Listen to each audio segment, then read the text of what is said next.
I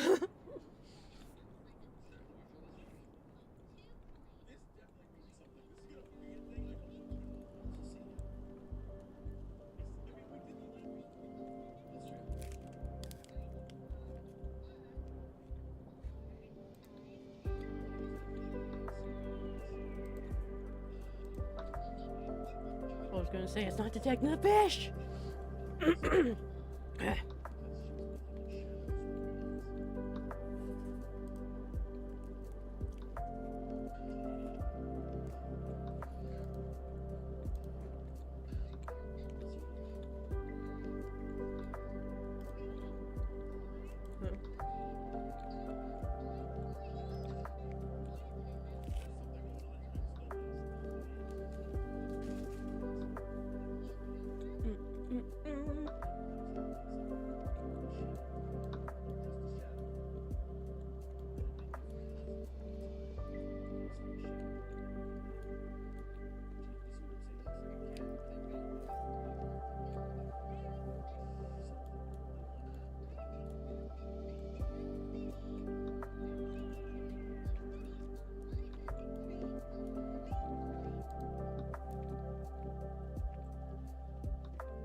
Huh?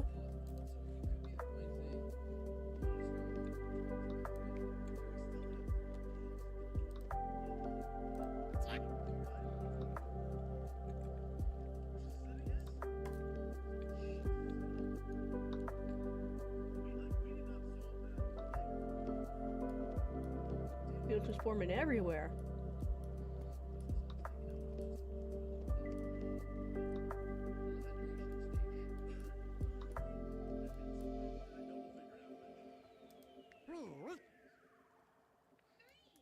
I still don't know what these are supposed to be.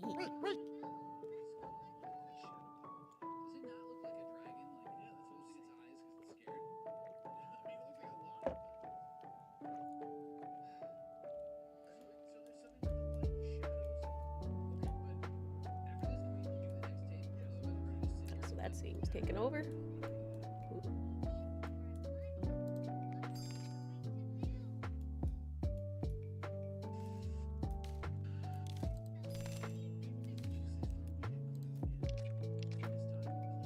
Yes, we have beetle people.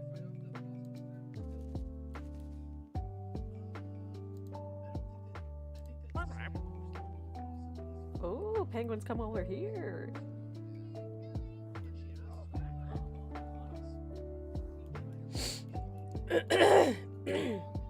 I wonder if I should start over again, because I did randomly just start this. We have some new animals.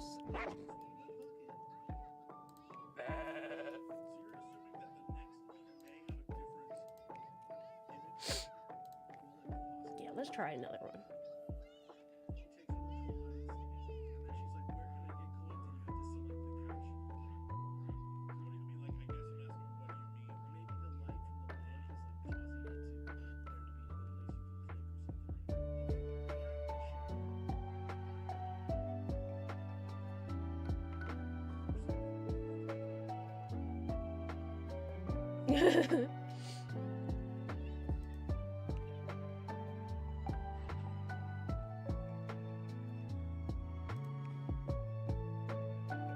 Ah.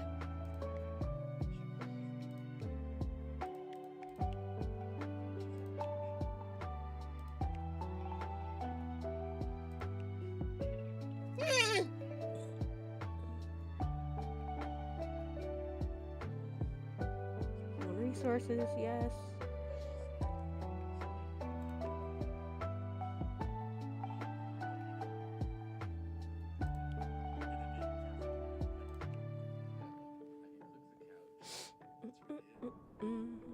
Ooh.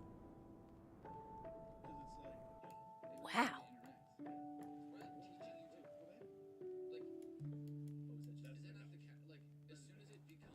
Was I clicking something else? Because I think this is the first time we've done, like, in... Oh, damn it, this came out so good, but I think that's what it means in the box. It's literally in a box.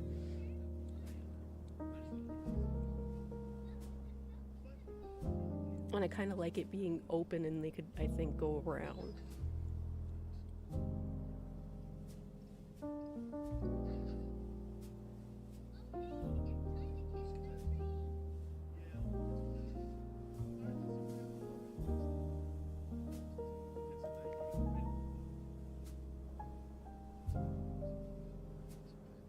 It's like, what did I do differently?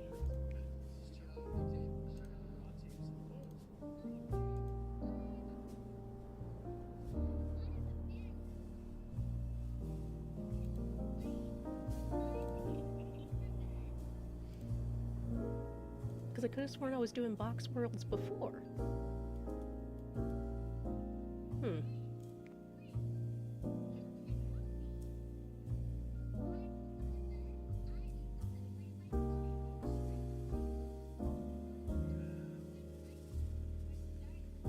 Oh, I was like, why would you do a void? It's because you can make the land yourself.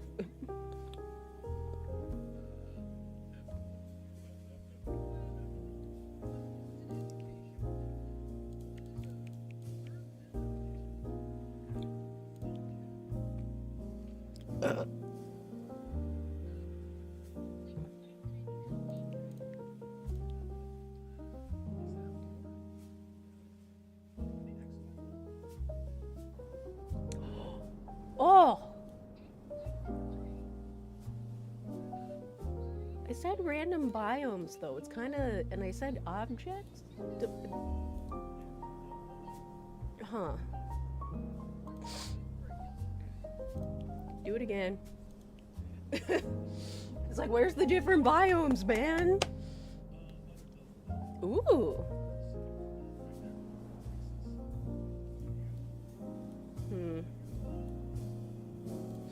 Me?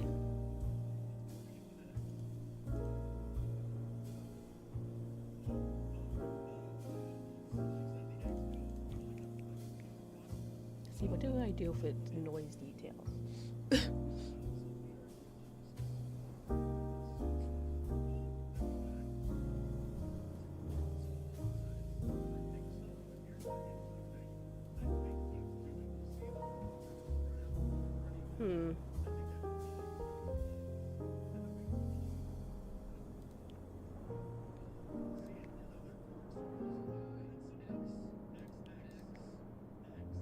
Again, did it change something? Oh, get rid of the mountain edges.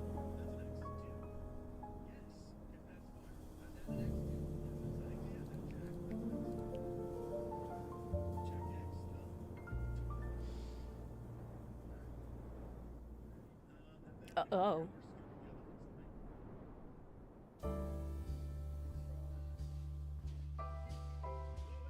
My God, it's okay. It's like, was I doing something wrong before? It seems like extra huge.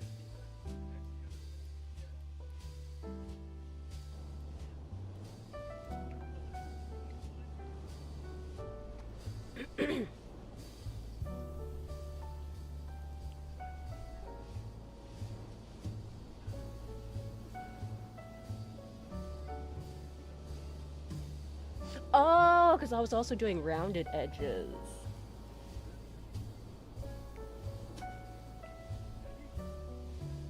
I believe I was also doing rounded edges.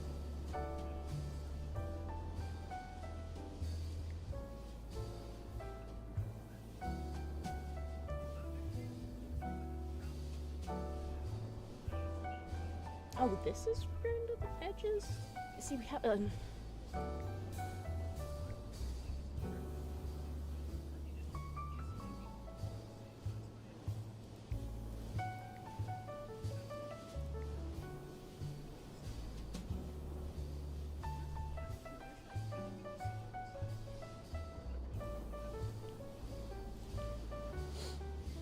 I'm figuring it out. Oh.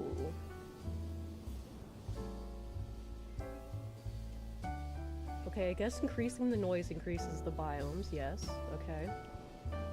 So we don't need, like, 10. Let's go with 7.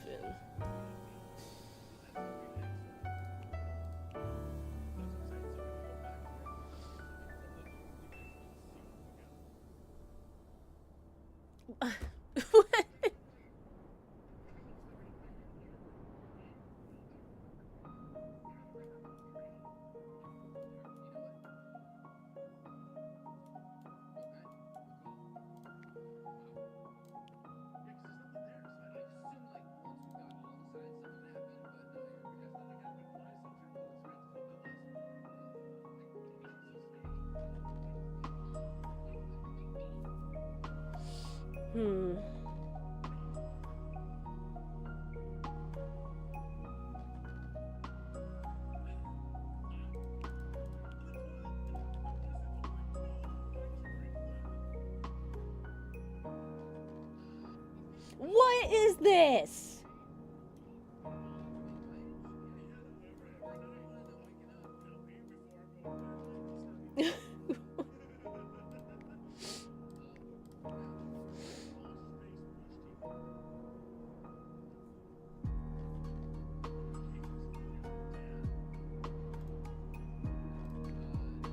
Oh, I left the music on. Let me put in.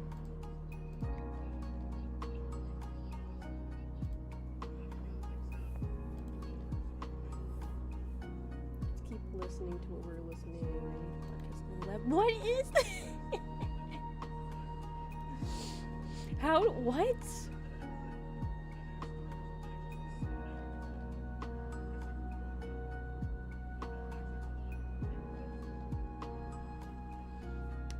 Ugh.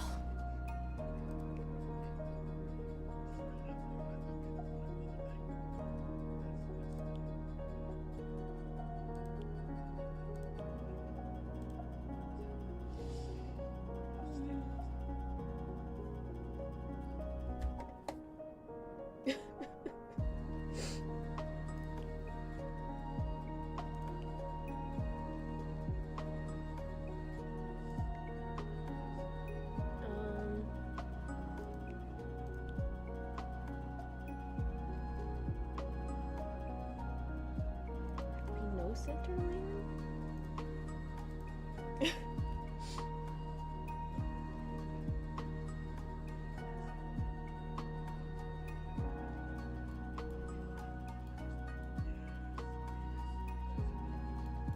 See, it's too much of the same fucking biome. I don't like it.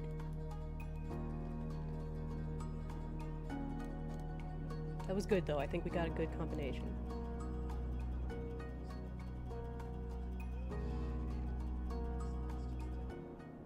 Is that lemon area? Ooh, lemon area. No, though.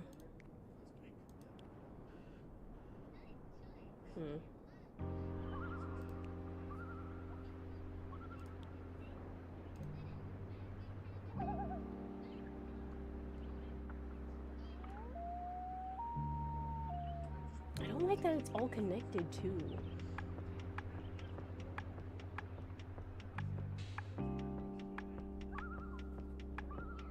Ooh, assassination of Abraham Lincoln. Let's hear that.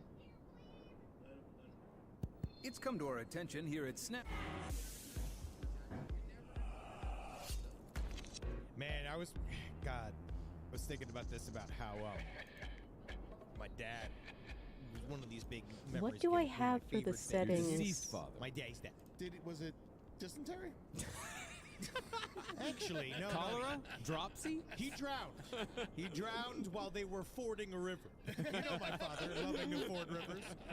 Huh? But he used Oh. to say a poem that and I think it was from an old comedy special, and I've Can been I thinking see about it ever the- since we started on this series. And I think I've done it before here, but maybe not. The Lincoln, Lincoln, I've been thinking, what the hell have you been drinking? Is it water? Is it wine? oh my God, it's turpentine. But that's the only thing I have. My dad used to say that one too. I think that's a Northeast thing. What is that from? I just like old man limericks. They was less entertainment back then. It's completely nonsensical. It really, I don't know what it is. My father was obsessed with dirty limericks. Oh yeah, we had a song that we used to always sing. As I sit in my cell with my fingers dipped in shit and the shadow of my ding dong on the wall. As the prisoners pass, they're shoving peanuts in my ass, and the guards are playing ping pong with my balls. Yeehaw! Welcome to Last Podcast, ladies and gentlemen. It's a serious history show. Hey, this is very serious. We're going to be talking about a lot of serious stuff today. My name is Marcus Parks. I'm here with the grieving Henry Zabrowski. Or you over it? Somewhere else. Oh, I was wondering if we could grab people. And constituted by the power of the theater. The show must go on.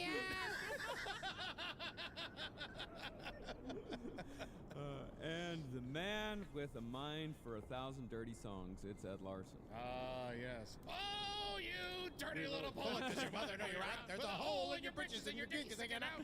The importance of history cannot be understated when it comes to the show. All of this is history. And yes, today we are going to be beginning a 3-part series. I'm so fucking excited for this, on the assassination of President Abraham Lincoln. Who did it? We're gonna kill him again and again and again. It's better So not I be was like the doing Black a Dahlia. I circle wanna know what world. happened. I think it was the box world, and it was. Actually, Eddie, unfortunately, just like the Black Dahlia, it does end in another Jewish cabal. And I hate that about history, but it always does, doesn't it, boys? No, I'm very happy about this one. There is zero ambiguity in this story. Like, we know everything that happened. Like, this is, it's so well documented. There's just like, there's so much context. Oh, there's so much context. So much context. Now, the other problem here is that there's also one of those people, there's one of these stories that if you don't believe what happened here, you're so far gone. Like, in the world of Lincoln conspiracy theorists that I have now ensconced myself in, these guys Ooh, okay, are, okay. like, We're getting lost. somewhere. They're lost. What they think? You didn't have a hat? These guys still have, like, they're getting wooden teeth made. Well, when it comes to the assassination of President Abraham Lincoln, Yeah! I think most of us know the broad strokes. No, we're not.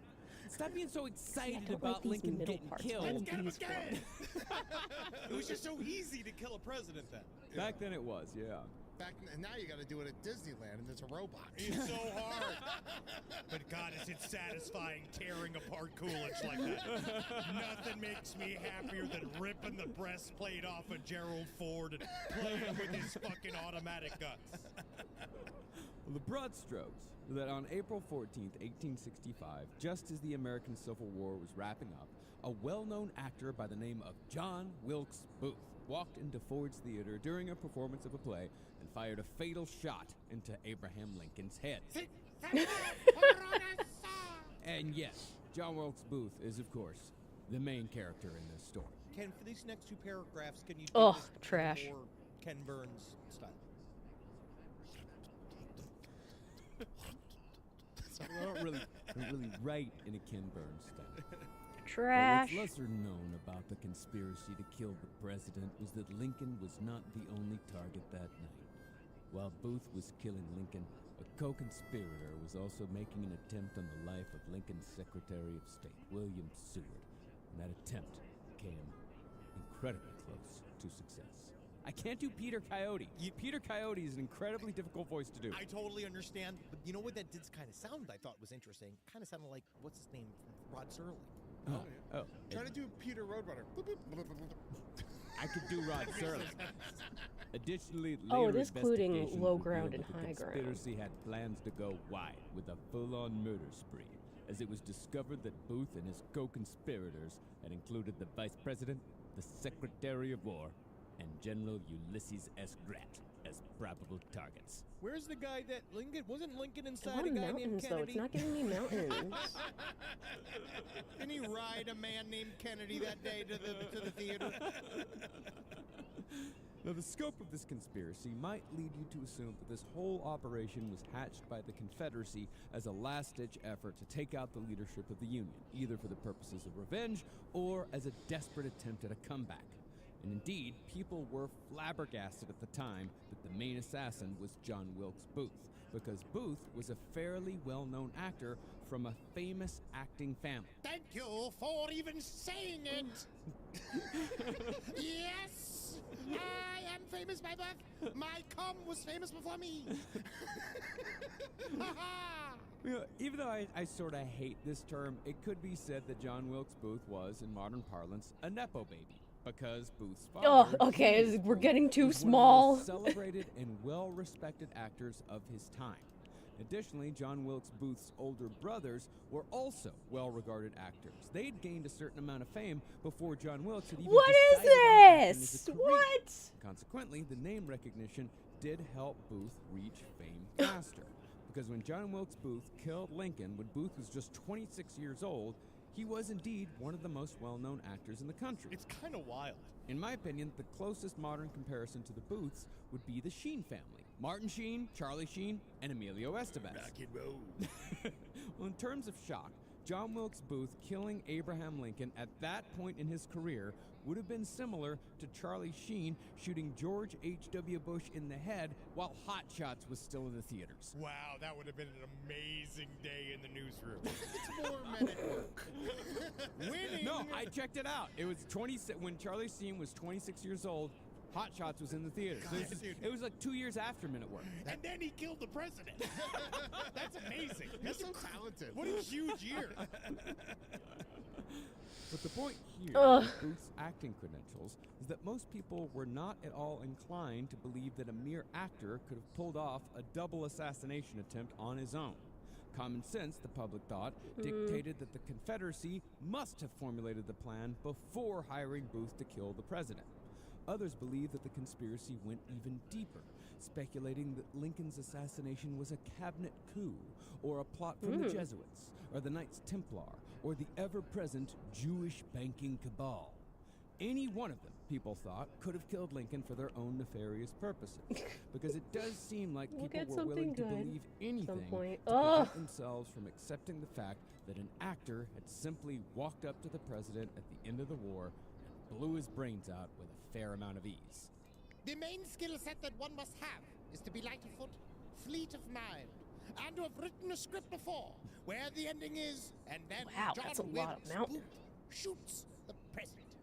And that's how I knew I would be successful that day, because it was written down in a play. Now, this yearning for a larger conspiracy is understandable, extraordinarily human, and still very present in today's America. As we've said many times, it's highly unsettling to accept that a few guys plotting in the shadows can shake the country's foundations to its very core. And at the point in its history where Lincoln was killed, America was already in its shakiest position ever. The Civil War was by far the most harrowing ordeal Oh, you get our mountains country with has been center through land. thus far. What about Linsanity? Huh. What about when everybody... Linsanity was pretty in New York. It was pretty rough, actually. Yeah. Yeah. And what about when Yeah. when KFC made the chicken the It's bread? like we're just Oh, the not double getting down? it. The Yeah. double down. That was bad. That really was that bad. shook a lot of people, and I feel like that actually set us quite a bit. I kind of blame that. Why? for Anthony Why was I Weiner's so lucky downfall with the somewhat. other ones? I don't Why know am I how getting yet, trashed but now? you will read my book once it's done.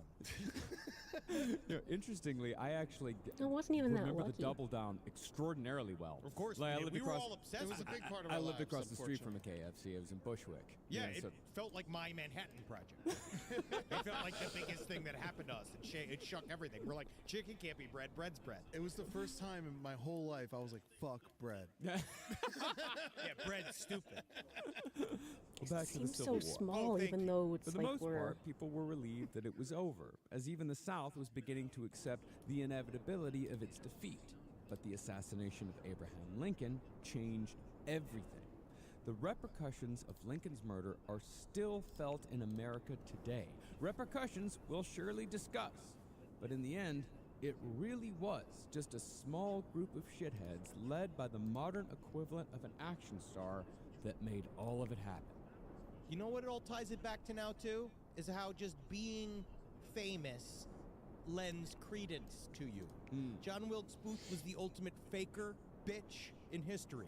He was one of these guys that he was a full stolen valor, like kind of just very similar to another actor he brings up to me in my mind is a Mark Wahlberg. He's very similar to a Mark Wahlberg type. Where he has played so many tough guys, where John Wilkes Booth was doing all these action-based plays, Yeah, he was a swashbuckling. stuntman. He was just an action guy, and he began to believe he could just then be one in real life. But he's more like Donnie Wahlberg. Johnny Wahlberg had that great character, The Sixth Sense. I'm not saying He tickled the hell out of me. Yes, he did. Yeah. You are ticklish. Yeah, he was all over my body. This is real. I shouldn't even say that. Donnie Wahlberg tickled you? I told you this whole story. What? When I did Quickly, Ugh. please. at God, the Twin what's Peaks, so when I was many? working with him, he'd tickle me and he kept calling me Big Fat Boy. And then he jumped on my back and he called me Fat Boy and he kept jumping in and tickling me. He's, yeah, laugh it up, Fat Boy, laugh it up, Fat Boy. And then there was mannequins on set, and What, he would. what project was this on? When I did Blue Bloods, and then there were mannequins on set. Is that, Blue Bloods the same show that the pie shop that me and Jackie worked for? Very We used much to so. make all the Tom pies Selleck, for? yeah, with Tom Selleck. Yeah. And so he'd go up to the lady mannequins, and they were nude in there because I was playing a serial killer groupie, and that's like a thing that I guess they thought I would have in the background, like Herbert Baumeister. And he would go up to the mannequins and he'd kick them in the crotch Basically area and go, the "I same kick you in the things. pussy.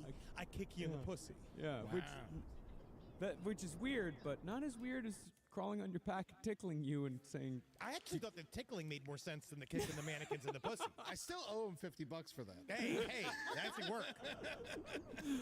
Now, one of the most fascinating aspects of the assassination is that killing Abraham Lincoln was not the original plan. Initially, Booth's idea, conceived 8 months earlier, was to kidnap Lincoln for use as a bargaining chip to gain the release of Confederate prisoners of war. I have another idea, John.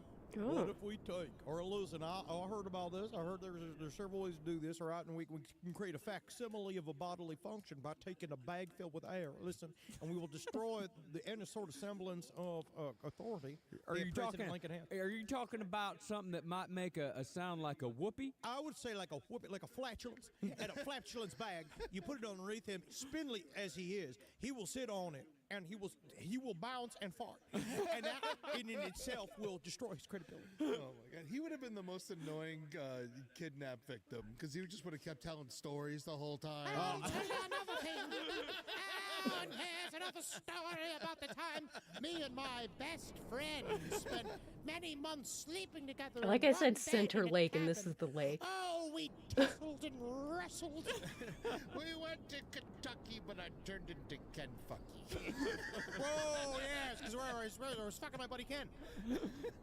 Well, Booth believed that if the South's manpower was restored, then victory would be inevitable. But when it became obvious that the war was unwinnable because Booth dragged his fucking feet because he was a coward, Booth and his co-conspirators instead focused solely on taking revenge against the man that they believed was responsible for the death of America as they believed it should exist. Their America was, of course, one where the institution of slavery was intact, because as we'll see, there is no doubt that the defense of slavery was, more than anything, Booth's main motivation.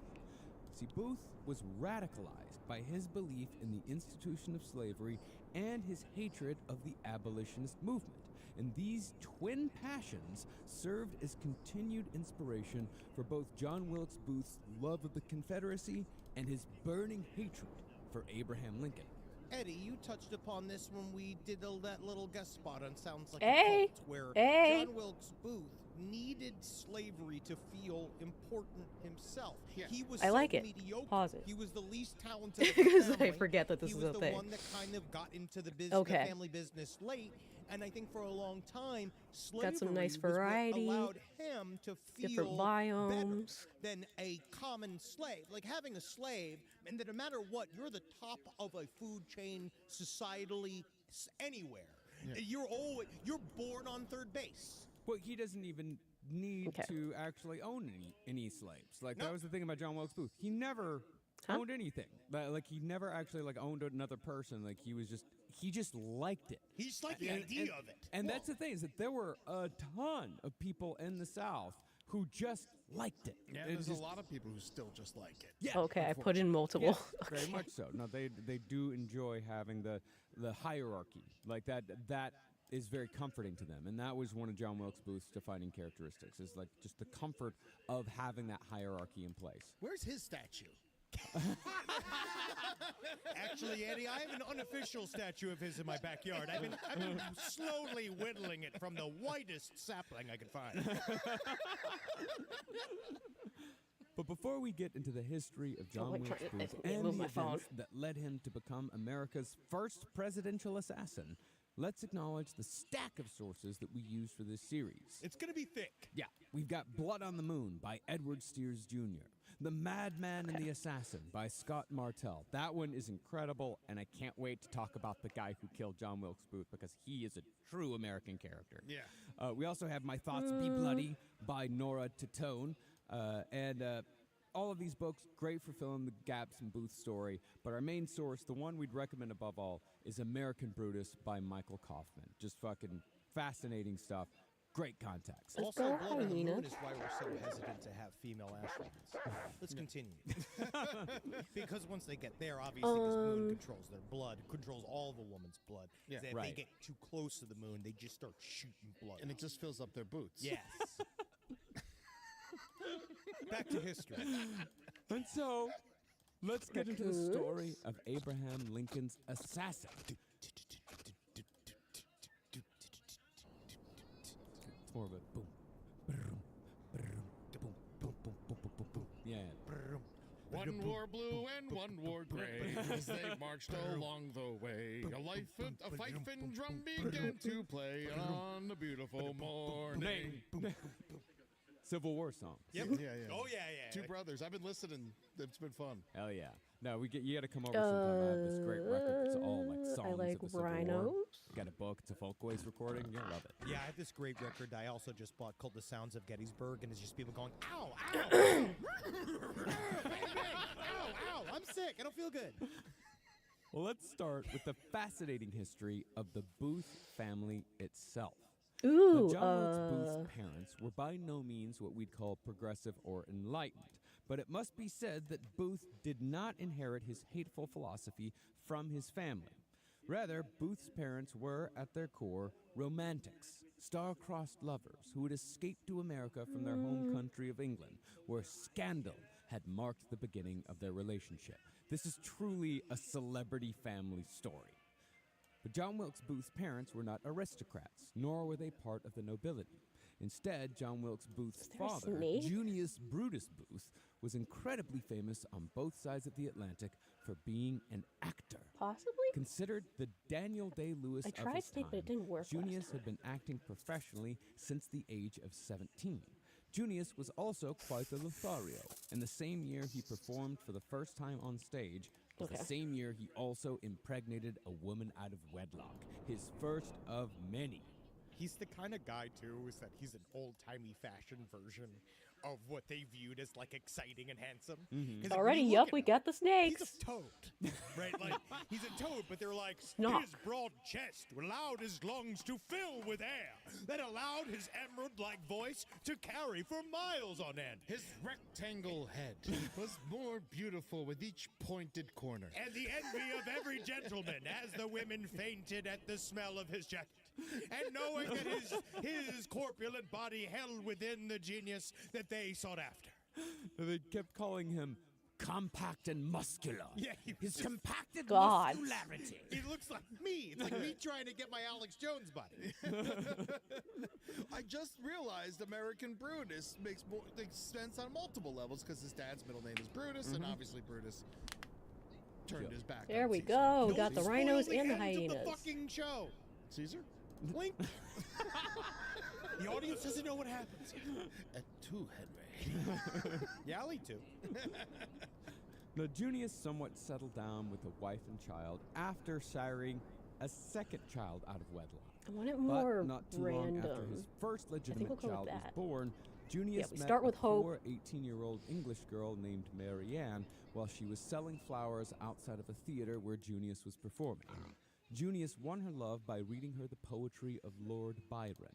Very sexy for the time. Morocco. Very, I wouldn't say pornographic, but highly erotic. He sat upon a tuffet that made the squishing sound. We all knew that her breasts and butt were round. Everybody was excited. Everybody came around. When old Betsy, with her big sagging bumps and forth, We already she have the hyenas. rattled her way into town. No, Were we have to you an occasionally English look at the major? land because we So will get loud, regular yes. animals. But that's also over how I time. talk to illiterate flower girls outside of my show. And then they said they go online, I'm a song I'm missing some. you big feet here. You know, and she's sitting there all covered in grime and shit. And he's like, I bet you would make a fine capsule for my seed. You dirty little girl. What a fine capsule you'll be. You like that poem? You like this other poem? Boom, boom, boom, all the sounds in my room when I'm pushing you with my big man broom. That was for his father's last words. I'm just glad I got to use them here. Well, before long, Junius Booth abandoned his first family to run off to Maryland to start a new life with flower girl Mary Ann in America in 1821. Mary Ann Booth, well, eventually Mary Ann Booth, she would give birth to 10 children in America, including Oh. John Wilkes, before she and Junius Oh, were it's just allowed to crap. get married. Because Junius had run off without getting a divorce. Actually, I don't even know if divorce was allowed at that time. Church of England stuff, I don't think the Church of England allows divorce. I don't know. Either way, No, it has to because that's the one that he created in order to allow divorce to happen. that's true. Yes. Yeah, but they still don't like it. Yeah, no, they don't. No one likes it. Yeah, but anyway, Junius did not get divorced, and so most of the Booth children, all the Booth children actually, were technically born out of wedlock. Best. And Mary Ann's reputation in Maryland Kids was just don't wanna start destroyed anything. when Junius's first wife appeared in Baltimore years later, where she told everyone the sordid tale. Yeah, like she's the first loose woman in Baltimore. Rabbit? Now, all this may just sound like gossip, and it is. But these are actually formative events when it came to forming the personality of John Wilkes Booth. See, the provenance of John Wilkes' birth and the scandal concerning his father's first marriage, these things instilled a sort of inferiority complex in our assassin, born from the idea that he may or may not be a real Booth. In fact, John Wilkes Booth was so insecure about all this that as a teenager, he had the letters JWB tattooed on his hand. And it's speculated that Booth did so to give himself a constant reminder that he was not just the bastard son of Junius Booth. But perhaps even more than the name, I would say that what John Wilkes Booth learned and inherited from his father more than anything was the concept that all the world is a stage and that life itself is nothing more than a very long performance. All I need Yeah, is I don't like these middle capsules, sections. a wonderful sonnet by Shakespeare, and 2 human slaves. Those are all I need to be one of the best actors in America. Simple request! Yes, may I please see the blood of a black person today? Otherwise, I will not be able to sing. You would have done great on Twitter. Yes. Oh, yes, I would have. Oh, please, it is X. As a small business owner, you know that change is the name of the game. Operational costs, labor markets, tariffs. Wouldn't it be nice if something stayed the same? How about your business internet rate? Get reliable, secure 5G business internet from T-Mobile for Business for $50 a month with a 5-year price guarantee when paired with a voice line. That's the stability you need from a partner you can depend on. Switch now at T-Mobile.com/BI. Plus taxes and fees. Guarantee exclusions like taxes and fees apply. See exclusions and details at T-Mobile.com. This podcast is brought to you by Squarespace. Squarespace is the all-in-one website platform designed to help your business stand out and succeed Yeah, online. raccoons are not doing Every anything. dream For needs some a reason, they domain, just don't want to which is advance. They why don't I want to stay. finally solidified the borders of my own. AnimalsURLregister.com. You will bend to my will. Thanks to the power of Squarespace, I have been quantifyingly organizing got shot every just in single case. available animal There we go. creative business URL that is around, and I'm coining them for myself. They just weren't Wonderful around, things such I as guess. BuffaloSauce.com, such as KangarooHats.com, such as many Oh, different they're chickenshoes.com. they're considered And bandits? it's all held behind the giant, iron powerful, Squarespace fueled gates of animalsURLregister.com. And any one of you that dares Weird. defy me or the unilateral power of Squarespace with their Blueprint AI, Okay. Squarespace AI enhanced design partner, which sounds like the hand in hand, we will march across the graves of URLs that people have been trying to steal from under me using the Okay, we got pennies regular- of regular raccoon, animalsURLregister.com. and then we got Me, bandit people. AI, my old buddy Jeff Bezos, we're coming for you, all right? Squarespace is going to help me. Squarespace is my bullets. Squarespace is my canvas. That was quick. Squarespace It's like it was my founded, God. they died, and now We it's like gone. Squarespace here. Head to squarespace.com/left for a free trial. And when you're ready to launch, use offer code LEFT to save 10% off your first purchase of a We have website or ostriches domain. here. Now, Junius Booth's scandal with his first wife did not reach American shores for many years, so Junius was free to build a life as a pure entertainment oops. phenomenon. Junius simply loved acting and would accept any engagement no matter how small or remote the venue was. By the end of his career, Junius had given over 2,800 performances in 68 cities. In the process, he'd gained the praise of the poet Walt Whitman. Walt Whitman considered Junius Booth the greatest actor he'd ever seen. The papers all agreed, they stated over and over again, that the compact and muscular Junius Booth was the most magnificent actor in the world. Jimmy! That's some deep ocean. Oh, not to me! Not! Just a question. Oh, you look nice. Yeah, slings and arrows and all that. I wish I could go to sleep and miss my daddy. Someone Yeah. give me a fish. Ah, the theater. I'm Hamlet. I mean, you joke, but you know that's what he would do. And that, like, he was said to be an electrifying performer, but he would also sometimes like snap out a character in the middle of a performance and do crowd work. That's Dude, kind of cool. it has never changed. Like, we're back into crowd work now.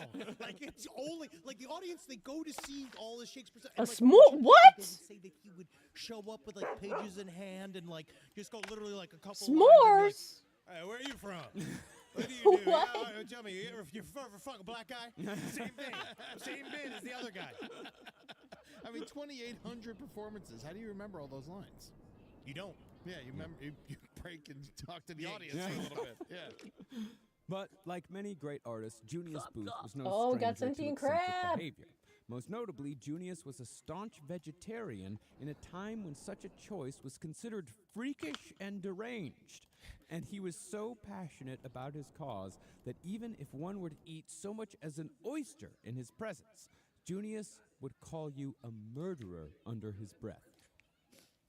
What an asshole. That was like when you had dinner with Penn Jillette. Yes, he did that to me. I ordered steak frites, and he like chastised me for it. Really? Yeah, it was at midnight. I mean, maybe it was an annoying order for the kitchen, but he was more upset about the cow. Yeah, it's just like, Oh, yell at the kitchen, dude. I didn't fucking It's on kill the the cow, menu. dude.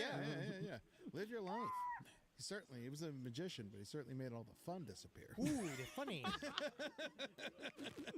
He also told me that Robin Williams didn't commit suicide, that it was autoerotic asphyxiation. I'm like, I just met you. Hey, you know, let's start with what happened to Building 7 first.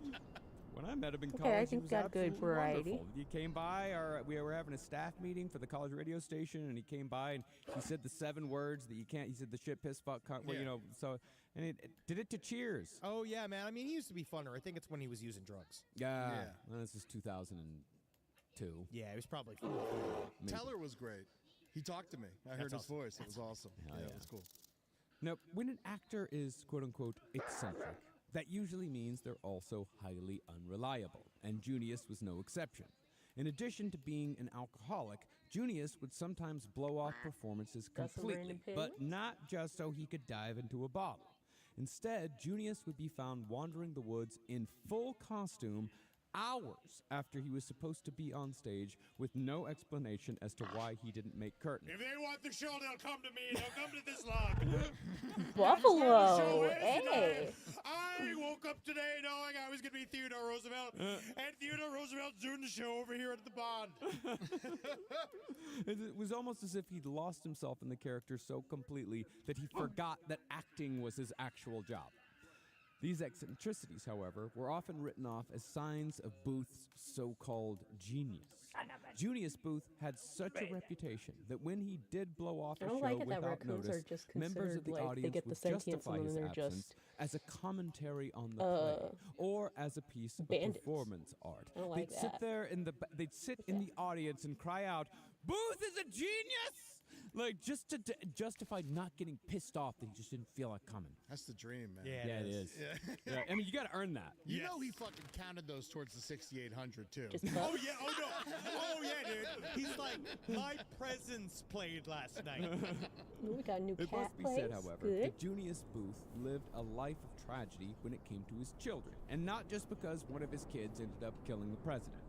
3 of his kids died of cholera, but Junius, in true actor form, took the opportunity to make the deaths all about himself. As so-called penance for letting his children die, Junius would walk around with hard peas in his shoes. Oh, these peas. So uncomfortable. His pee hard. Oh, I froze it. On another occasion, he punished himself by affixing lead soles to his shoes before walking from Baltimore to Candy. Washington. It's all foot-based punishment. That is what I can reach. It's also what I like to call the Frankenstein March of Sadness. Now everyone turn away so I can have a burger. You're right, now. Don't watch me while I'm enjoying myself on this trampoline. Ow, ow, ow, ow, ow, ow. My boy! My boy! Well, the tragedy that pushed Junius over the edge, however, was when a 4th child died bizarrely and horribly from a bee attack Yes. when the Oh. Booth family was on a ship crossing the Atlantic to London. She died. My son died while my wife was still pregnant with him, and the bees crawled up her vagina. They must have thought it was a hive because of how sweet her ovaries were. Delicious and honey baked her eggs. What happened? She stuck flowers in her pussy. That was her biggest mistake. I told her it's the old-fashioned. Honestly, it was the first version of douchey. Goddamn sea bees. Well, what made the tragedy even worse for Junius was that when he arrived in London, he I guess spent nothing most of his happened? time in the city dodging the wife and son that he'd abandoned years earlier. As a result of the pain and anxiety that came from all this drama, Junius attempted suicide in 1838 by jumping off the side of a steamer ship, but was I shall jump from the highest Lido deck. Goodbye, everyone. See you in hell. but he was saved by a crew of quick-thinking sailors. I knew you'd save me. Interestingly, Junius made this attempt while his wife was pregnant with Lincoln's assassin. And just 2 months after Junius tried drowning himself, John Wilkes Booth was born. Now, contrary to what you might think, John Wilkes Booth was not a Southerner, not by birth, nor heritage, nor environment. Instead, Booth and his siblings were born and raised on the Booth family farm in Bel Air, Maryland, hidden away from society lest Booth's career be ruined by the second family scandal.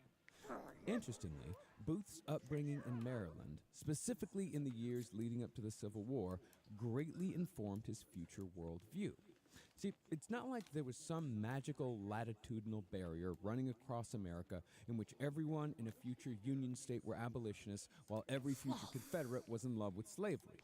Rather, border states like Maryland were more or less evenly split between Union supporters and Confederate sympathizers. And even though Maryland was not in the Confederacy, slavery was indeed legal in the state until after the Civil War began, until the Emancipation Proclamation. I recently learned that Kentucky never really joined the Confederacy, even though they're below the Mason-Dixon line. Yeah. It's crazy. It's all over the place. It really comes down to, like, John Wilkes Booth is the ultimate stolen valor Okay, like, the ostriches bitch, don't like, have he any really- special identifies form, as it something, seems. please. Yes, that's the thing, is that he's doing that thing. He's like acting like it's like even more so in an extremely divided state. It even shows like how much more of a antisocial personality he has. Well, you identify as a New Yorker. You Not lived in really. Florida. Well, I don't really identify as either. Interesting. I identify as a holy warrior, a scholar, and a police officer, if you ask me. Well, I mean, Ooh, we with have John 17 Wilkes Booth, I foxes. would say I wouldn't even go as far as to say that he had an antisocial personality. I would say he had a contrarian personality. Oh, yeah. That's I think more of what he was about. Now, many people in Maryland had to choose when it came to supporting or decrying slavery, and John Wilkes Booth certainly landed on the pro-slavery side when it came time for him to make his own decision on the matter. There were, of course, various reasons for Booth's choice, but it seems like his opinion on slavery and abolition were most greatly informed by an incident known as the Christiana Riot that occurred when Booth was around 13 years old. Now, the Christiana Riot was a pivotal event in the lead up to the Civil War, an incredible story. But the reason why the incident affected Booth so heavily is because it directly involved a man named Edward Gorsuch, who was father to one of Booth's closest so-called bosom friends from childhood. Titty friends, please. Thank you. Breast friend. Now, Edward Gorsuch, is that any relation to the famous politician? No, it is not. You just wanted to know that you remembered that name. Yes. What I does remember that that. politician do? I think he's Neil the Gorsuch. guy. Yeah, Nell Gorsuch. I think that he's the guy that goes, "Hey, Tay in a win." Hey, Tay. Burrito. Supreme leader of the Arby's. Oh, he's on Arby's. He's Carnival Cruise Lines. He's on Carnival Cruise Doesn't matter. Lines? Doesn't matter. Doesn't matter. It's not him. Is he important? Ooh. Not anymore.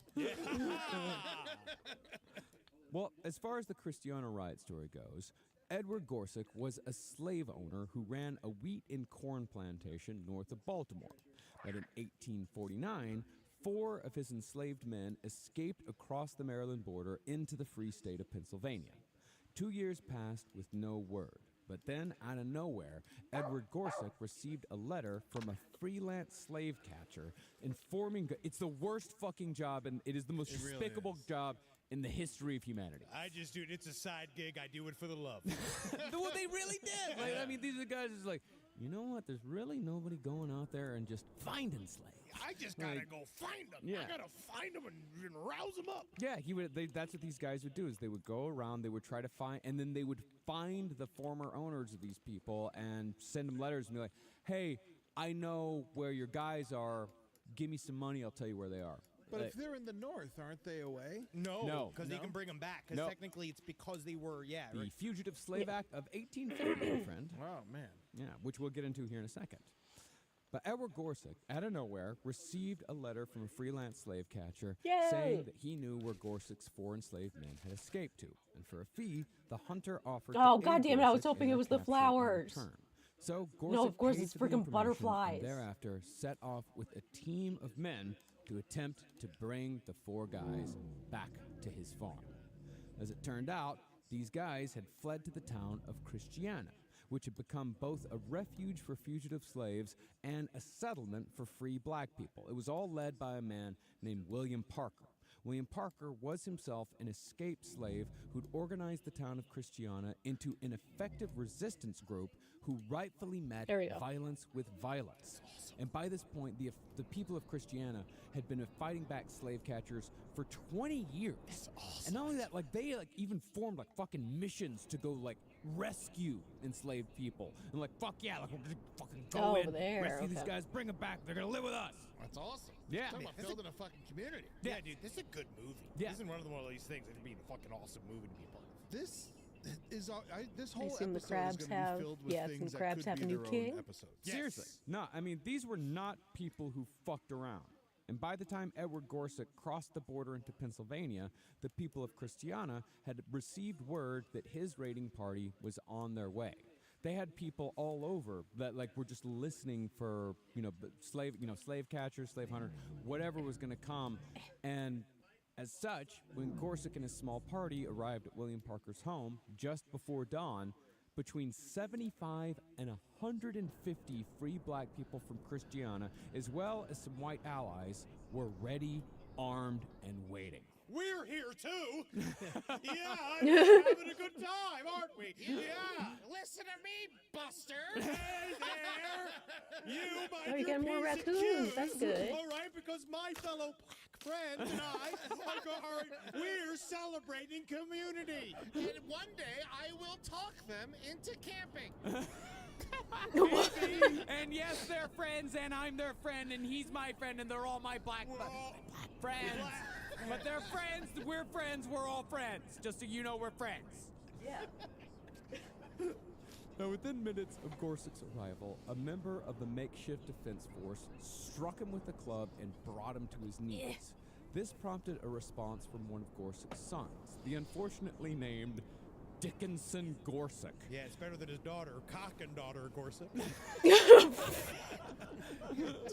Wells everybody's doing. Dickinson Gorsuch. Yeah. Dickinson Hey, Gorsuch. the hyenas that's have fun. boats. Yeah, it is, yeah. Yeah, he ruined his life. Try saying it. Dickinson Gorsuch. It's great, right? Yeah, it's a great image of a guy who gets You have fly fucking murdered. people, from the looks of it. Well, Dickinson raised his revolver to shoot his father's assailant, but another defender struck Dickinson's arm, which caused Dickinson to drop the gun. Ow, that's not fair. And from what it seems like, the crowd of defenders decided the Poor time snakes for keep on talking getting blasted. was over. Dickinson Gorsuch was shot in the stomach with a shotgun blast, but he ended up surviving.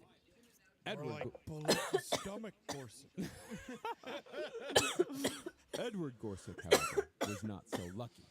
By the time the melee died down, Edward Gorsuch was found kneeling in a pool of his own blood with a rusty corn cutter blade sticking out of the side of his neck, and he soon bled to death as a consequence of his perverse quest to deny freedom to his fellow man. Yeah, fucking get him. Yeah, it is fun. Yeah, now let's get the other one.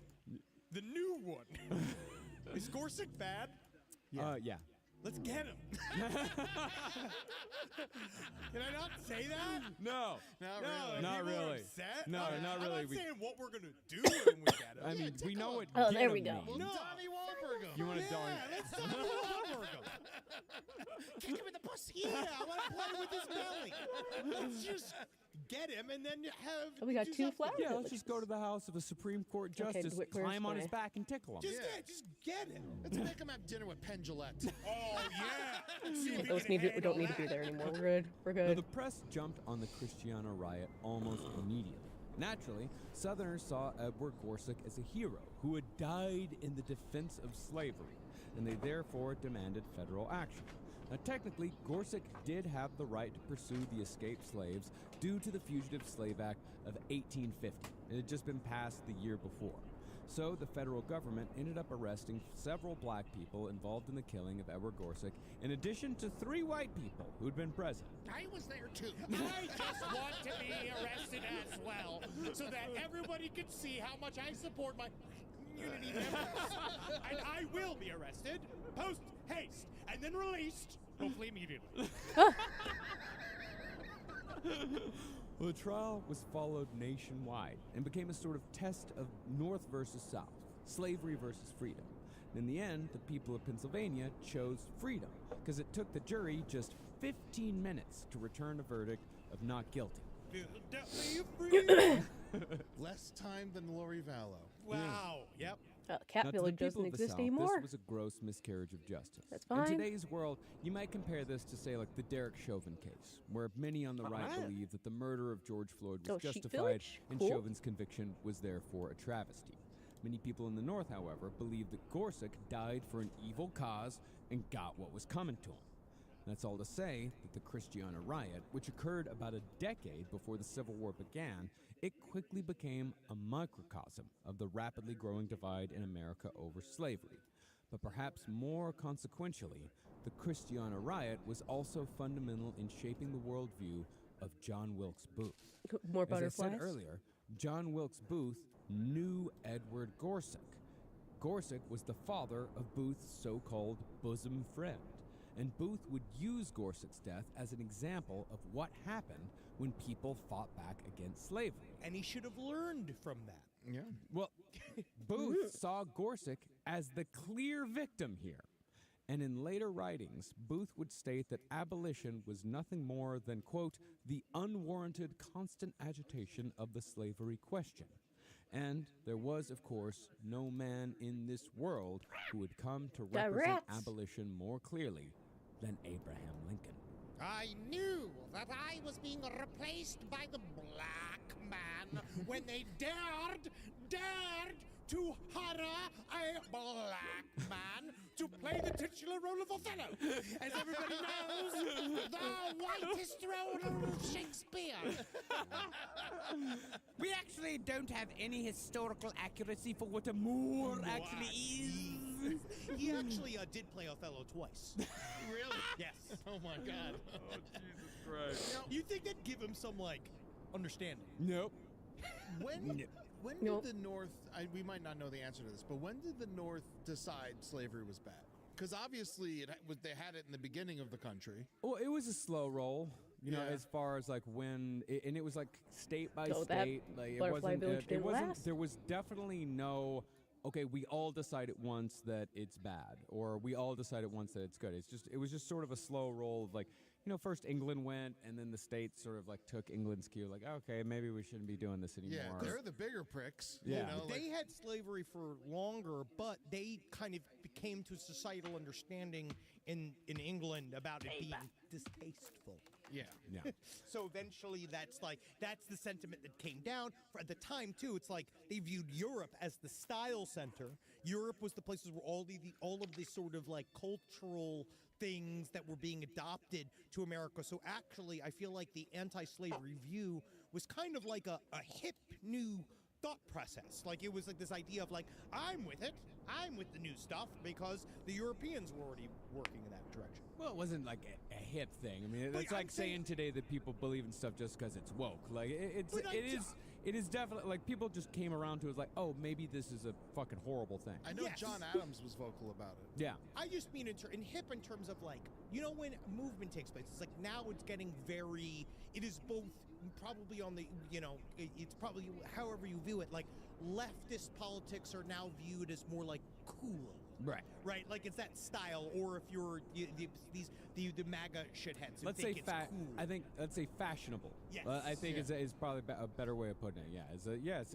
Abolition did become, as you know, the years went on, as the 19th century abolition did become much more fashionable up north, and it was also very fashionable up north to call the Southerners a bunch of fucking hicks. Yep. Yeah, and anything that was Southern was. Bleh. Now, as far as the attitude that Booth's parents had towards slavery, it was just as bizarre and nonsensical as you might expect. Junius and his wife Mary Ann maintained that they were abolitionists by principle because they did not enslave anyone directly. But they did rent slave labor from their neighbors. It's not sugar. Can I borrow a couple black men? No, the hyenas are going out. For a couple black men.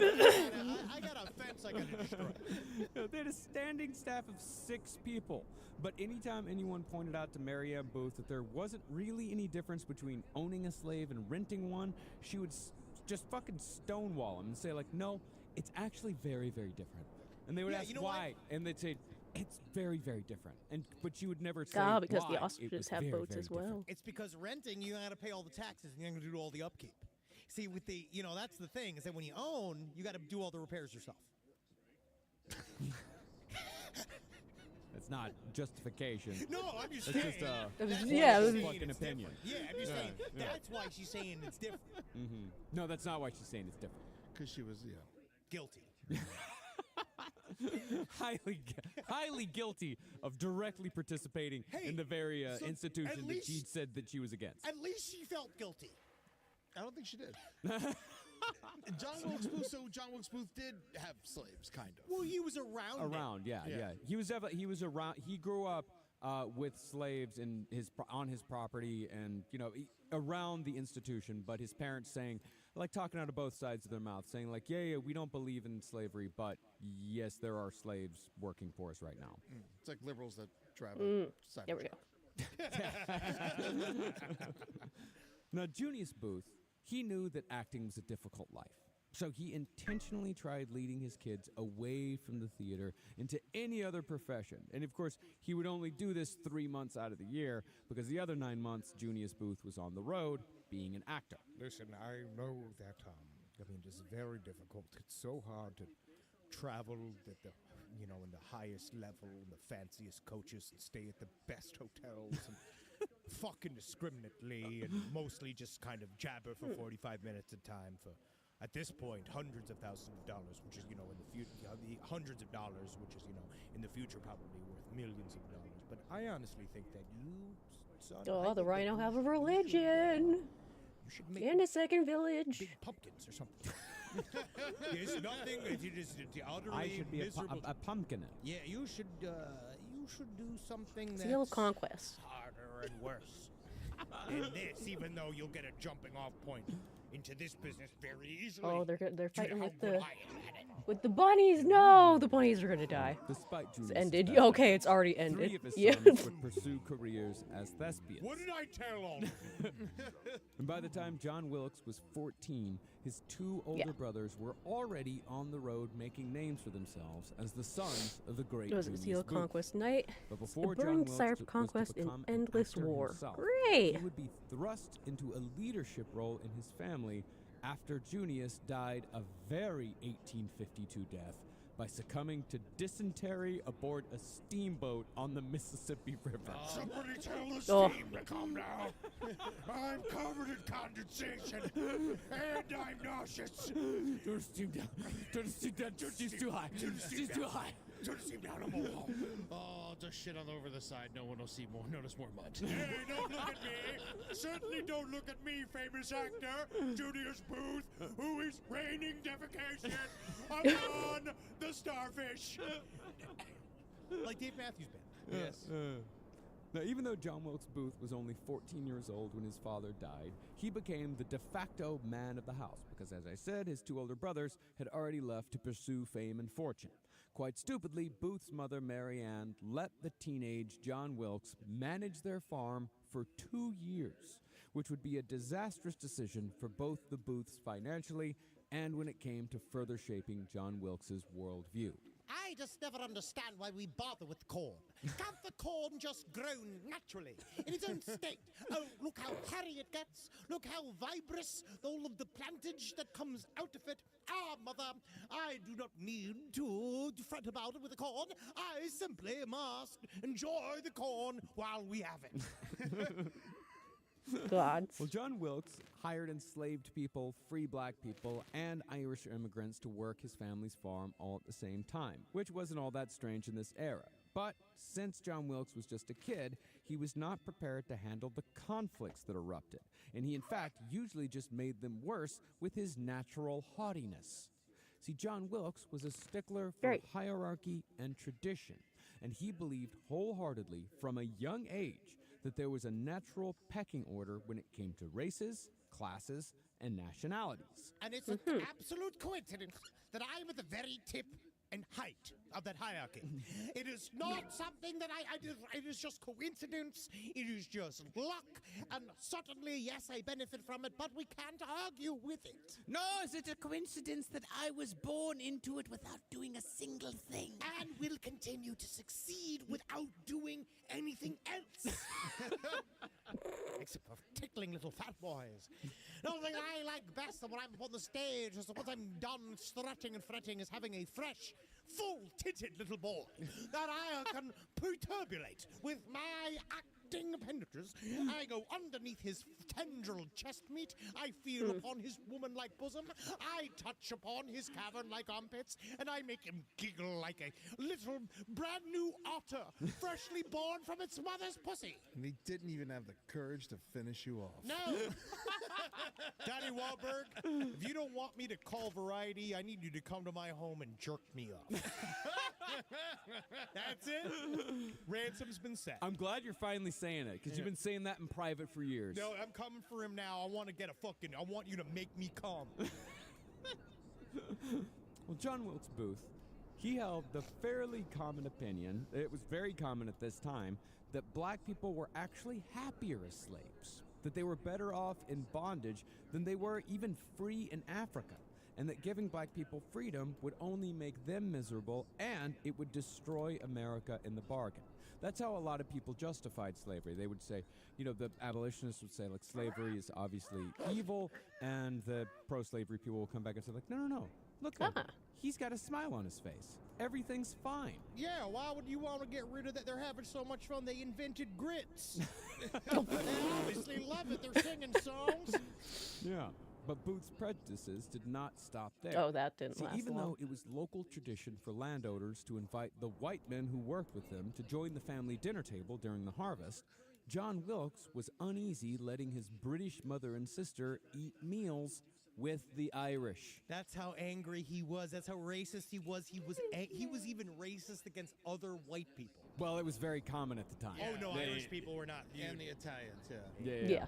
and the Germans. It's like they weren't Yep. counted as Why white. do they, I guess if you weren't British. Yes. It's mostly a Catholic thing.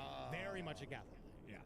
So the Irish came to hate the Booths for their arrogance, while the Booths came to hate the Irish and immigration at large because the Irish didn't respect the hierarchy that John Wilkes was so devoted to. Would you believe that they came and not even one of them danced a jig? I tell them if the performance is the fee for entry to dinner. And I thought, grab your little shillelagh and your little green hat and do your little dance, you Irish slave. Ooh. Then apparently they don't. They need to be massaged. I like that this is growing bigger. Yeah, it became one of those things where the Irish hate them because they're assholes, and then they hate the Irish for hating them. Now, it became obvious by the time that John Wilkes was 16 years old that he was not cut out to be an overseer. Instead of forcing the issue further and taking the family completely into ruin, his mother ended up renting out the family's land to a local farmer. Therefore, John Wilkes was A given new the bunny opportunity place. to live a life of leisure, very much typifying himself as the layabout progeny of a celebrity. Actually, now that I think about it, another analog to the Booth family might be the Hanks family, Chet Hanks. with Junius being Tom, Edwin being Colin, and John Wilkes being the unfortunate Chet. Yes, I'm allowed to sometimes speak in a patois because I own several Jamaicans. And it is going to be Irie out there by the beach. I will say for John Wilkes Booth, every summer was indeed White Boy Summer.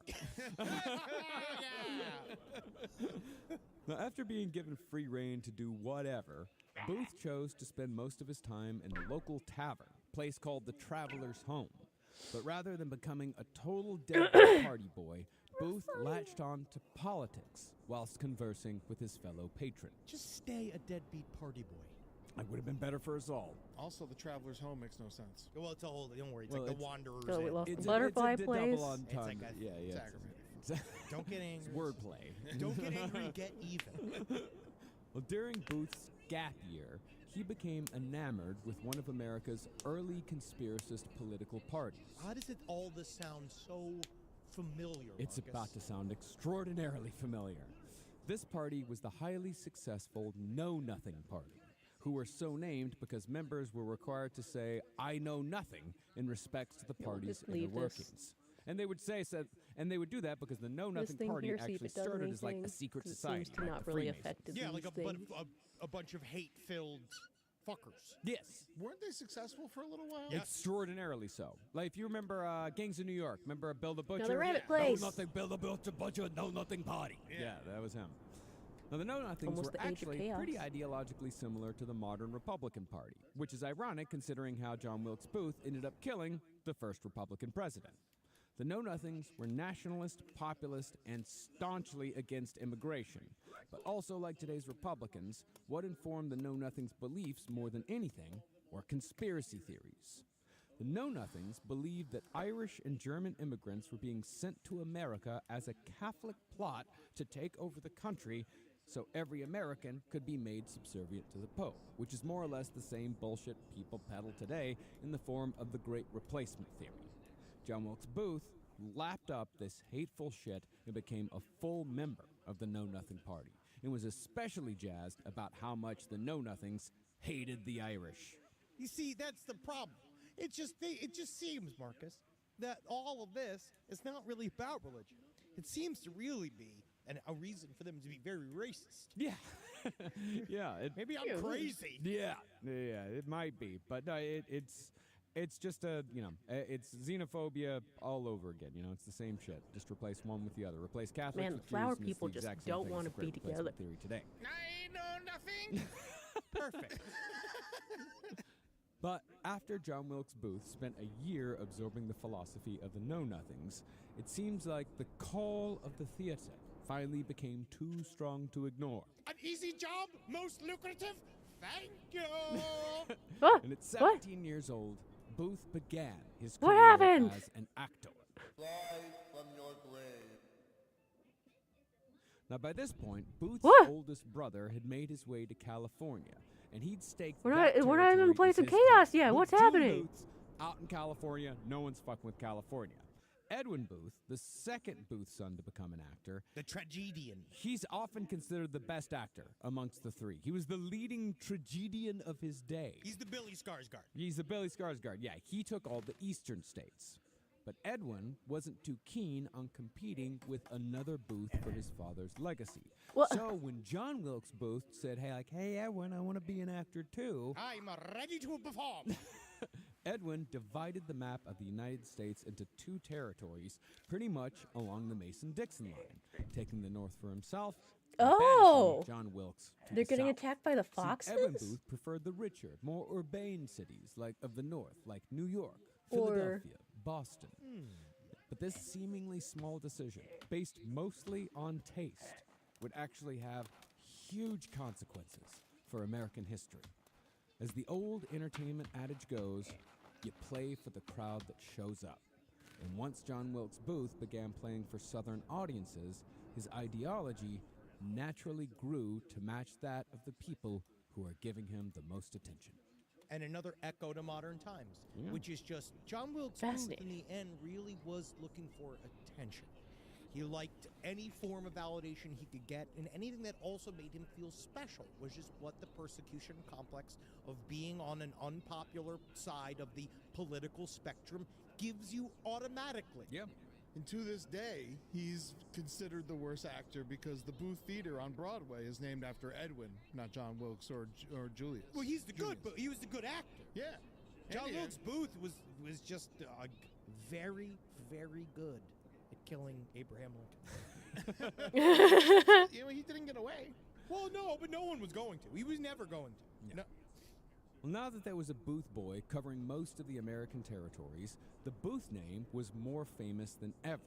To give you an idea of just how famous the Booths were, it was massive news when Junius Booth's first wife died, because it gave the papers an excuse to gossip about the Booth family and bring up the scandal of Junius's abandoned family all over again.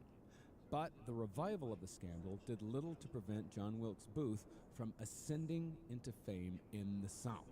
In 1859, 2 years before the Civil War broke out, John Wilkes Booth began a run of performances at the Marshall Theater in Richmond, Virginia, where he got rave reviews that also, bizarrely, mentioned his, quote, beautiful hands and small feet. They always talk about the small feet, and then there was another one they were like, he does There's a lot of They say how expansion graceful happening. he is. because he was a physical actor. Very They physical. said that was the difference between him and the other Booths, was that he was like very he'd jump and he'd run and stuff, and I don't think he was good at talking though. Interestingly, though, there were cultural distinctions between the North and the South that brought John Wilkes Booth closer to his audiences, and therefore closer to their opinions about slavery.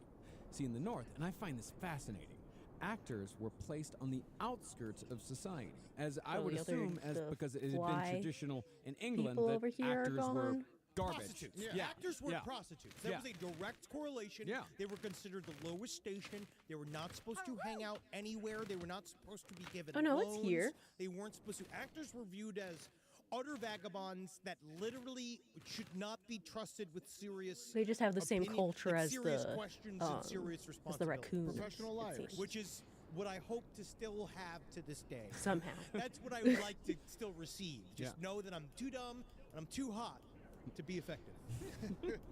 But in the South, in the American South, an actor had real social status. See, Booth had been burdened throughout his life by the shame of his birth and the periodic reappearance of his father's scandals in the papers. Oh. So he was amazed at how the people of Richmond, Virginia had brought him into their society and accepted him. Actually, then that's a funny thing to think about. Is that Penguins! The American South, Yeah, okay, it Age of began the Chaos. tradition of like, but you're famous. You can Be do a time of anything. blood and Be death where the like world will be in turmoil and Well, anarchy no, will it reign doesn't matter. supreme. You're famous. It will be a Every time of single war and thing they destruction where every day will be a accuse, struggle for survival. At anybody the end of else of the they were world the was ones doing seen it, right? So it's like seemed to be always this drawing constant ever need of, nearer like, they started as this. those I in think power it's fight for dominance and the partially common people are it's left to because fend for no themselves. one was serving the southern states properly. Yeah. So then, when somebody as quote-unquote elevated as a John Wilkes Booth of the Booth family chooses the southern states, doesn't know that he's being regulated or relegated to the So southern he states. knew that he was being relegated to the southern states. John Wilkes did. The people didn't. Yeah. They thought he's coming out of the goodness of his heart to bring some of that Booth magic to the South.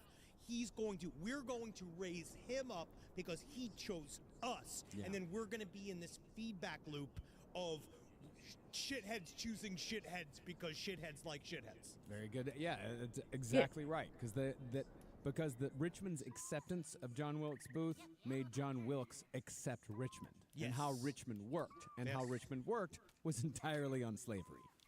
Now, John Wilkes Booth was also a ladies' man in Richmond, whose exploits were so well known around town that one critic claimed that Booth's popularity with women showed that he had a, quote, worthless moral nature that corrupted his acting. And if there's one thing we know an actor needs, it's Deep moral nature. Each deep actor, moral fibers. powerful The greatest recognition. actors of our time, nothing but morality amongst them. Sean Penn. Jack Nicholson. Jack Nicholson. Old drippy dick himself. James Woods. Unfortunately, we actually don't know a lot about John Wilkes' love affairs because he was discreet in his correspondence. And, he was also probably a little shy because of, his father's scandals.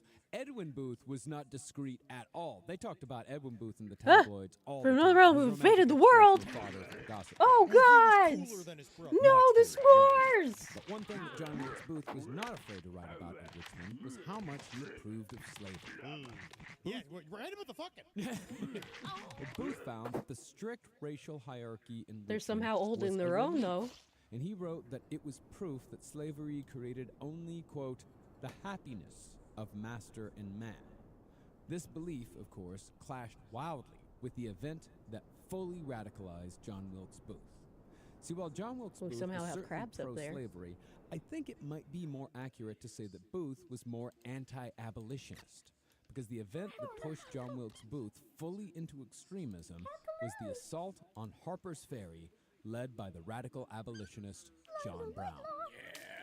I watched most of that Taking show fruits. that, what's his name? was Good in. Lord Bird. Yeah. Man, with Ethan Hawke. That show's amazing. He's an Haven't seen it. amazing. The character's fascinating. Fucking awesome. Yeah, Yeah. John Brown's super fascinating. He's an amazing character, and I don't put it past John Wilkes Booth to absolutely hate black people. Well, no, I said, like- that he was definitely pro-slavery, definitely, but I think it was more an anti-abolitionist thing. I think Well, that was definitely who he wanted to kill. yeah, he hated abolition because that's the thing is that you can't really have the world that he loves and the world that he enjoys without black people, because you need black people to be slaves in But- his world. But they have to be slaves. Yes, they have to be slaves. They have to be. But in John Wilkes, abolitionists are the ones that are trying to remove that Ooh. world from John Wilkes. They're trying to take it away from him. And that's So those what are the I ones that he say hates more. No to. Well, as far as the assault Oh, on Harper's Ferry flower goes, people all the way down on October here. 16th, 1859, John Brown led 22 men into a federal arsenal in Virginia to seize control of the facility and the weapons contained therein. Brown's hope was that the local slave population would rise up and join the raid, and using the arsenal's weapons, they would start Ooh, a new slave Fox rebellion that would religion. spread across the South. Now, admittedly, this was not a great plan. Even Frederick Douglass, like John Brown New got a hold Fox of religion Frederick just Douglass dropped. was like, hey man, you want in on this? And Frederick Douglass is like, no. This is, he actually says, like, this is suicide. Yeah. It's not going to work. Well, as it turned out, Frederick Douglass was right, because even though Brown and his men easily captured the arsenal, no one came to Brown's aid. The governor of Virginia soon sent in troops, led by Robert E. Lee, future general of the Confederacy. Uprooting. And Lee squashed the rebellion and captured John Brown so he could be publicly tried and hung in short order.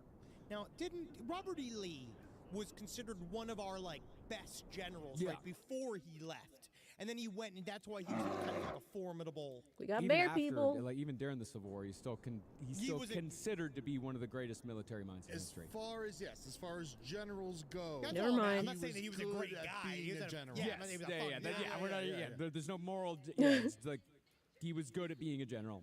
So was Ernst Rommel, the Desert Fox. and all He that, the was Nazi. great general. I loved his work as a general. But in the weeks between Brown's capture and his hanging, conspiracy theories began to swirl that the raid had been funded and planned by abolitionist politicians. Politicians like Lincoln's eventual Secretary of State, William Seward. If you'll remember, Seward was also the other man that John Wilkes Booth and his co-conspirators tried to murder That's on the night connected of to something. Lincoln's killing. As a result of these conspiracy theories, talk of Southern secession from the Union increased dramatically after the assault on Harper's Ferry. And John Brown's raid has, in fact, often been referred to since as the dress rehearsal for the upcoming Civil War. But as far as how John Wilkes Booth reacted to John Brown's raid, Booth had been preparing for a role in a play with the scintillating title of The Filibuster. And that's when the governor of Virginia announced that a group of abolitionists were planning to break John Brown out of prison. For some reason, John Wilkes Booth decided that this was his moment. Answering the governor's call to keep John Brown in prison, Booth immediately abandoned his commitment to the theater and boarded a train that was transporting the Virginia militia to where John Brown was being held. Further encouragement for John Wilkes Booth came when he found that his fellow militiamen were starstruck that the John Wilkes Booth was going to fight beside them, and one soldier even lent Booth a uniform so Booth could join the battle. Would that guy fight naked? He had an accent. I thank you for this uniform, but unfortunately it is not as form-fitting as I would like. If I could, can I wear this fine silk brochure and these wonderful, these are knickers all the way from Paris, France, and I will adorn these to inspire my fellow militiamen to so fight all the bad guys.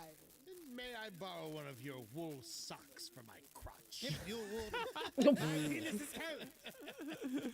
If my uniform is not satisfactory, then may I make use of your malicious tailor? How may I perform properly if I'm not inspired by my outfit? Now, I hate to be picky, but isn't gray a bit drabby? Oh, God. I know that you are called the Virginia Greys. Yes, I'm aware of this. I'm aware of this. Fully aware. But what about the Virginia Lime Green? Listen, the Virginia Vermilion. Yeah, the fox and the bandits are fighting. I read where I Oh. go back to William Muskets. Well, as it turned out, there was no abolitionist plan to break John Brown out of prison. It was just another conspiracy theory that was dreamed up by the increasingly twitchy Southerners. So John Wilkes Booth and the rest of the soldiers Ooh, ended snakes up have a just religion. standing outside the courthouse to quote-unquote provide security until John Brown was to be hung. You heard him, boys. Everybody keep standing. Keep standing. Now, some of you may sit, the fatter ones. Now give the other fatter one sit for a little bit. And now I will sit, because I'm tired. Perhaps someone could go on a coffee run. Perhaps someone, have you heard of the Starbucks?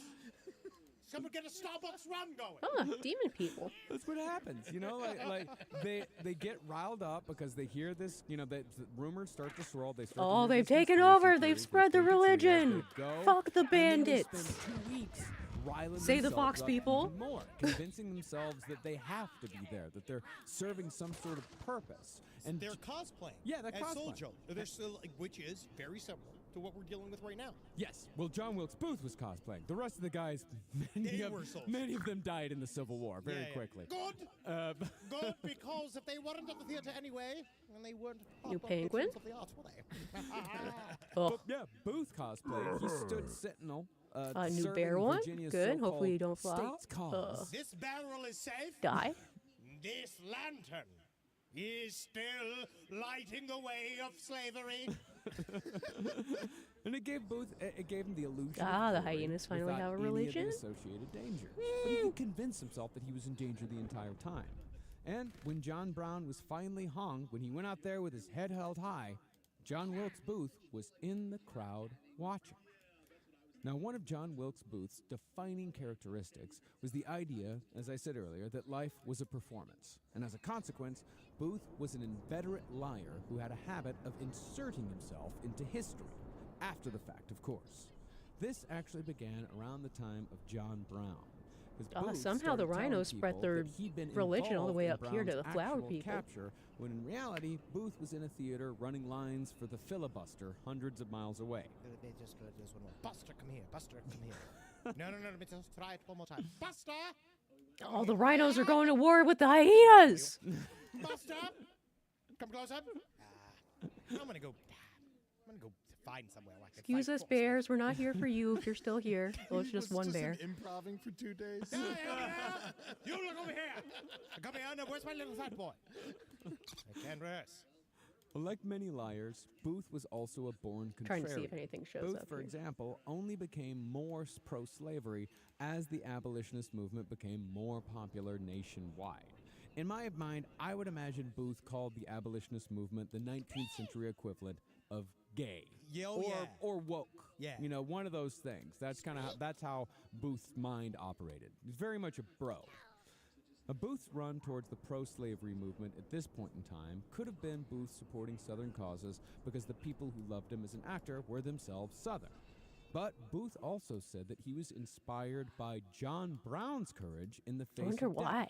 He was also inspired by Brown's willingness to take action instead of just talking about it. As such, Booth claimed that he wanted to be his own version of John Brown. He said this out loud to people.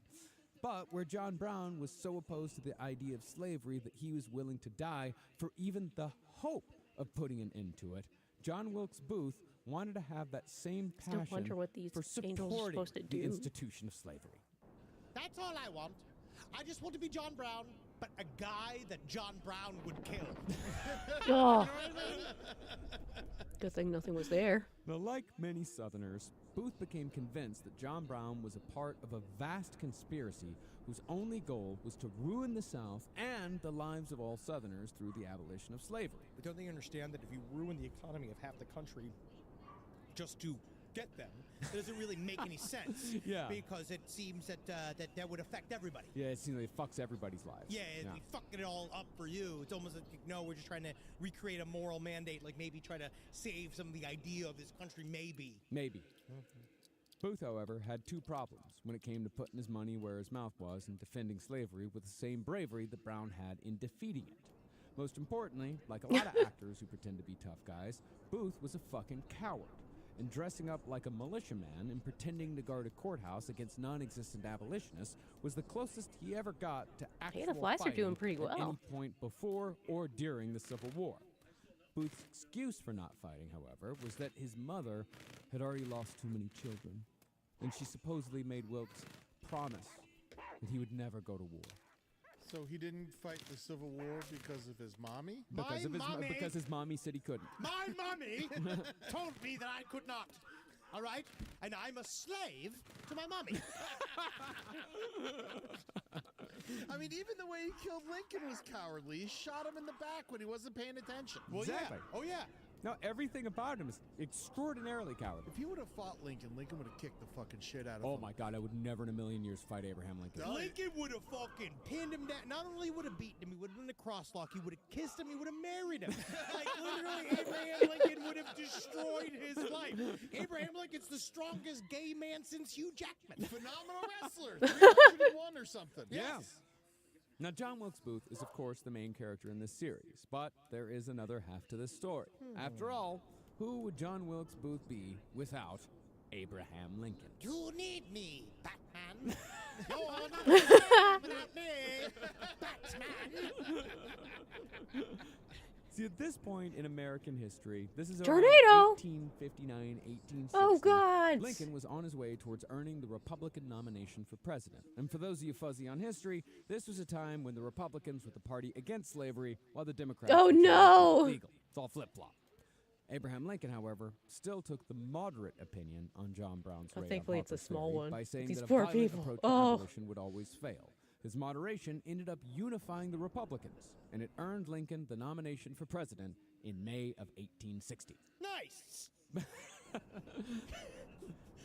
Hell yeah, Lincoln! Wow. Good work, Abe. Booth. I'm always here for you, Abe. I'm your number one fan. Need me to hold your hat? All right, well, I'll just stay over here. Hey, Mary Todd, how you doing? Looking sad. Booth, meanwhile, spent the year 1860 morphing into what would have been the 19th century equivalent of an action star. Like his father, Booth was naturally athletic, and he soon became a skilled fencer and fighter who was able to nail the sword fight choreography required for certain Shakespearean performances at the time. Booth would definitely be the guy. That's why I keep thinking Mark Wahlberg would be him getting up every day being like, I get up each morning 5:45. I have 9 eggs. Then you see me here in my cold plunge. Then I'm over here in my workout room. Then I go pray, get prayed up. Then I The go demons and are I attacking spend somewhere. time with the family I'm allowed to see. And then I act. Then I come back to the gym, 9 eggs. Well, as a result of his action star prowess, Oh, yeah, it's Wilkes like, where'd the earned his rhinos big go? break when he was Weren't given they the title attacking the role in Romeo and Juliet hyenas? in a production that toured across Oh, the they're over South. here. But as you may have already guessed, John Wilkes Booth, he was kind of what we'd now call a bro. Sure. And he got himself in trouble for doing bro-y shit on the regular. For example, right in the middle of Booth's highly successful run on Romeo and Juliet. This is his big break. This is when he's at the top of, not necessarily at the top of his game, but he's getting there. Booth was running his lines one evening when he noticed that his stage manager was carrying a pistol in his back pocket. Okay. Thinking that it would just be fucking hilarious if he grabbed the gun and fired it into the air just to like scare the shit out of the stage manager, like scare the fucking shit out of him, like it'd be so fucking funny. Yes. Booth grabbed the weapon, and the stage manager did not appreciate Booth's sense of humor. So No, it's a funny joke. It's a funny prank. I'm gonna shoot your gun at you. and so the two of them got into a tussle while the stage manager tried to wrest control of the gun back from Booth. You'll never out-wrestle John Wilkes Booth. Ah, finally, the snakes are spreading. My beautiful feet, my beautiful small feet are uncontainable. Boom! Gun goes off. John Wilkes Booth shoots himself in the thigh. Oh, And- God! Holy fucking shit! Holy shit! This hurts! Wow, this hurts! Oh, fuck! Ow! He spends 3 weeks in the hospital. Oh my God! What was the guy doing with a gun in his pocket anyway? Get a holster. It's 1859. Yeah, dude. Or it's he's fucking- 1860. Come on. Yeah, he's having fun with it. Why is everyone gonna have rules? I mean, how else are you gonna manage the stage? I guess. Yeah, you gotta make sure it's at gunpoint. Curtains down! Lights, go on! And rhino In another coasters mishap, all over the Booth place. accidentally cut his co-star's forehead with a dagger. Not a from mage! Where? Then almost immediately after, fell on that same Oh, dagger, God. which slashed away 3 inches of flesh from Booth's armpit. Look at me, I'm really getting fucked up. This is cool, right? I do my own stunts. Yeah. Ow! Isn't this cool? Please, somebody tell me I'm cool. It hurts so bad. I need to be cool. Please confirm that I'm cool and you like me. Well, Booth finished the performance, and when the news broke, he was lauded for his dedication to his craft. Yes, and I definitely did all of the Tempest while covered in blood. Oh, But to whatever be this fair, village Booth is. was considered to be a phenomenal actor. Can you across swim the in South. water? He was a crowd favorite. I mean, he he was could a critic potentially stardom. teleport over here. But Oh, partly, the reason why Booth was loved was because he Oh, appeared there's to be two. a tough guy who also had the right politics to be popular in the South.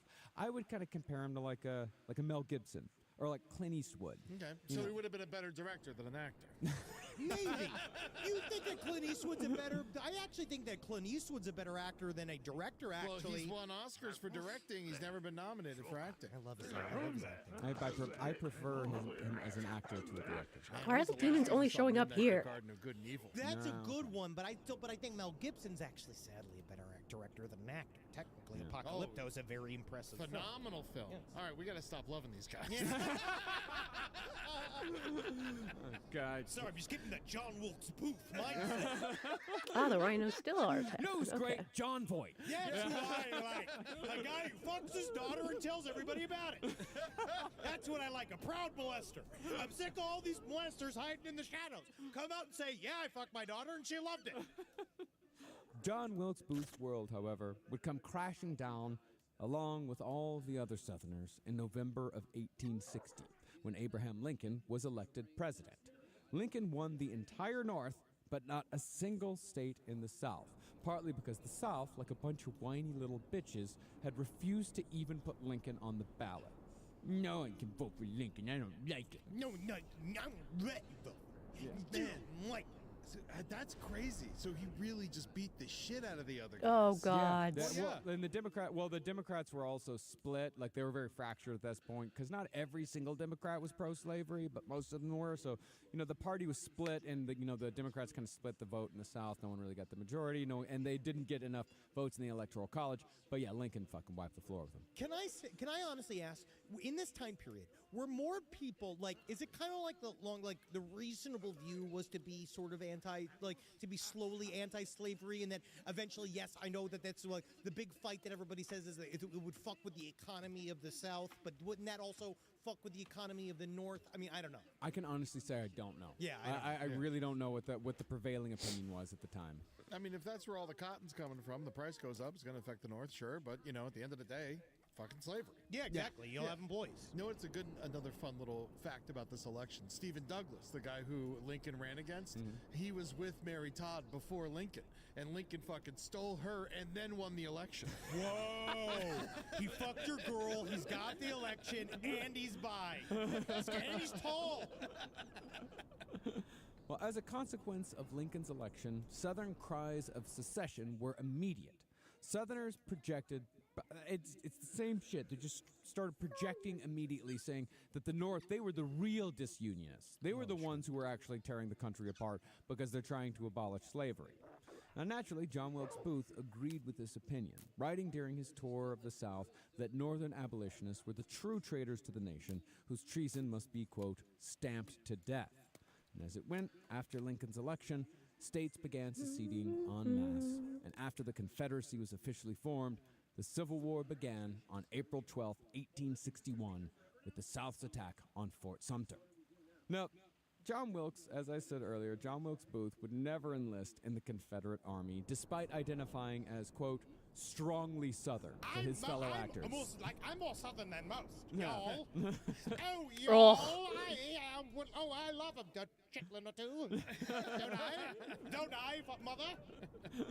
Well, instead of joining the Confederate Army, Booth would just talk a big game about participating in so-called acts of resistance throughout the war. I better here. Burning bridges. He said, I burned bridges. I burned a bridge last night. I Yes. tore up railroad tracks last night. Oh, that riot that was a few towns over. I was there. I was there, and I always burn bridges to light the way of the people that don't understand me. So it's actually kind of even more, so not even really burning of physical bridges, it's more metaphorical. I'm burning bridges to the old thoughts I have. So yes, but a lot of the times I'm acting. No. Booth, of course, It did seems none like of the this. mage He did doesn't know nothing how to teleport because he was onto far the too land. busy building his career as an actor to take part in any Mages, resistance throughout since the there's two bulk of of the them. war. You prefer me to be on stage. I'm delivering the message. I'm helping the message of slavery by showing that I'm a slave to my mommy and the stage. I tell you what, I'll entertain your wives. Oh, send your wives. Send the wives. You would not like your wives to be bored during this war, would you, sir? Would you, sir? I'll make them laugh. I'll make them cry. I'll make them shoot. I'll make them shit. I'll do everything you need. Well, as one of his colleagues later put it, John Wilkes Booth would never have been able to handle the indignities of a soldier's life, because Booth had no desire to give up his identity as Junius Booth's son to become an anonymous Confederate soldier shitting himself to death in a field somewhere in the ass end of Pennsylvania. Do you see these size 4 shoes? Do you see these absolutely delicate hands? This can't be in mud. I have a rash from silk. I'm covered in silk. I have an active rash right now. But ironically, it was during the war that John Wilkes Booth would become famous in the North as well as the South. Booth's brother Edwin, most likely sick of just dealing with America's fucking bullshit, left to tour Europe in 1862. This left an opening in the northern cities for John Wilkes Booth to finally make a name for himself on both sides of the Mason-Dixon. 1862 was actually the height of Booth's the rats career, are going to be in which he attacking the performed snakes. in 33 cities in both the North and the South. This earned Booth nearly $500,000 in today's money, which is great fucking cash for a theater actor. Oh, yeah. Yeah, but eventually, Booth's mouth began to get the better of him. After a performance in Chicago, Booth was drinking in a saloon with his fellow actors when he remarked, seemingly out of nowhere, I'll tell you something. What a glorious opportunity there is for a man to immortalize himself by killing Lincoln. Now, Booth's fellow actors asked him, "Hey, what the fuck are you talking Killing about?" the President of the United States of America. And I'm going to go do it right now once I'm done with this gin and seltzer. Booth, of course, refused to elaborate any further. I won't do it. Yeah. You don't have the guts to do it. But because of that bizarre statement, made 3 years before Lincoln's assassination, Booth was never welcomed back in Chicago, which, I would assume, only fueled Booth's persecution complex. You can't fucking say anything these days. Everybody says comedy's illegal. Comedy's illegal now. Someone's going to make comedy legal. Keep your dirty Italian beefs. I'm sick of I hate your deep dish fucking slop. You put pickles on hot dogs, you fucking Yo, prick. full of shit. It's the same shit that happens over and over again. People isolate themselves by saying awful shit and then blame everybody else when they don't want to be around them because they say awful shit. But you don't understand, Marcus. You have to hear their shit. That's right. That's the only way you're Just want some free different is that land. you have to I forgot. engage with them. I'm forced to engage with them. That's what freedom is I'm forced to engage with their bullshit. Oh, yeah. Oh, yeah. Now, while hundreds of thousands of men were dying on battlefields across America, Booth continued playing the tough guy on stage. I dare you to get within 6 feet of me on the football. It's like, of all places to make a new He village, pretended why that his here? so-called Where the sacrifices freaking for his fire art mages were are. akin to being wounded in war. For example, during the 1863 season, Booth developed a tumor on his neck that needed to be removed. So he went to a surgeon, plopped himself down in the chair, and dramatically told the man, quote, Now cut away. but when the surgeon began slicing at Booth's neck and dark blood gushed out, Booth went pale and lost consciousness. Against doctor's orders, Booth went on stage that very night where he tore open his stitches. His foolhardy behavior resulted in a nasty scar, but Booth used even that to further aggrandize himself with one of 2 lies about how he got that scar. Oh, you want to know how I got these scars? I'll tell you. I was absolutely railing your fucking mother last week. And her pussy got... whatever. No, it couldn't just be that, like, oh, I got a tumor removed and I was an idiot because I didn't take the night off. It already sounds like badass. Yeah, it does sound cool. It does sound cool, yeah. But he would much rather it be, I got shot in the neck. Or he would say that when he got shot in the thigh when he was playing with his friend's gun, that the bullet had traveled up through his entire body and had lodged itself in his neck. But Booth had worked the bullet out himself using his incredible throat muscles. I think this is not an exaggeration. It did enter into the area just above my penis. It went and I felt it bounce off my pelvis, off my right lung, up into my throat. But as it came into my throat, I went and using the theatricality, I pushed the bullet out of my mouth. So yes, sir, I can take your full penis. Straight up to the jewels. Right to the hilt. Now, while Booth was fucking around on stage throughout the year 1863, the number of actual casualties in the Civil War were adding up to staggering numbers. And even when you convert those losses into modern proportions, it's almost impossible to imagine. It's almost like there's nothing civil about this war. By the end of the war, 2% of America's population had died either in battle or because of disease. Taking that from today's population, this would be just about the equivalent of wiping the populations of Chicago, Houston, half of Los Angeles off the map. Just fucking gone. Why'd you choose those cities? Because they are in the top 5 of population Oh, wow. in America. Oh, yeah. They're amongst the top 5. No, I that didn't was realize frightening. It just being very specific. that Chicago, Chicago, You Houston, just were like, half of Los Angeles. Guess which half? it sounds like you have a plan. I didn't realize Phoenix had such a large population. Oh, There yeah. should not be that many people living in that desert. Yeah, man, it's just hard out there, buddy. It's the before picture for Mad Max. It is. It's going to get real hard out there in about 30 years. But while the overall numbers of the dead are unfathomable, even the number of dead soldiers in the individual battles were horrifying. In just the Battle of Gettysburg alone, the North lost at least a quarter of their active soldiers, and those numbers could not be replaced with regular enlistment. Is it just because we just were throwing bodies at stuff? It was the mechanization of war. Oh. It was the Rats, you It's like started a World War I battle. tactics right before It's a- World War One. All the yeah, snakes, they're it's sending old all of saying them that, over. The strategies of the last war are always used against the weapons of this war. Yes. So they're trying to do musket battle in an age where there are machine guns. Yeah, you know, so and the Gatling guys guns. are just getting fucking rolled over and hit with cannons and shit, and they're gonna explode and shit. Tens of thousands of men killed in a single day. You know, and not only that, but people are dying of disease left and right. So there's just so much disease. There's a meteor And somewhere. how long were the battles? Like, I know they lasted days, but like the fight couldn't have Oh. lasted more than a couple of minutes. And right? a Like, single how crab long over can a here person because fight he to the seems to death? be by It's themselves. much longer than you think. Yeah, people. It's long. And these battlefields are fucking huge. Well, the number one cause of death was infection. Yeah. It was all the bullets were soft. They were made in giant presses, and like they were made en masse, and the bullets were made out of really soft lead. And so they hit you, and they wouldn't even penetrate to the organs. They would stick into the first couple layers of your skin and flatten, and then they would pop them out, and then there would be bits and chunks of them still left inside of you, and then that would get infected, and then you die real bad. Yeah, if it smells like cheese, you got to cut off the limb. That's Yeah. what they say. Now, even though Gettysburg was considered the turning point in Oh the my war, God. Is that the thing you say all the time? It smells like cheese, you gotta cut it off. It smells like cheese, you gotta cut it off. It smells like cheese, you gotta cut it off. All right, well, good. Good to know.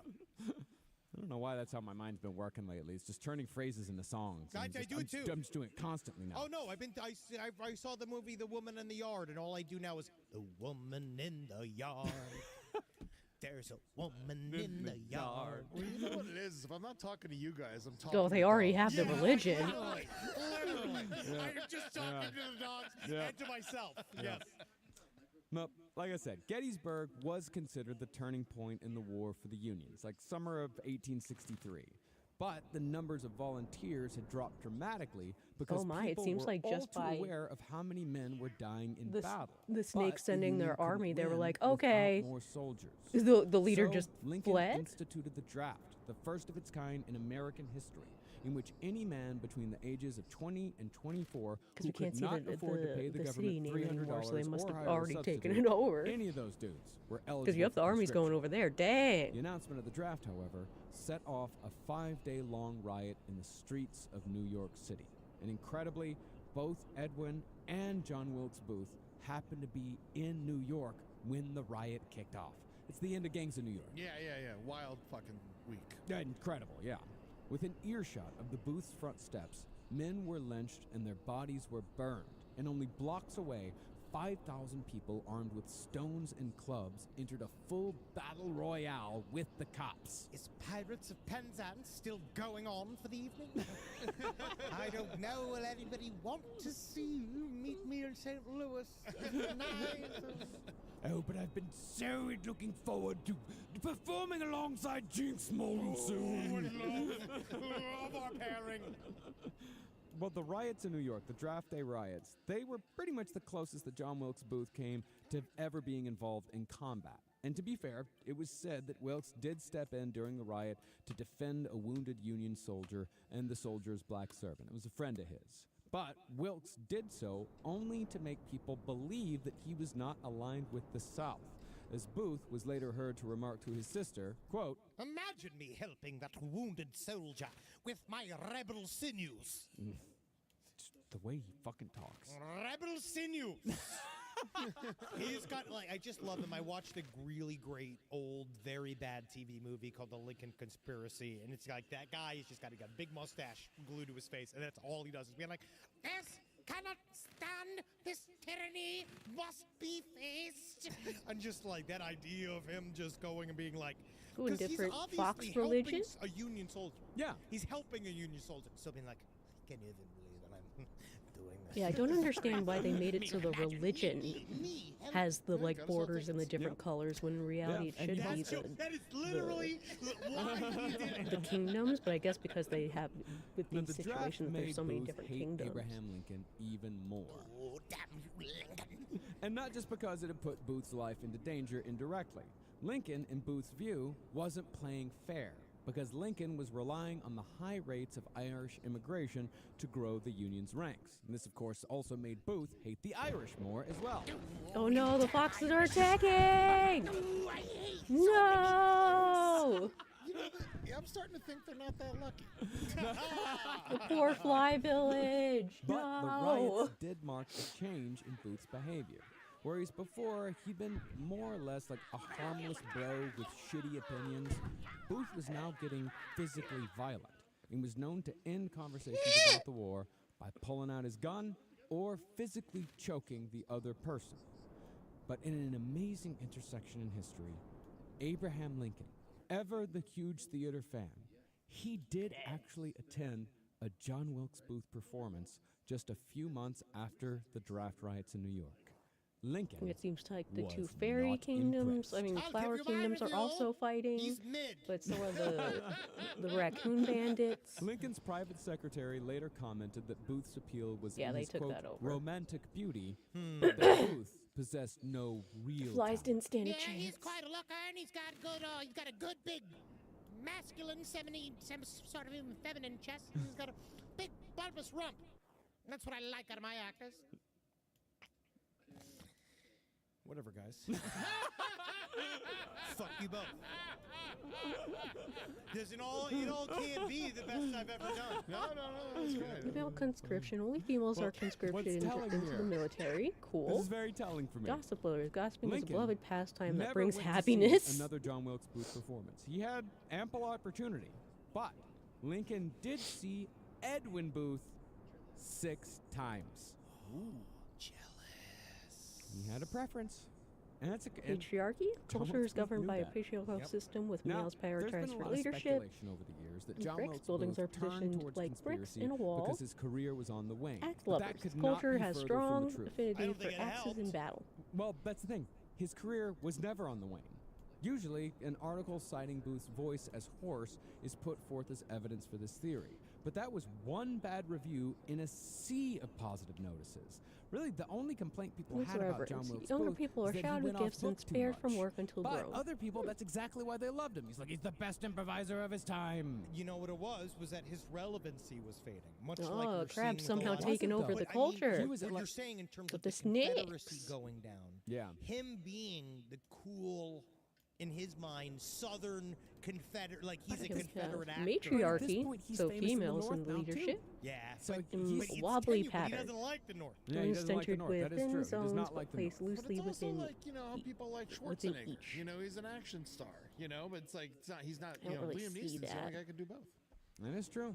Like, Arnold Schwarzenegger? What are you talking about? Twins! Oh yeah, Kindergarten Cop. He was great in those. He's great at Twins. Yeah. You don't think Arnold Schwarzenegger's good at Twins. I enjoy it, but he's not good. He's Yeah. with Junior. He's great, Junior. Junior's one of the worst movies ever made. I like Arnold Schwarzenegger. How's that? I think he's a funny guy. Jingle all the way. Yeah. I enjoy Arnold Schwarzenegger. Don't think I don't. I like him as But a funny he's actor. not good. He's a funny guy. He's very funny. He's very funny, but Trying to get stuff to show up. and there's Him and nothing showing Sinbad up.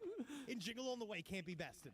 well, because Sinbad's so good. But they have good comedic chemistry. Sinbad brought the best out of Arnold Schwarzenegger. He was bigger than him, I think. Sinbad's gigantic. Yes, big guy. Yeah. Yeah. Well, really, back to John Wilkes Booth. What was Great actor. really what was on the wane in the mid 1860s was the Confederacy. By Rhinos 1864, started their own place. the South was running Separate from the dangerously low Maine. on manpower due to a series of battles that had resulted in large numbers of captured Confederate soldiers. The POW situation was, of course, the moment of illumination for John Wilkes Booth. Dark unrest within Perhaps thinking enemy back kingdoms. to John Brown, Huh. Booth began to believe that he might know how to single-handedly bring about victory for the South. Although again, Cast curse. it must be Ability to said, inflict a dark it curse was upon far enemies. too late Cool. for Booth to really do Silent. anything Silent your meaningful enemies, for the leaving them cause of this unable to cast spells for a but time. before Booth could join the fight in his own way, at long last, even if it was too late, he had to free up his schedule. Path of Unity. Unity is the key to surviving the storm ahead. Zoo foxes want unity. Cool. Hold the war. Summon lightning. How about Tuesday? Yeah, I can end the war on Tuesday. Booth, therefore, began to wind down his acting career on his own accord. Booth's last big run was a highly successful 30-night engagement at the Boston Museum, performing the only play his father ever wrote, Ugolino, which was a dark little number heavy on murder and betrayal. Man. Doesn't really sound like it. It's I know, because I read we're still in the age of synopsis. chaos that Doesn't the sound great. Someone really ugly. rhino You mentioned religion an has ugly spread boy. so much, and it's No. literally its Ugolino. biggest only trait is Glolino. right-boring desire for conquest and endless war. Nobody wants to marry my son. Sure. Yeah, let's go ahead and say that's the plot. It's a really Snakes are fighting the It's a hyenas. really ugly 8-year-old Italian boy And they who took wants over. to marry Okay. a 50-year-old woman. Yeah, played by John Wilkes Booth. Both. Yeah. Oh, ugly, no. Ugolino. Well, soon after that run, Booth wrote a letter to his sister, in which Booth seems to try very hard to justify why he still hasn't contributed to the fight for his beloved Confederacy, even though the war's been going on for 3 years at this point. But he also, while he's justifying it, he is also Pep talks. simultaneously You can get inspired talking after about how talks. awesome he is. This is what he wrote. My brains are worth 20 men. My money worth 100. Oh, the cats spread their I have culture. a free pass everywhere. My profession, my name is my passport. My knowledge of drugs is valuable. My beloved precious money is the means, one of the means by which I serve the South. Money, drugs, hanging out, being me, having fun, hating anything in my sight. I hate. And they need me here again. And so, by the time the next presidential election rolled around in 1864, John Wilkes Booth was actively discussing plans with his Confederate friends to snatch Abraham Lincoln for leverage in a massive prisoner exchange that just might turn the tide of the war back to the South. Before long, though, that plan would fall to the wayside to be replaced with something far simpler. Let's just kill the motherfucker. And it's with the plotting, failing, and plotting again that we'll return to our series on the assassination of Abraham Lincoln next week. Yeah, dude. And then we can also talk about it too. A lot of the conspiracy theories talking about how he was a spy and he did all of this shit. We will bring that up, I think, next episode or the episode after. Yeah, maybe the episode after when we talk about the manhunt. Because he was always talking about how this was another big thing you'll find out later on is that he was talking about being a spy. And that Well, the Confederacy used him. well, he was a liar. Yes. At all times. He But- reminds me of a certain other 3-named assassin that is very, very similar. Yeah. Which one? Thomas Riddick Hardingley. Oh! Oh no! Lee Harvey Oswald. Yes. Oh no, but I remember Thomas Riddick Hardingley. He killed Dr. Baroom. Yep, Yeah. Dr. Baru. And he of was the a Baroom singer, Institute. not Yep. an actor. No, yes, singer with his feet, tap dancer. Yeah. Senator Dr. Adrian Oh. Winston Baroom. Adrian Baroom. Guy, Yes. I remember him. Yeah, very good at You see, it's like the Age Senator of Chaos from is the almost Bahamas. ending, and you're doing all of this Please war and say it shit that way. now. Guys, thank you for joining this very thick opening. My God, But you know yeah. what? We did good too, because it wasn't just context. No. We literally are just telling the story. It was difficult to not put it. I had to pull back on the I had to did. pull my context pants up quite a bit. You did. I feel like John Brown could have been. He deserves his own episode. Oh, yeah, Harper's no. Ferry deserves its own episode. I actually had a very hard. I have Oh, the rhinos are back taking on both that and over. the Christiana riots. Like they're Yeah. both fascinating stories. And then the fucking New York draft riots. That So we was the did a good job. hardest one of all. We've done a That good was the job. hardest one of all. We did a good job, guys. We're telling one of the stories. There's whole books about it. I know. There's a whole books about it. We're There's telling a whole one book of the stories. whole books about the New York draft riots. I want to talk about the New York draft riots all day. We're going to have so much time to talk about all of it. I love New All York right. history. Because we're going to be doing the show for the rest of our lives. Go to patreon.com/lastpodcast on the left. Okay, we are Give at us the age money of the so that we moon, can continue so- to do this for the rest of our lives. You what? can also watch us 10 do plus our kingdoms Patreon at show war. Oh, live every God. Tuesday. We made a little bit of an announcement of our change of our streaming shows, but I want to just again say last stream on the left is exactly the same. Exactly. Nothing is changing. They say if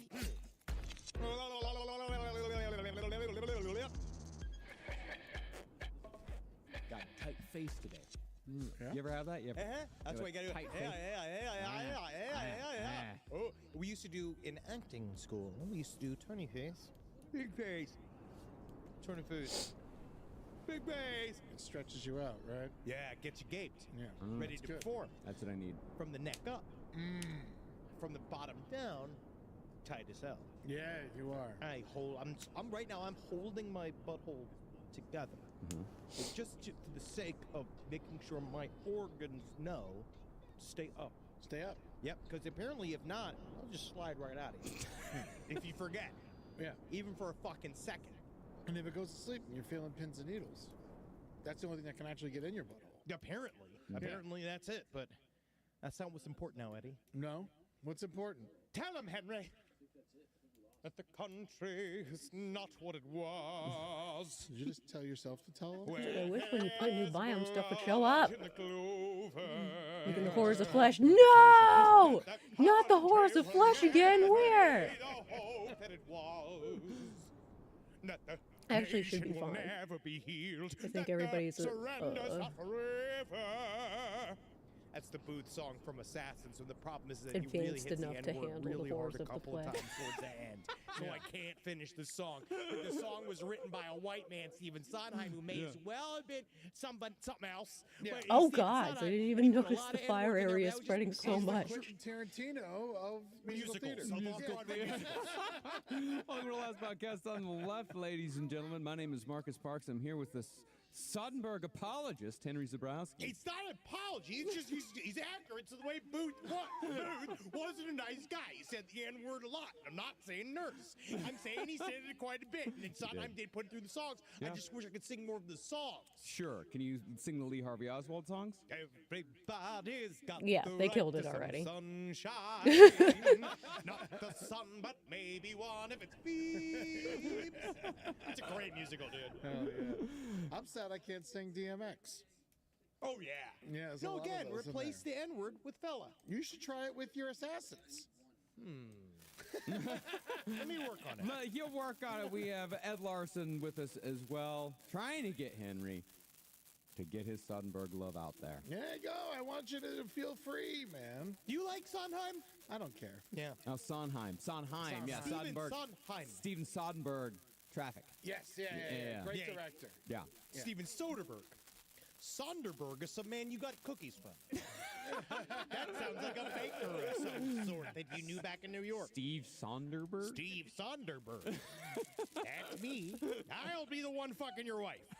Yeah, how you doing? They call me Dr. Cookenstein online, but to you, I'm Dr. Steven Sonderberg. And we are here at part 2 Oh, no, the assassination of this Abraham one. Lincoln. And this one really puts the ass in assassination twice. Now, in this episode, So there's are you 4 actually going to explain who this happening Lincoln right fella now. is? Yeah, Or are we just going to keep... we just keep saying this. Abraham Lincoln. Abraham Lincoln, like, who was he? Was he some kind of ex-gamer? I forgot you didn't go to college. I really didn't. I Hey. wrote for the paper. Yeah, he wrote for the newspaper, and he took writing classes at Tallahassee Community College. So, yes, it's like you didn't. Yeah, no, I Go refused anywhere. to learn math, and I was like, you know what? I'm just not going to graduate. Hey, I can't say much. I have a creative writing degree from Texas Technical University, so I did not make great choices God, on I it. think Hey, some most of those environments degrees were used to do write spread, so this manifestos about one, this killing women. biome spread. So just remember that, know that you're past that. Actually, no, we did have, was it John Hinckley was also a student at Texas Tech University, except he studied history. Also, presidential assassin. So when we last left John Wilkes Booth, Booth was in the early stages of winding down his acting career with the Oh, no. explicit purpose of devoting more time to a conspiracy to kidnap Abraham Lincoln so the Confederacy could ransom the president in exchange for Confederate POWs. Why did you do it, Johnny? Nobody agrees. You who had everything, why did you bring a nation to its knees? See, by this point in this People By are this doing point so in well. The American Civil War, 1864, the Confederacy was on a near irreversible downward slide, and John Wilkes Booth had done absolutely nothing in service Okay, of the defending hyenas his gained their beloved stuff back. institution of slavery, aside from talking a lot of shit. From what it seems like to me, Booth had With more or some less snakes? convinced himself that he was simply waiting in the wings for his moment to step into history, as if his part in the war was simply another stage role. John Wilkes Booth had been greatly inspired by the pre-war raid on Harper's Ferry led by the abolitionist John Brown, but only in the sense that John Brown had taken matters into his own hands and had fought and died for a cause. I want to be John Brown, but on opposite day. Call me John Blue. Oh, Gray. Oh, fuck. No. Let's just stick with John White. Now, if you'll remember, John Wilkes Booth had wanted to inspire people just as John Brown had, in the sense that Brown had gathered a small crew to fight against impossible odds. The difference, though, is that John Wilkes Booth wanted to inspire people to defend slavery, not abolish it. Super hard. Yeah, well, I mean, Not at the not for time, half but of the yeah, country. Oh Time, no, however, the snakes was attacked the running out for cat. Booth to make his move. 1864 was an election year, so Lincoln was determined to show America that an end to the war was in sight.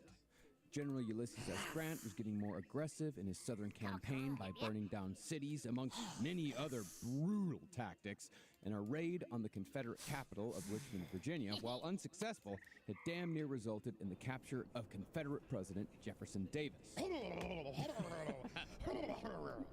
So, Sorry, it's like Confederate noises. I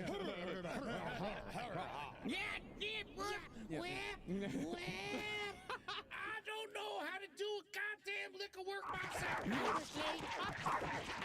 Oh, they were just starting this village too. So, perhaps seeing that 1864 was do or die time, John Wilkes Booth began having serious discussions Good. with other Okay. Confederates to formulate a solid plan Oh, for no, there's the- kidnapping over there. I Abraham was thinking Lincoln of this in one, order which to is trade him now for dead. Confederate POWs, thus shifting the well. momentum of the war.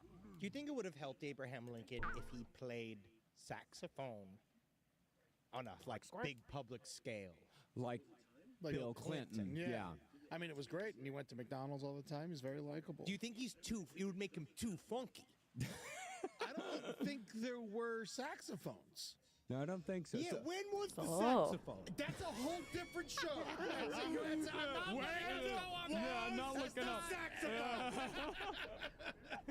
I just find it crazy to think about Confederacy, as in general. It's just they're so lazy that they want slaves, but they're so lazy. To protect that laziness, they're willing to die in war. Oh yeah, man. Just work. I'll kill. Just work. I will literally kill for my Roomba. I will kill for my Roomba. I don't know how to clean the floor. Well, there's nothing romantic in work. You know, there's no glory to be had in work and just being a fucking, you know, and just being a guy who's out in a field somewhere. There is glory in going to fight and defend your homeland, or at least there's glory in the idea of it. What about that song? That sound of the man working on the chain. Gaying. Pretty sure they're all prisoners. Calls for an earthquake It's shatter also enemy sung by cities. black men, which the Confederates do not enjoy. Unbelievable. It is. Now, the plan to kidnap Lincoln first appeared in August of 1864. That's when Booth began discussing kidnapping plans with two childhood friends from Baltimore. These two men, unlike Booth, had actually fought in the Confederate Army. That meant that Booth had begun his plot against Lincoln, whatever it was going to be, a full 8 months before the assassination took place, and 3 months before Lincoln was elected to a second term. Then I can possibly kidnap Lincoln after the summer musical. Lincoln's second term, however, had not been a lock. Projections said that Lincoln would probably lose, but when the absentee ballots rolled in from the Union soldiers, Lincoln became the first president since Andrew Jackson to win a second term. Absentee ballots? I thought those were new. No, it's been in use for quite a long time. Lincoln needed to win. Lincoln had to win, I guess. Yes. Yes, you guessed correctly. Also, it was really hard for him because he wasn't really campaigning that much because he was like in the middle of a fucking war. Yeah, it was very difficult for him. Yeah. Yeah, he's so tall as well. Very difficult. Your facts are on point today, man. I can't even. Why did you do it, Johnny? Nobody agrees. He's actually 5'8", but the hat put him over. Yeah. Taller. He actually was mostly skull. And people don't want to talk about it, which is why he was so easy to kill. Let's continue. Confederate media, however, reported that because the soldiers had put Lincoln over, Lincoln had used his tyrannical powers to rig the results and re-elect himself.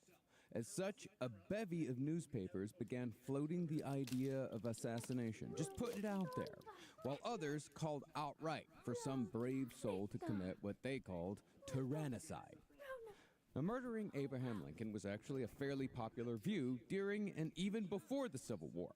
But while today At we're least the totally people used can to the live on idea the that there's at fire least one guy trying to kill the biome, president at since it's all spreading times, up no there. matter who the president It's is. something you can set your watch to.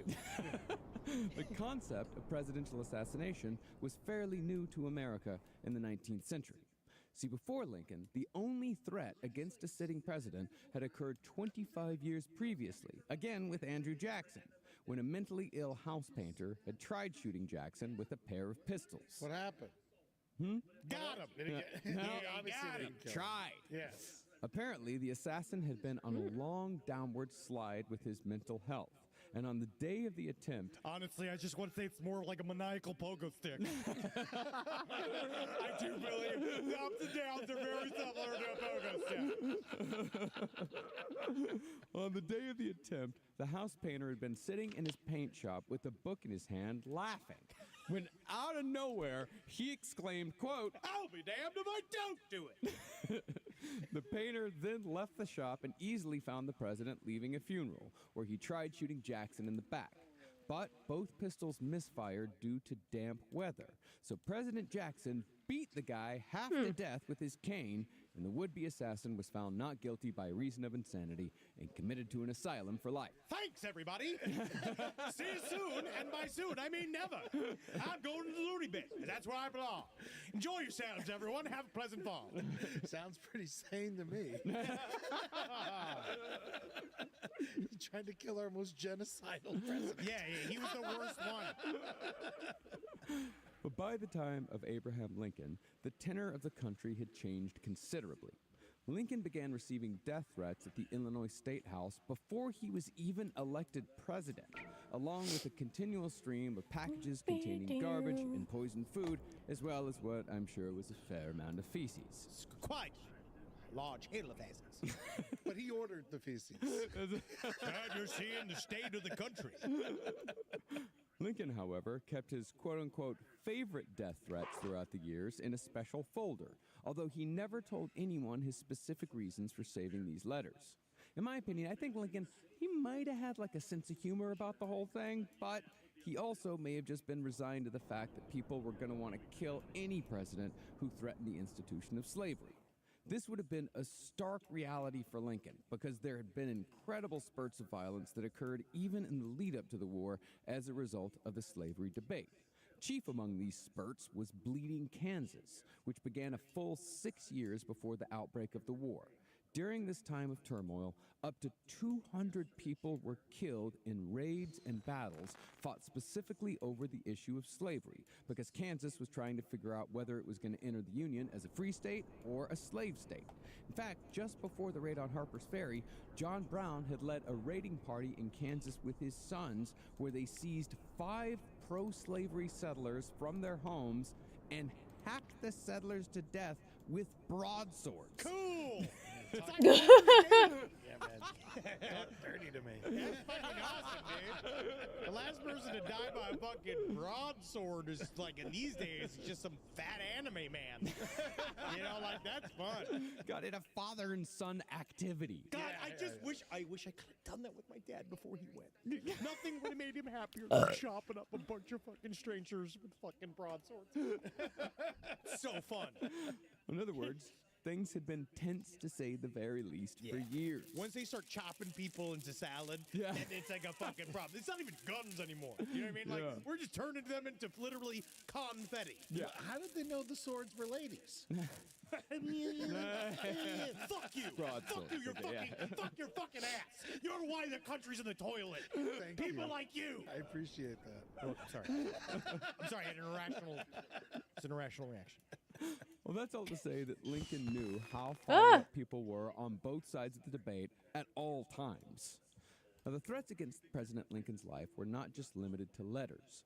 The earliest near-successful attempt took place, coincidentally, in Maryland. Yeah, I Booth's imagine that home would be state. the lightest threats of death. Yeah, Or the letters. No, Because the the letters letters. are just saying I'm going to kill you. Oh, yeah. No, that's definitely the least of it. Yeah. But this first attempt came to be known as the Baltimore Plot. Can you actually say it properly? The Baltimore Plot. The Balmer Plot. Yeah. Balmer Plot, yeah. This plot, however, this plot was not something that occurred months or even years into Lincoln's first term. People were trying to kill Lincoln on his way to his inauguration in March of 1861. This was before the Confederacy was even formed. A secret paramilitary group called the National Volunteers, who had the stated goal of overthrowing the government by violent force, they intended to kill Lincoln in Baltimore when the president-elect's train stopped in the city on its way to Washington, D.C. The plan was to create a public disturbance and murder Lincoln in the fracas. But luckily, the infamous Pinkerton Detective Agency had infiltrated the National Volunteers.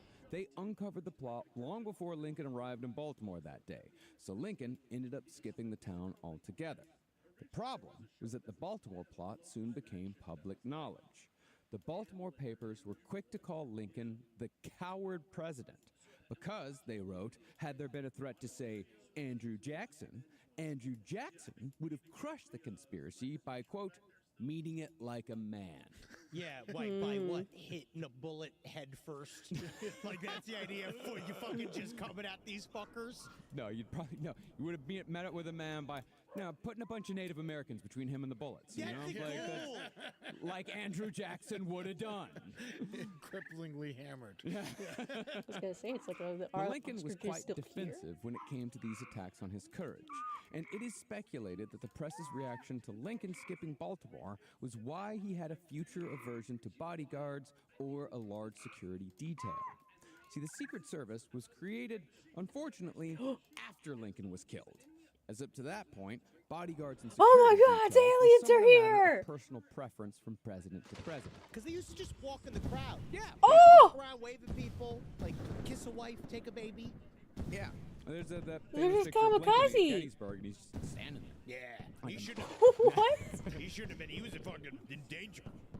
Lincoln, for example, he was constantly opposed to the idea of having a personal bodyguard. And this was against the wishes of his friends, family, and cabinet members who constantly told him that he needed some sort of protection. Yeah. Lincoln did somewhat acquiesce in 1862, it was about 2 years into the war, when he allowed a company of soldiers to be assigned to the White House. But they were really bodyguards in name only. They provided no personal protection, and their duties had more to do with taking care of little Tad Lincoln's goats than keeping an eye on the president. Man, you know that annoyed the shit out of some guys. Yo, It's yeah. Like, it's like, can we please put a soldier at the front of your home? I don't need any of these so-called bodyguards. I just need my glam squad. I have Ricky Otto, who does my culinary. I've got Brian Kingsley, he's doing my interior design. I've got Randall, who does my clothes. And I've got old Chiba, who works on my manscaping.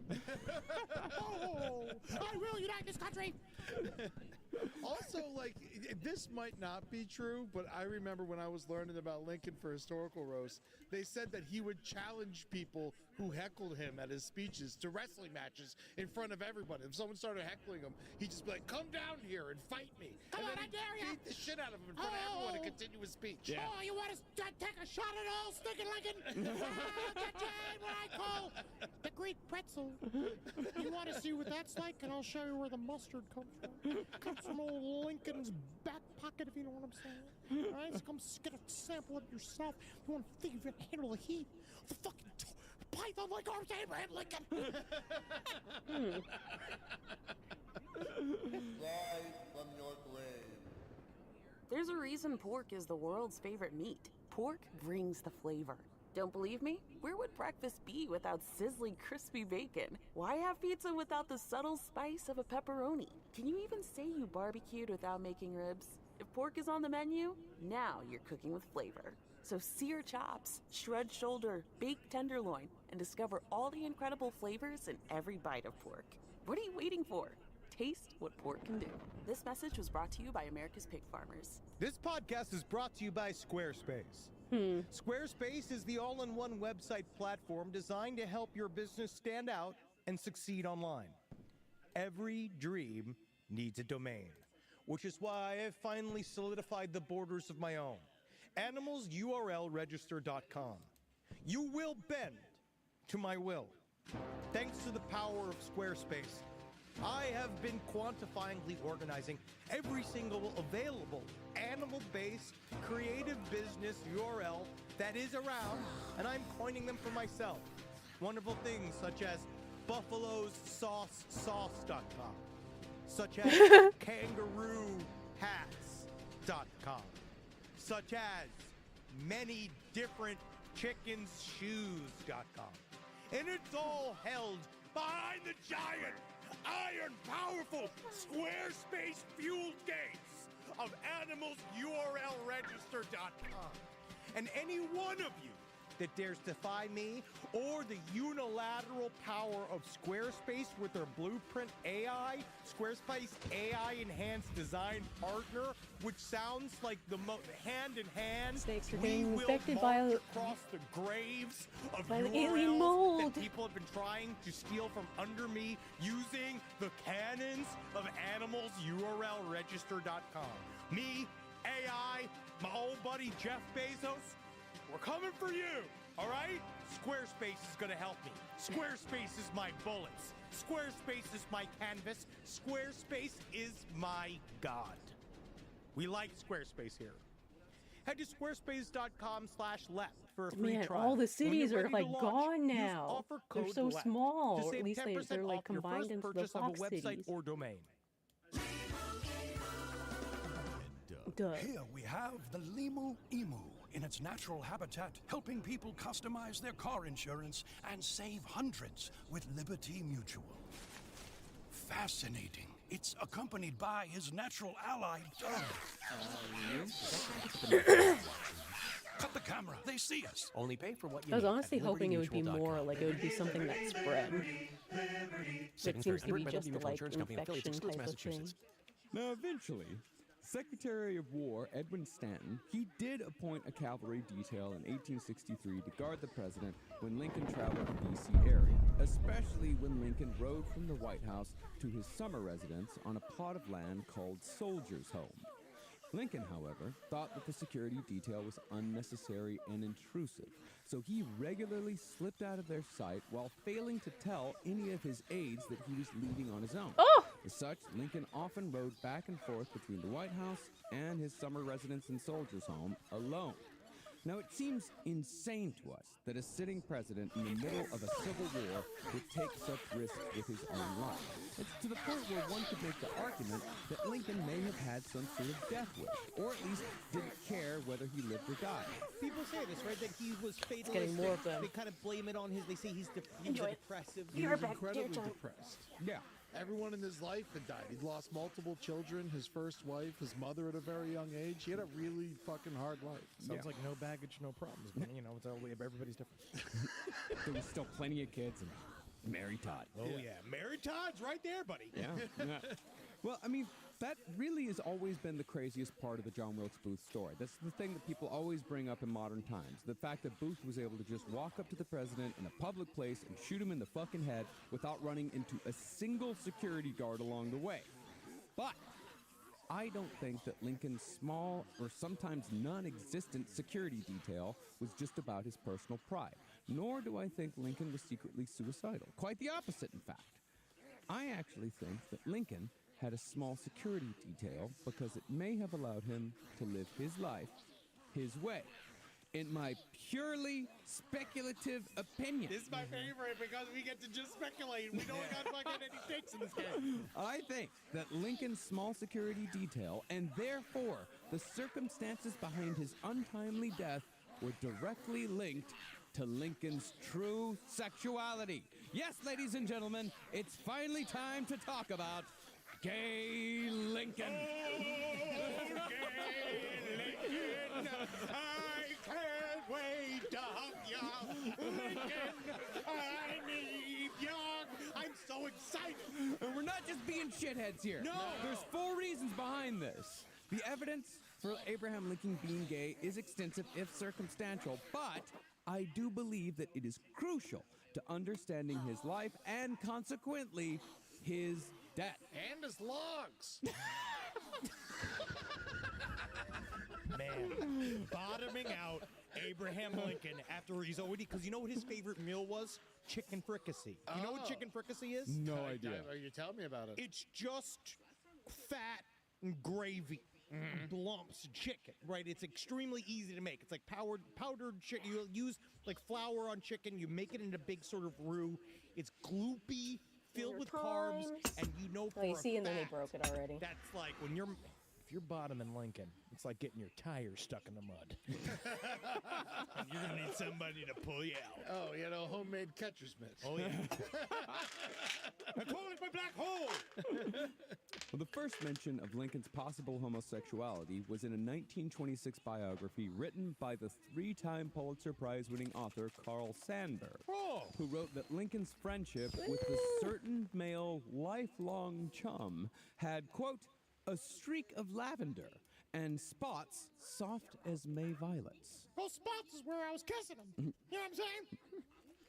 Yeah. Yeah. Cool. I just want you to know, don't be freaked out. I'm the president. Don't be freaked out. I'm the same Abe you knew. Well, I've Abe- always been this way. Okay? Yeah. Just chill out. How's your wife? Shut up. You're being a fucking bummer right now. All right? I'm out with my boys. I'm hanging out with my boys. I don't need to hear about MT right now. All right? She's somewhere crying into a bonnet. Well, Abraham Lincoln's so-called chum was Joshua Fry Speed, a guy who had been partners with Lincoln in his general store back in Springfield, Illinois. This was long before Lincoln was heavily involved in politics.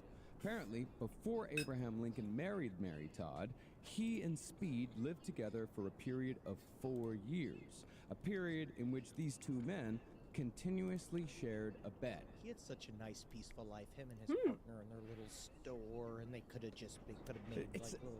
you know what it's like? It's like Schitt's Creek. It's just like Schitt's It's Creek. the apothecary, And yeah. that's also what he called his asshole.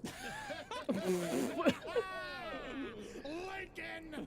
If he wasn't dead before, he's gonna be dead after that! Is Josh Speed's face. He does have a little, like, I'm up to no good smile. He does look like a Lincoln kisser, yeah. He's mischievous. He's definitely Yeah, that's a mischievous. Lincoln- That's a Lincoln kisser. And a lot of people a lot of historians or people Oh. who really push back hard against the gay Lincoln thing. Like, they say that it was not uncommon for men to share a bed during this time period. And they're absolutely right. It wasn't. But not for 4 years. You're telling me you can't scare up an extra bed in 4 years? Hey, Josh, what are you doing? Get another bed. Hey, I love smelling you when you sleep. You're my best friend. The last thing I want to do is not smell you when we're asleep, because obviously we're both wrapped in wool all day long, working in the heat, and I'm a wrestler. I'm a big old gangly wrestler. True. Can you imagine what what my chest smells like?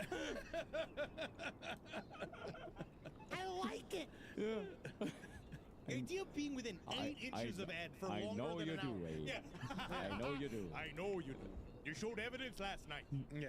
I mean, we've had to touch for too long before. Yeah, so, I mean, but you it know, sucks. happens. It does suck. You That- avoid it. They didn't say he liked sharing the bed.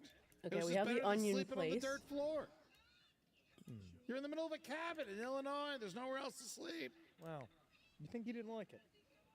I mean, who knows? I don't know. I'm devil's advocate. Wow. Yeah, I think. I do think that they were fucking. Yes. Please make your position clear, Edward. Make your Make it position known. clear. I just like to play devil's advocate. Good, but as you yes, should. it's pretty clear that they were fucking. Yeah. Well, furthermore, Lincoln briefly called off his engagement to Mary Todd when Joshua Speed suddenly left Springfield, because Speed's absence had sent Lincoln into a deep depression. Lincoln also signed his letters to Speed as yours forever, while Lincoln's future wife, Mary Todd, got most affectionately, which might as well have been signed your pal, Abe. Your best friend Yeah, and roommate. Your roommate, Abraham Lincoln. yeah. He did postpone his wedding to Mary Todd Lincoln to help Speed move to Kentucky. And so That's the gayest thing I've heard so far. Well, in the letters that Lincoln and Speed wrote to each other, they talked quite a bit about their anxieties concerning their impending marriages. Specifically, they talked about the anxieties surrounding their abilities to sexually perform with their future wives. Oh, can I just ask? Okay, when I'm going in there, when they say eat the pussy, do I use my teeth, my chompers? Do I bite and grip? That's what I did. Yeah. I love you, Josh. God damn it! I wish we could fucking just suck it. I just realized I've never seen Lincoln's teeth. Oh, you don't want to. He must look like a fucking grave yard. Yeah. I can't imagine what it'd be like near. Oh, his tongue like a horrific slug and his fucking dark brown gums. Did he smoke? I don't know, but nothing was good. No, nothing was good back then. But No. you know, he might. I'm sure he had a rotten mouth. You might have. I mean, if many men had rotten mouths back then. As Just they keep should. going. I'm looking up Lincoln's teeth. Okay. Well, Joshua Speed was not Lincoln's only known dalliance. In his early 20s, Lincoln hired a 19-year-old man named William Green to work at his store. But Lincoln and Green also shared a particularly small cot. Most tellingly, Green also wrote at one point that Lincoln had thighs that were, quote, as perfect as a human being could be. And I showed Ed my thighs the other day, and I want you to look at them too, only just because you've never said anything like that to me. And I also haven't. believe that my thighs are the best thing that I have. I've seen your thighs a lot. I agree that your thighs are the best thing you have. I just didn't. I didn't necessarily feel like I had to say they were beautiful. They're pretty good. Yeah, they're fine. I mean, they've got ham-like qualities. Yeah, and you like ham. Like hanging ham, and Yeah. I do enjoy ham. It's just incredible that you can just pull your pants down without undoing your belt. Hey, it's years of being a performer. Gotta have access to my ass so the executives can get it. Just so you know, also, Lincoln did have horrible dental problems. He did lose a chunk of his jaw due to mercury poisoning in his gum rot. Ooh. Really? And his dentist, Johnny Greenwood. Yes. Wow. That's awesome. Johnny Greenwood. That's incredible. Just like the guy, he made him dentures out of ivory and gold, and he said they creaked and clacked as he spoke in like the souls of the damned were escaping from his mouth. So he had tusk teeth. But guess what left extra room for? Oh, yeah. Well, it depends. I mean, we don't know how big those things were. Yeah. They could have been monstrous. Now, you might say that all of these things with all these guys, they might have just been youthful affairs. Sure. You might even say that Lincoln had fully suppressed his true nature by the time he'd become president. Yeah. But that discounts the case of Lincoln's aforementioned summer residence, Soldier's Home, which to me sounds like the name of fucking San Diego gay bar that specifically serves Marines. Yeah, it very much sounds like a buffet that someone rings a bell at. There's just a bunch of ass hanging out of the window. But rough, soldier ass, battle-hardened ass. The soldiers are home! See, the cottage at Soldier's Home was where Lincoln took his family during the warmer months to avoid death and disease, because outbreaks of typhus and dysentery would regularly rip through Washington, D.C. every summer. It's a reminder that it's a literal swamp. It's an actual swamp. It's fucking idiotic that that's where our nation's capital is. Manhattan's also a swamp. Yeah, but Manhattan's better. Yeah, nicer. It's Yeah. always nicer. Yeah. But it was But this was also where Lincoln went when it was said that he wanted to, quote, get some sleep away from the prying eyes of the public. And it was also where Lincoln preferred to stay when his wife, Mary Todd, was out of town. Furthermore, a member of Lincoln's own security detail, Captain David Derrickson, gained a certain notoriety for sharing Lincoln's bed at Soldier's Home when Mary Todd wasn't around. Hey, just because Derrickson's looking to get his rail split, we don't got to fucking Yeah, blame him for yeah. anything. Why I'm not? not blaming him for nothing. I'm just saying David Derrickson was definitely near Lincoln's dicky quite a bit. Yeah. Quite often. Get a taste of Lincoln gets you thinking. But didn't they say they would sleep chest to chest? No, I made that up. Oh, you made that up? I made it up saying that they slept chest to chest, so that's why they were called breast friends. Oh, yes, okay. no, I made that up. No. Oh, okay. All right. Yeah, Because that would have been, I guess that would have been the way to say that they weren't fucking. I think that's the most romantic way to sleep. Yeah, chest to chest. Yeah, facing the other Looking person. dead into yeah. the eyes of Okay. another person. Feeling the breath of another man Yeah. on your face is. I face away from my wife, who I love. Yeah. I face away from her. No, yeah, so do I. I don't want to smell anyone's breath. No. Yeah. But, Especially David Derrickson. I bet Derrickson was sweet as hell. Civil War Yeah. dick breath is not what you want to experience. It's not the American candle I want to purchase. I think Captain Yankee Candle, please. You're right. And I heard Captain David Derrickson's nickname was Christmas Cookies. And Okay. he was delightful to smell. I bet. So wait and see if stuff It's happens. like a holiday. Every time I remove his I brooch. can, Nope. This all might seem like salacious gossip, but the point of covering. Fuck you! It is! And we like it! No. The point of covering all this is that I think it shows a man who spent his entire existence trying to live two lives. I believe that Abraham Lincoln wanted to live life in a way that would allow him to be who he truly was at least some of the time. Because in 1865, the only way a man was going to be able to be gay in any way, especially if he was the fucking president of the United States, was to live a fair section of his life in secrecy. If that was Lincoln's goal, then a large security detail, which would make sense for anyone in his position, would have not just increased the exposure of Lincoln's private life.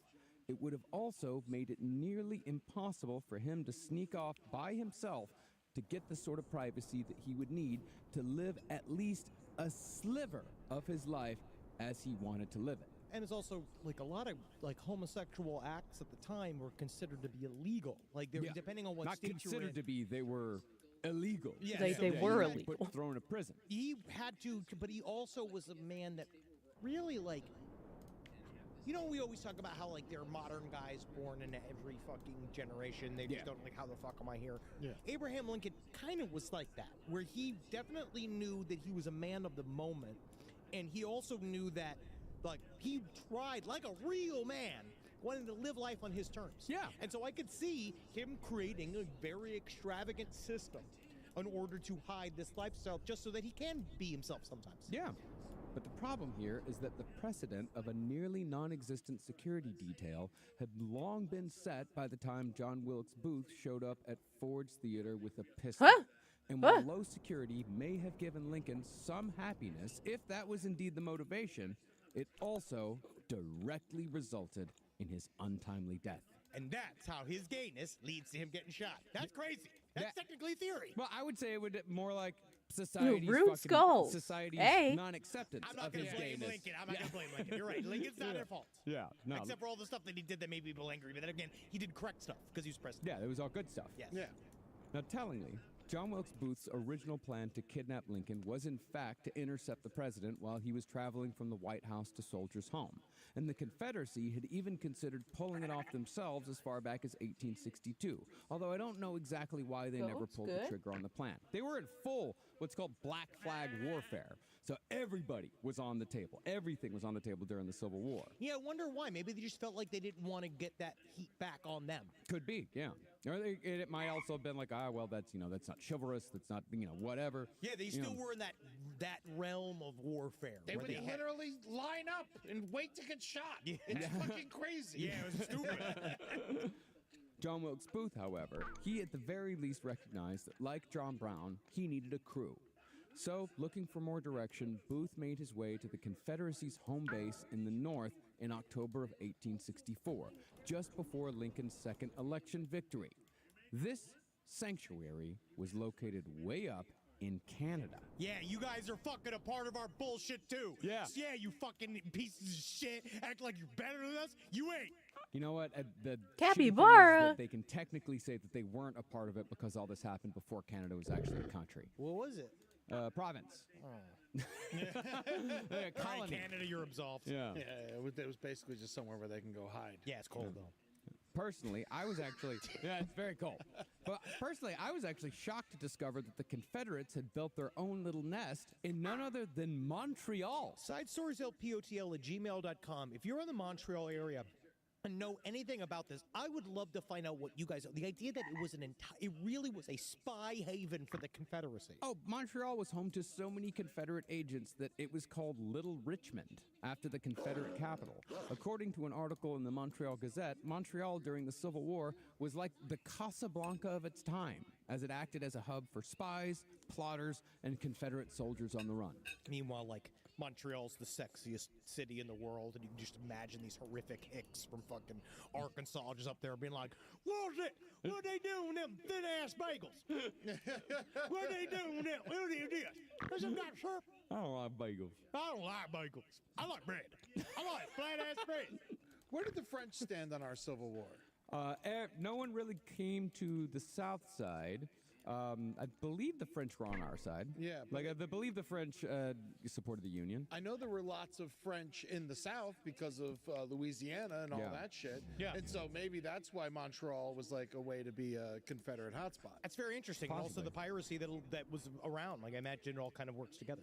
Louisiana, if I remember correctly, though, was kind of like in an odd spot when it came to the Civil War, because I know they had started Reconstruction in Louisiana before the Civil War was even over. So, Louisiana, I think, was like kind of a strange place.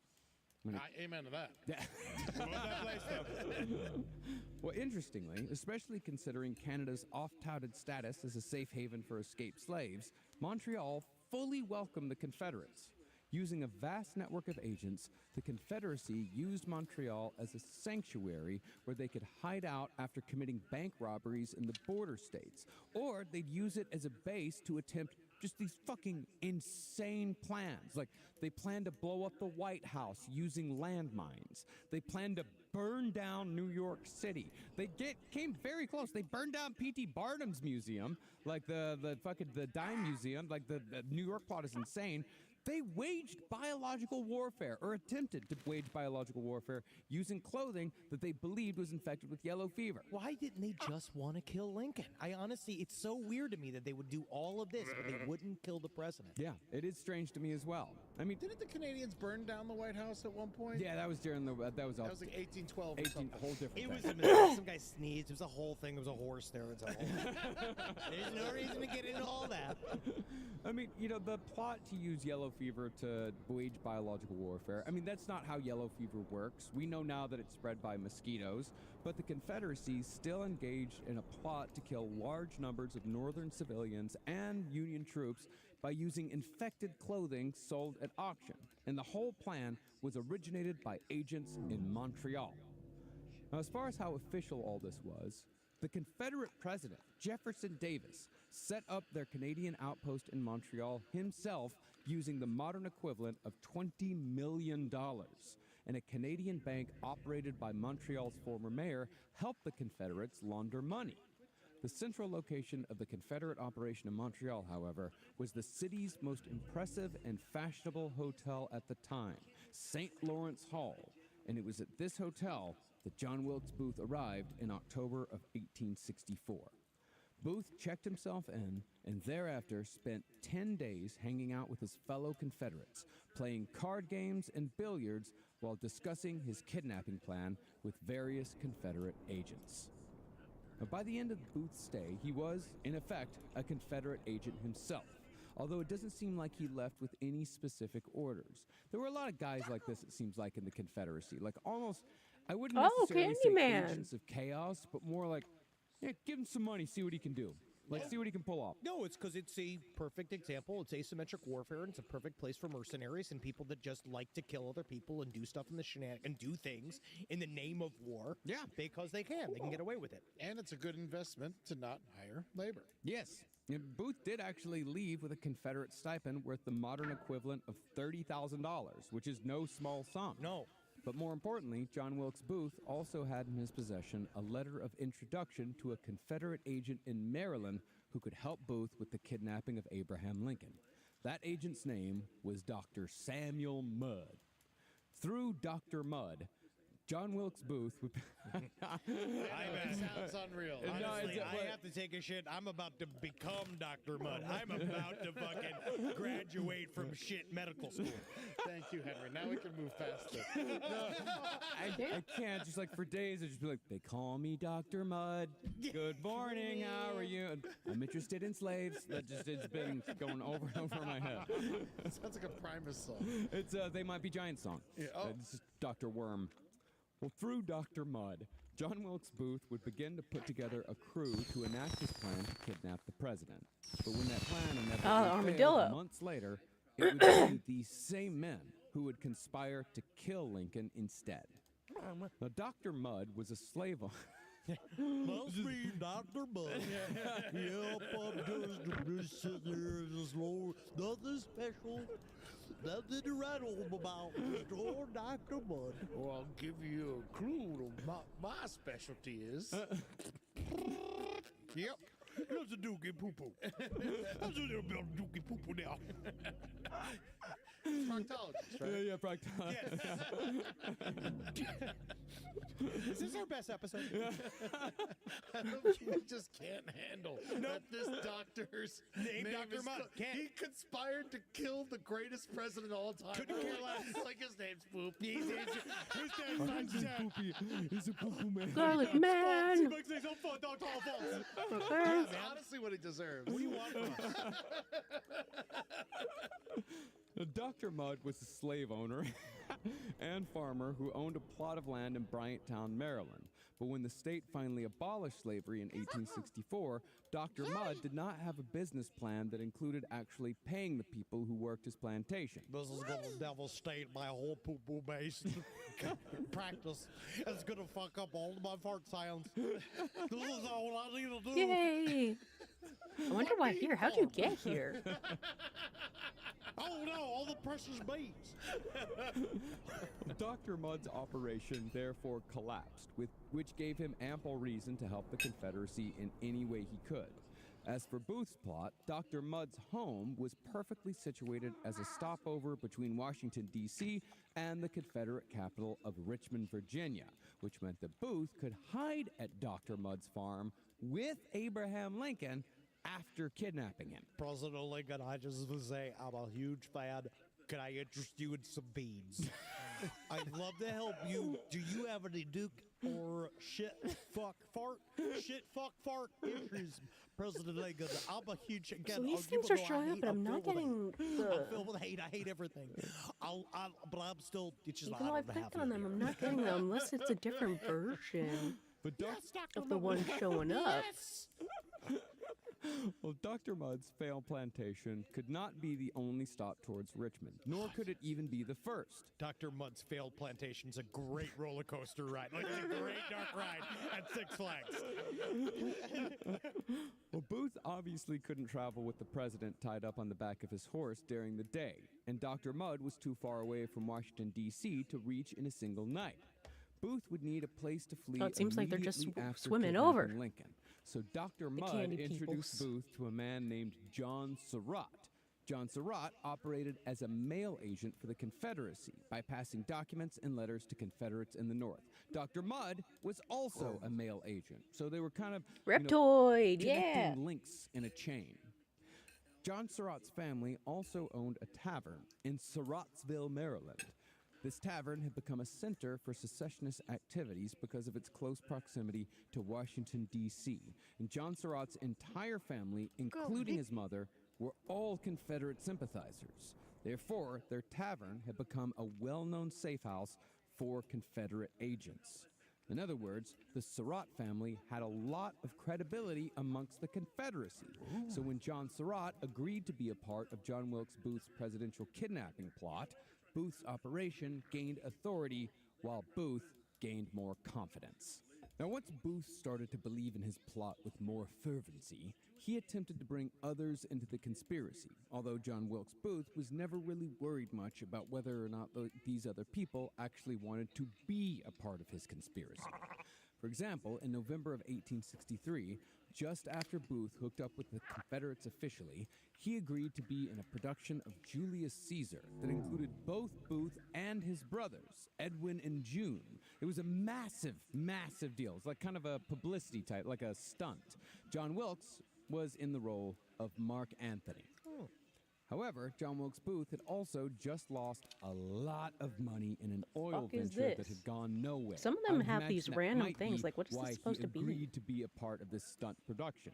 And all the other actors, including, I'd assume, his two older brothers, took turns making fun of John Wilkes Booth for his business failures during rehearsals. Yeah, that's gotta be brutal, dude. That's gonna sting. Yeah. Like, oh, my God. Just getting destroyed by your brothers. And they're like, Haven't lost everything. I know the feeling. You're just like, God, I know they're gonna fucking have something to say about this whole fucking. Well, because Booth had spent like such a long time telling everyone that he's going to make so much money on this oil deal. Like, they got to get in on this. They got to help, and then it just all goes fucking bust.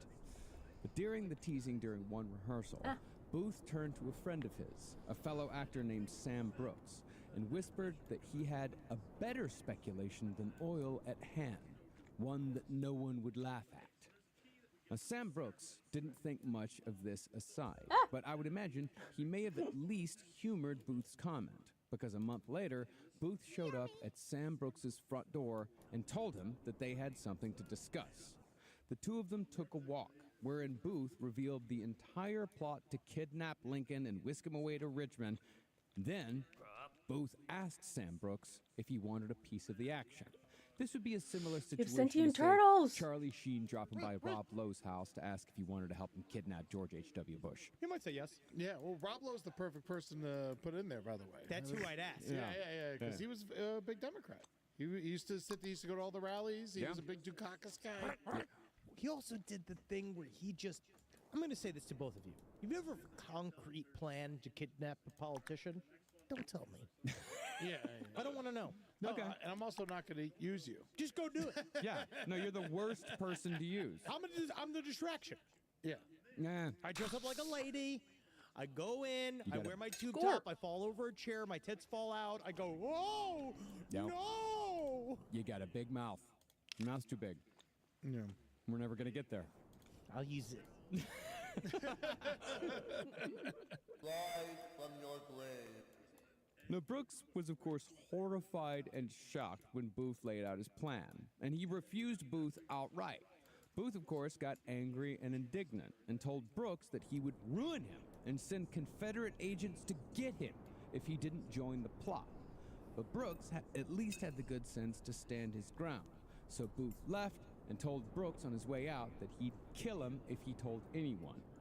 Booth continued to send Brooks threatening and desperate letters for months afterwards, but Brooks still had to continue performing beside Booth and his brothers in Julius Caesar, and was unable to tell anyone about Booth's insane plot because he truly believed Booth would have him killed if he did. Now that's acting. Exactly. And then every single time he gets a note, like, you know, you can see the director being like, you know, John, I was thinking maybe we could try it. And he was going like, no, don't push him. I think you're doing great, Johnny. Johnny, I think you're doing great. Now, I'm sure some of you are thinking at this point that there are quite a few people involved in this plot, too many to keep it a secret. But this was all a part of Booth's plan. Booth wrote and spoke to a great many people about his plot to kidnap Lincoln, outside of the actor Sam Brooks. But Booth was actually quite clever in the way he did it. So the Union was not shy in any way about imprisoning people suspected of being Confederate spies indefinitely. That's what the whole suspension of habeas corpus was about.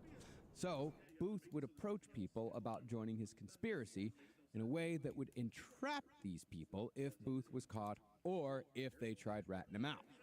Booth would write letters to people suggesting that he needed help with a, quote, mysterious speculation, hinting that he was talking about an investment. But when an interested party would write back, it created a paper trail implicating the person in the mysterious speculation, which was, of course, the kidnapping plot.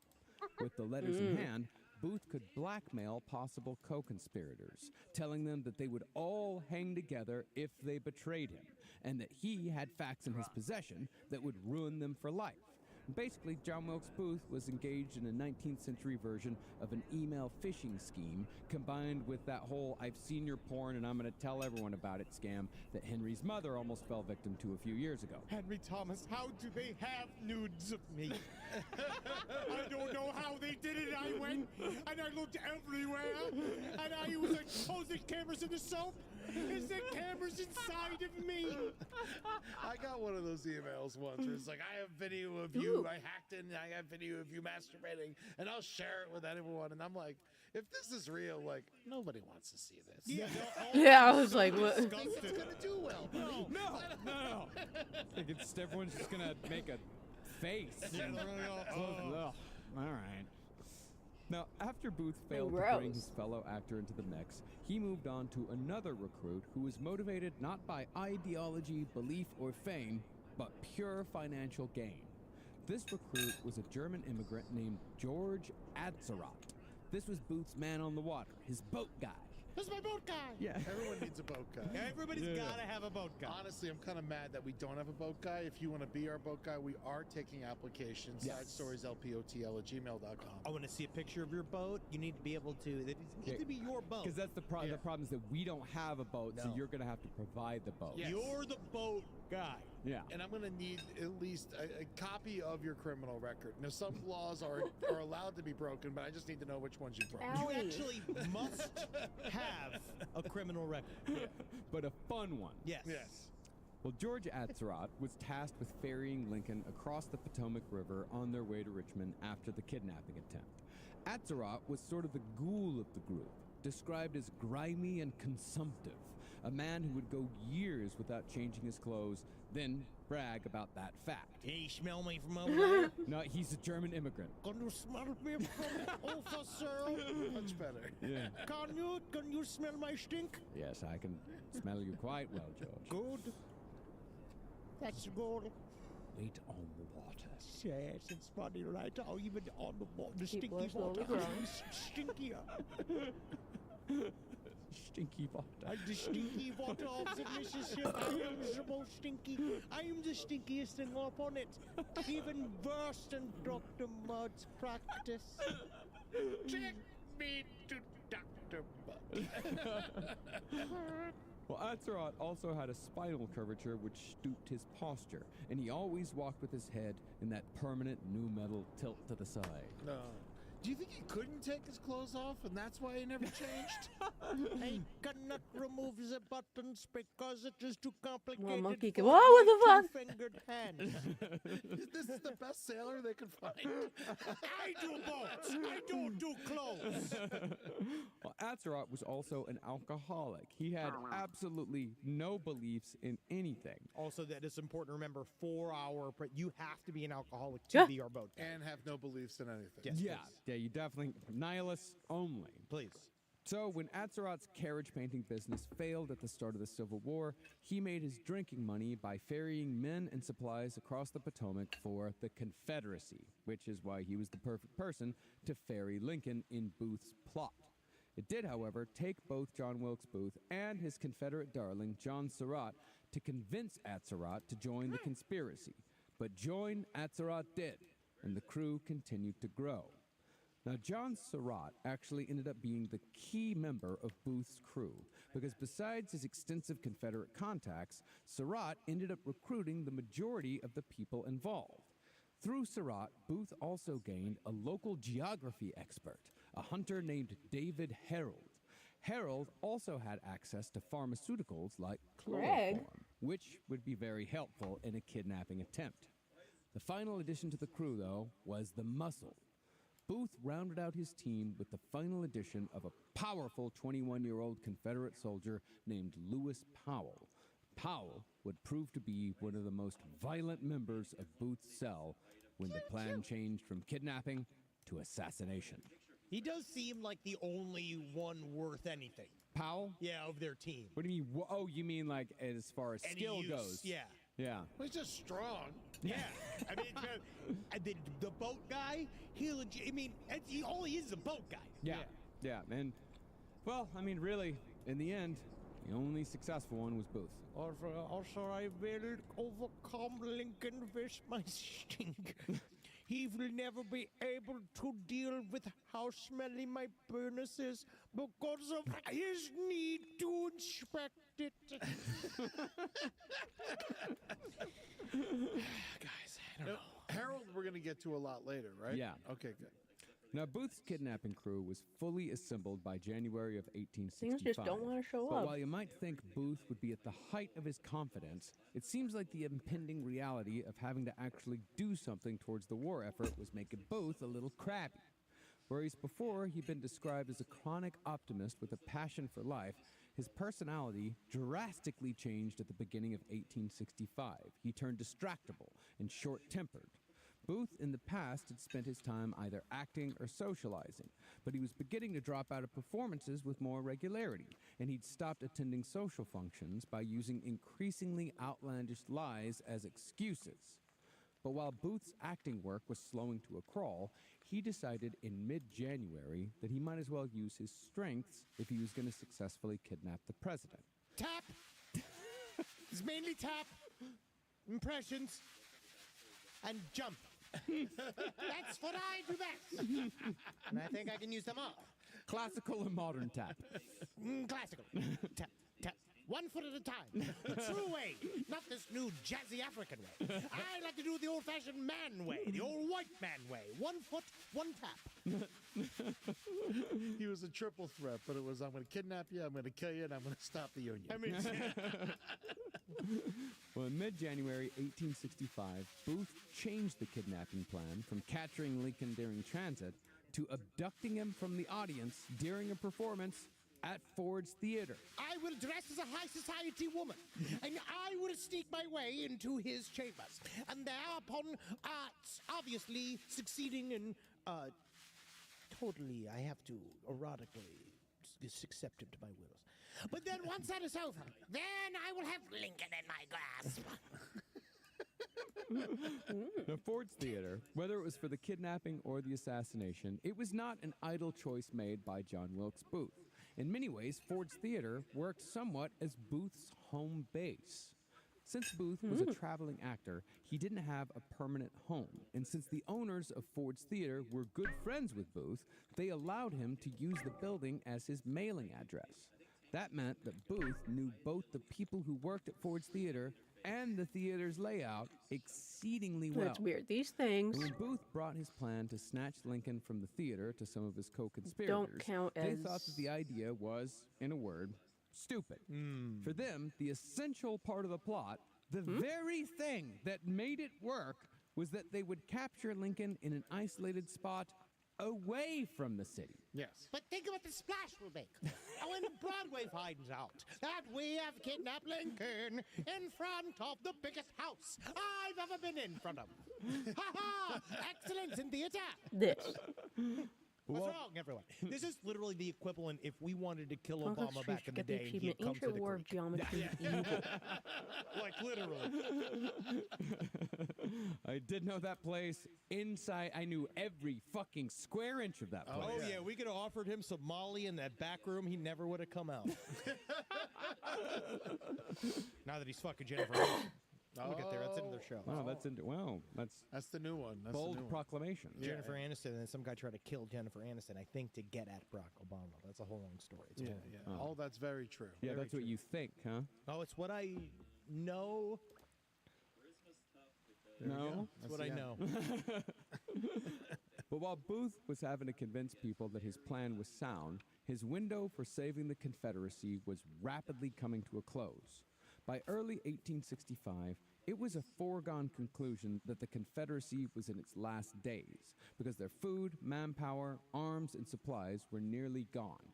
In fact, the Confederacy was desperately trying to negotiate an end to the war. Although, even after losing hundreds of thousands of men to combat and disease, even though their cities were on fire, they were still stubbornly holding out for a compromise that let them keep their slaves. Well, after they lost all their arms, they're going to need the slaves.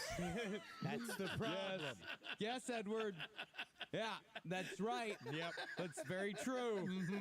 Oh, very much so. Well, just the idea of this whole war has been fought on this one thing.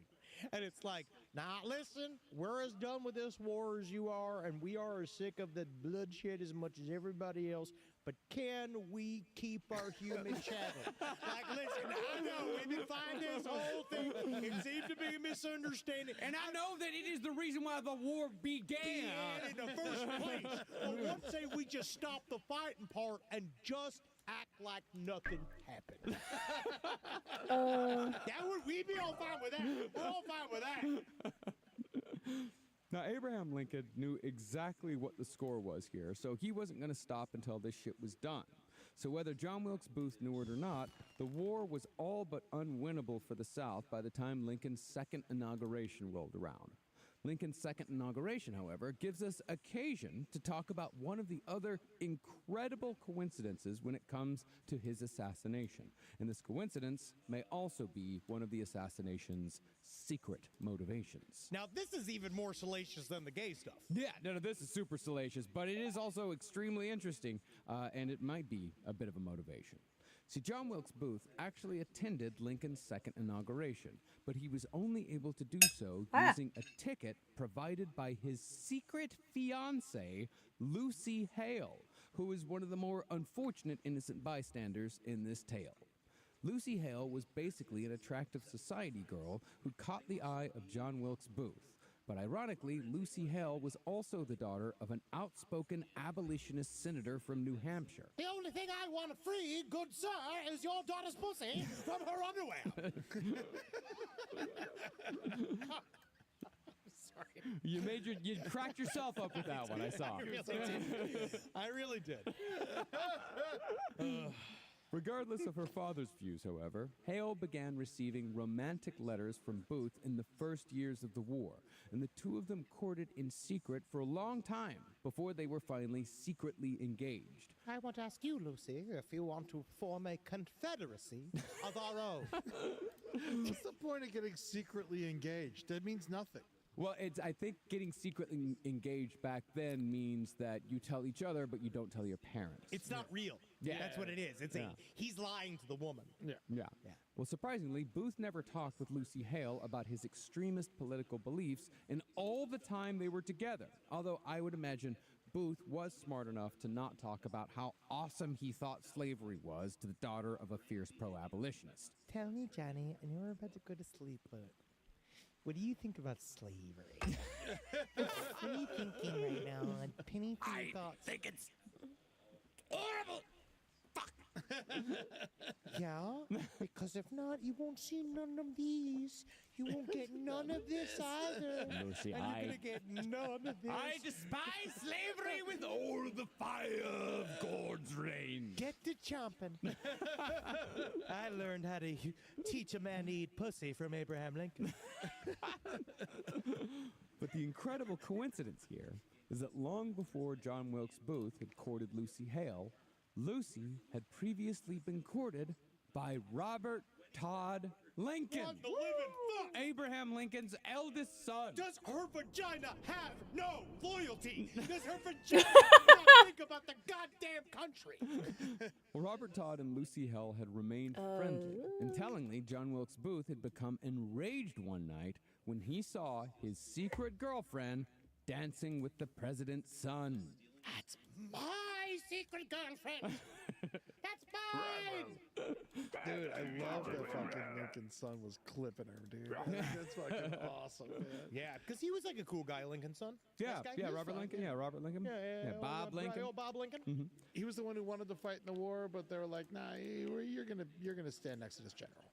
Yeah, wasn't he? Yeah, he was played by Joseph Gordon-Levitt. Joseph Gordon-Levitt. Yeah, in the very movie. attractive. Who loves to fuck people's girlfriends. Here we go. Loves to fuck people's girlfriends. He was fine. Robert Todd Lincoln definitely looked like him. That's for fucking certain. Man, do you think this had anything to do with him wanting to kill Lincoln? Maybe. I don't know. It didn't help. Like, it definitely didn't help. Yeah, it definitely didn't help. But perhaps an even larger coincidence. And now the demons. Was what Okay, Lucy so was doing the day Abraham Lincoln was assassinated.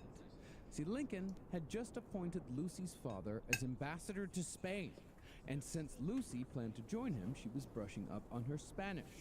Lucy's Spanish study buddy, who she was studying with on the day that Lincoln was killed, was none other than Robert Todd Lincoln. Oh, the most Spanish of the president's sons. This is called an enchilada, Lucy. And this here is called a burrito supremo. And this here is the ancient Mexican art of frijole con fritas. Your Spanish definitely is stuck to only food. And over here is another incredible Spanish area thing called an empanada. There's another thing over here. Just come here and kiss me. Yeah, let's fuck. Now, Lucy Hale became somewhat infamous because John Wilkes Booth had her picture in his pocket when he killed Lincoln. But Booth also had pictures of 4 other women. It's covering my bases. Booth was a ladies' man, as we said last episode, and such was women's attraction that a jealous ex-girlfriend, who also happened to be a fellow actor, she once tried stabbing John Wilkes Booth to death. But that's all to say that Booth had many sides that he showed to many different people. So I do agree with most historians when they say that Lucy Hale was just as shocked as anyone else when her secret fiancé murdered the president. Probably would have been a good idea to keep that secret a secret at that point. Yeah. Well, the problem was that they found her picture, and she was popular, and so they went to her and be like, "So why does John Wilkes Booth have a picture of you?" Because they used to give pictures as like a gift from person. Like she would have given him, she would have needed to have given him that picture. And she was also, by the time of, around the time of the assassination, they had started to be seen in public together. Like, I think, he had even had dinner with Lucy Hale's, mother. There was rumors that he had dinner with not Lucy the Hale's mother, demons! and Lucy Hale herself on the night that he killed Lincoln. He was like, I gotta get going. I got something to do. But I don't think that he knew that she was studying with Robert Todd Lincoln. So we that get day. sentient. I think it was just a complete and total. And he had already planned to kill Lincoln that night anyway. Yeah. So yes, absolute coincidence that, John Wilkes Booth's secret girlfriend was hanging out with the son of the man he was killing that Well, night. I'll tell you what's definitely finito. Your tutoring sessions with that son of a bitch's son. Oh, they are estapioed. Oh, they are... Eustapio! All their houses are little versions of the thingy. South by this point, Booth doubled down on the kidnapping plot. To confuse everyone about his continued plotting, Booth constantly lied to friends, family, and even his co-conspirators about where he was, what he was doing, and who he was doing it with. Booth was also draining his finances at a rapid rate. Okay, we because need he new was paying demons. for all of his co-conspirators' room and board, in addition to buying them all fine suits to make them look respectable. To throw everyone off their trail, the co-conspirators all stayed in Washington, D.C. using fake names, just waiting for Booth to give them the go-ahead. Hello, my name is Robert Spaghetti. My name is Mr. Stinkle. It's right, that's my state. I am Mr. Ronald Spaghetti. Ronald Spaghetti. It says Ronald. Are you guys related? Ronald Spaghetti and Bob Spaghetti? No, it's a total coincidence. Total coincidence. We're both from the same town. The town of... Pasta Rivolio. Okay, new Pasta crap place. Rivolio, Italy. With the Meatball Brothers. Yeah. It's weird because you sound German. No, I'm very No. Eastern Italian. Scheiße. Now, while you may think that the plot to kidnap Lincoln was simply a plan that lost steam, Booth and his gang of Confederates did make a bona fide attempt at snatching the president in the spring of 1865. See, in those days, theaters would announce Lincoln's visits ahead of time because it increased ticket sales. So when Booth got word that Lincoln had tickets to an upcoming performance at Ford's Theater, he finally set his kidnapping plan into motion. On March 15th, Booth gathered his team at Ford's Theater in anticipation of Lincoln's visit, where Booth familiarized them with both the layout of the theater and his grand plan Oh, itself. nothing can grow during On winter. Booth's cue, one of the co-conspirators would rush the president's box and seize Lincoln, while Booth and another accomplice would follow him with handcuffs. Once properly seized, Lincoln would be lowered from the box to the stage with, I suppose, a rope or something similar. Well, he has very long clothes on. We'll strip him down to the very bottom of his nudeness. And then we will tie those clothes together into a tether. And we'll throw him over. Yes, I can see it now. Like a giant chandelier. Lincoln will swing above the audience. No, don't see our plot is a most righteous one. You throw him and I will catch him. That was the plan. Like a javelin. He's perfectly shaped like a spear. Well, another collaborator was supposed to be waiting to catch Lincoln. He was going to be down on stage, he'd come from backstage, catch Lincoln to make sure he didn't die going head first. And that's why I'm bringing the basket. Yeah. I got the basket because I measured it to the president's length. Booth, two other guys, they would leap down after him using Booth's patented stage stunt techniques. It's a 1, a 2, and a jump. It's that easy. So remember, that's what Booth was known for. He was the action star. He was a stuntman. I jump. Yeah. And tap? 1 foot at a time. All the guys, once they were on stage, they would surround the president and hustle him out of the building, where a carriage would be waiting in the alley to whisk them all out of the city as fast as possible. It's like we've already done it. The co-conspirators were not exactly sold on Booth's plan, and not just because it was obviously really fucking stupid. You want us to just get him. So that's the big... Great plan, Booth. Get him. Get him. Just go in and get him. Really, their biggest problem with the plan was the end game. The idea that Lincoln could be exchanged for a large number of Confederate POWs who could turn the tide of war. The reason why they had a problem with this part is because there had already been a big POW exchange between North and South earlier that year that had accomplished nothing. And 1,000 more Confederate POWs have been freed on the very day that Booth was pitching the plan to kidnap the president for this very purpose.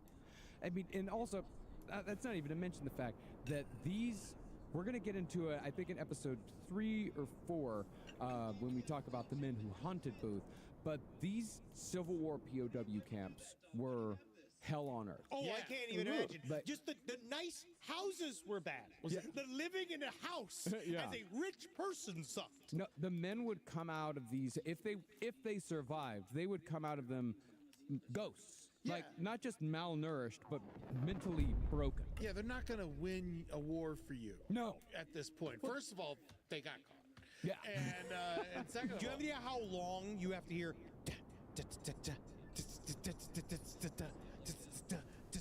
Drives you crazy. yeah. Wasn't this Andersonville? Wasn't that where they kept everybody? I don't know. Oh, okay. Well, I think it is, and I'm usually wrong. Well, I do know that Louis Andersonville is where they put all the fat guys. That was a fat camp. They're trying to get him to lose weight. It was wonderful. Now, Booth ignored the fact that his plan was utterly pointless and senseless, but he was also charming and highly convincing. After arguing with his co-conspirators from dinner time until 5 in the morning, Booth finally wore them down, and he convinced his compatriots that they would definitely be kidnapping Lincoln somewhere, somehow, by the end of the week. Now, 2 nights after the meeting with his co-conspirators... It's just such a funny time period to wrap it up in. By the end of the week, we will have the Confederacy back. It's that easy.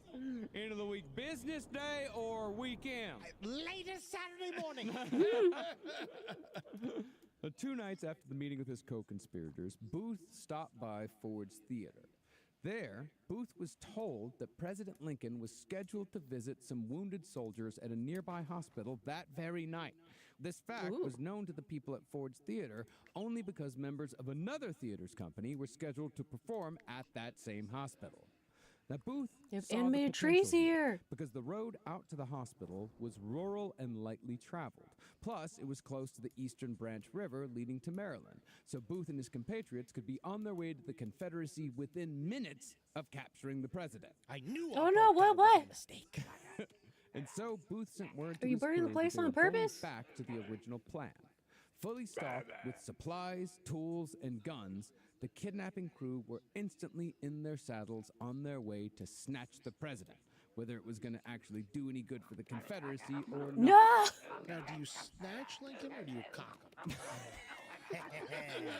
Depends on if you want to keep them or not. Now, the plan, which sounds exceedingly confident, was to capture the president's carriage and somehow outrun the cavalry before reaching the river. The kidnappers would then remove the wheels from the carriage so they could secure it to a boat to ferry it across the water, where the next phase of transporting Lincoln to Virginia could begin. Booth, of course, rode ahead of everyone else to do a little recon at the hospital because he had a good friend who worked as a doctor there. But when Booth arrived, he was told that the president had changed his plans at the last minute and wasn't expected to come.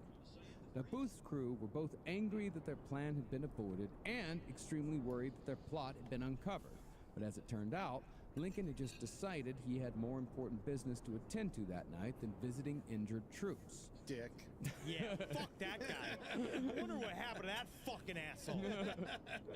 Well, Lincoln had changed his plans in order to meet with the governor of Indiana. But in yet another absolutely stunning coincidence, Lincoln actually had that meeting at the very same hotel where John Wilkes Booth was living at the time. Yes, and is this where he fucked a guy named Kennedy? Is this then, or when is it later? He's so far up his own ass. Like that he doesn't even know the guy he's trying to kidnap is in the next room over. The most famous man on earth at this point. We will find him somehow. We will smoke him out. Like as like Abraham Lincoln's walking behind him. We will find the president and we will change him. I'm sorry. Win it a Nazi. Now, the conspirators, understandably discouraged, especially after finding out that Lincoln was basically at Booth's house while they were planning to capture him in the woods, they all went their separate ways for the time being. As for Booth, he returned to Ford's Theater, but not to further the kidnapping plot. Instead, Booth was set to perform the night after the failed attempt in a benefit performance of a play called The Apostate, which culminates in the murder of a tyrant and the suicide of his assassin. April 18th, 1865 would mark the last time that John Wilkes Booth would ever perform on the stage, because just a little under a month later, John Wilkes Booth would himself become America's first successful presidential assassin. Now, there's no hard evidence of when Booth changed his plans from kidnapping to assassination, because while Lincoln was killed on April 14th, Booth was still sending telegrams discussing plans for Lincoln's capture on March 27th.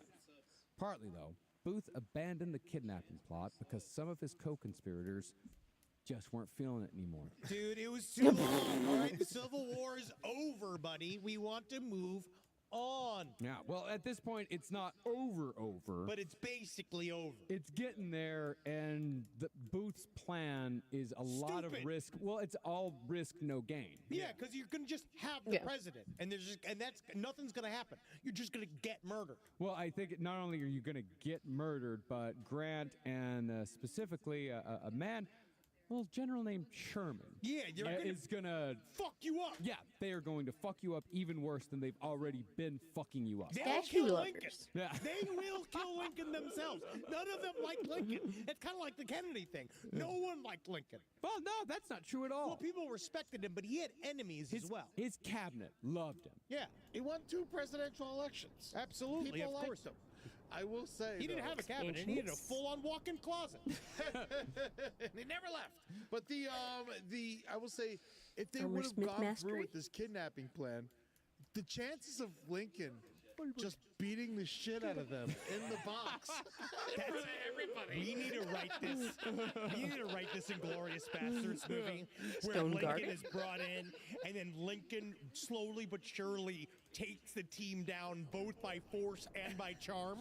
Like begins like winning them to their side. Attentive and readers? having to fight Ah, John Wilkes demons Booth like to in the read. end. I could see him getting And flame completely weapons. naked and be like, "Let's go, fuckers!" Yeah. You know, like,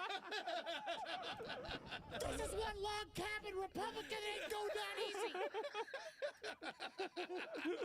Now, I want the movie where they take him all the way back to Stop Richmond. going up Lincoln there. wakes up in Richmond, his eyes just pop open, and he single-handedly fights his way out of the Confederacy and just takes it down himself. Do you have civilization? Yes. God, that'd be awesome. No, you don't. The member of the Here you team go. that left after John Wilkes Booth, after just everything didn't work out, was John Surratt. I mean, John Surratt, he was basically the guy who brought the team together. He had the strongest connections to the Confederacy. So when he rejected Booth's final plan, it was over. Like they didn't have their guy anymore, the main guy. and wasn't he the money man too? Well, Booth was the money man. Well, he was he made it a legit capital C Confederate action. You know what I mean? Like, Yeah. Well, basically, Surratt had finally seen through Booth's bullshit, and he had no intention of remaining under Booth's influence. he's an actor. Yes, but unfortunately for Surratt and his family, Booth had no intention of letting Lincoln Religion. go. But most unfortunate of Summon all at this point in tornado. the story, deservedly so, was the Confederacy. The Appomattox Campaign, which was General Robert E. Lee's last desperate attempt to defend the Confederate capital of Richmond, it was well underway by March of 1865. Oh God, what happened? By April 9th, the Union had guaranteed defeat for the Confederacy by cutting off their supply lines and basically burning the Confederate capital of Richmond to the fucking ground. I Which think was, the in fact, the cookie people final were fighting spiritual the defeat for every Confederate citizen and the sympathizer. frogs where they were But few here. This people was a were more frog shattered village, by and the now it's loss of gone. Richmond than John Wilkes Booth. But for Booth, whose whole life was a performance, this was all mere prelude to the final dramatic twist.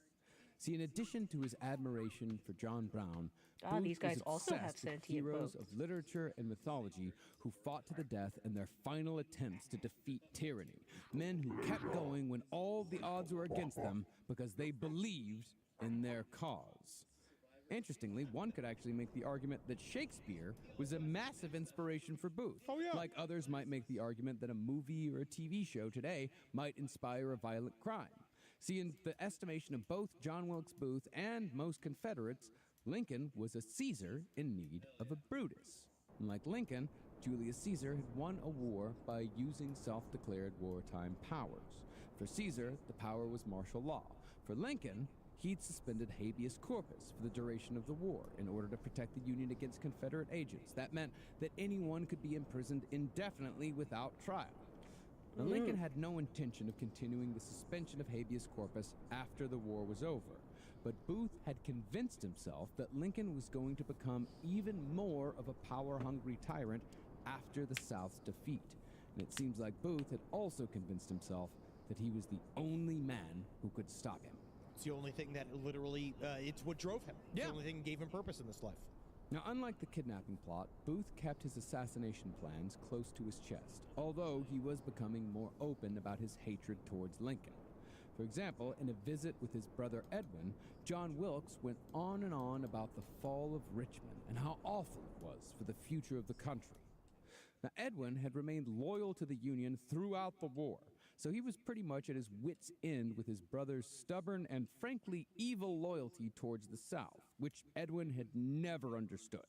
It's because he's just a fucking pain in the ass little brother. Yeah. Yeah.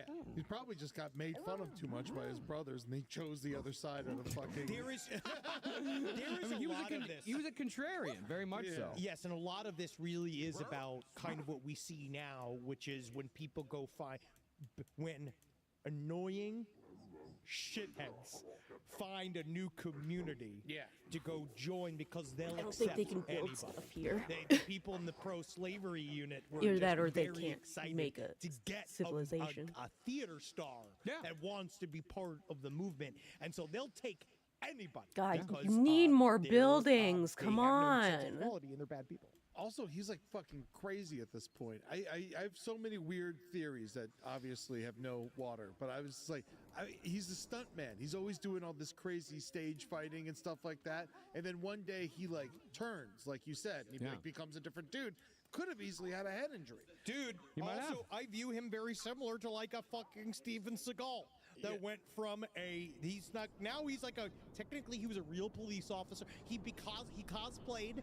Eventually they gave him a fake little deputy's badge, and now he's over in Russia. Like, he defected to Russia just to be important. Yeah. Yeah. Well, Edwin and John Wilkes Booth never reached common ground, and that argument was the last time that Edwin would see his brother alive. From there, Booth visited New York, where he met up with Sam Brooks, the actor friend that Booth had tortured for months with threats of blackmail. Booth went on and on about how he missed his chance to kill Lincoln during Lincoln's second inauguration. And when Brooks told Booth that he was crazy, Wilkes simply whimpered, quote, "How could Lincoln tells you his exact fucking motivation. He just wanted to be famous. He wanted to He's be just important. another bottom down fucking actor. Yeah, and there's also that they say that his career was not on a downward slide at the time, and that's true. It wasn't, but it also was never as big as his brothers or his father's. Some say it was his voice had gone. Some say it was booze. Some say you killed a country John because of bad reviews. No, it was not bad reviews. Oh, Sondheim. That's his liberties. That's Yes, his creative yeah, I know it's his liber. Well, that's some say. So he's not saying that it is. He's Why saying- did you do it, Johnny? Nobody agrees.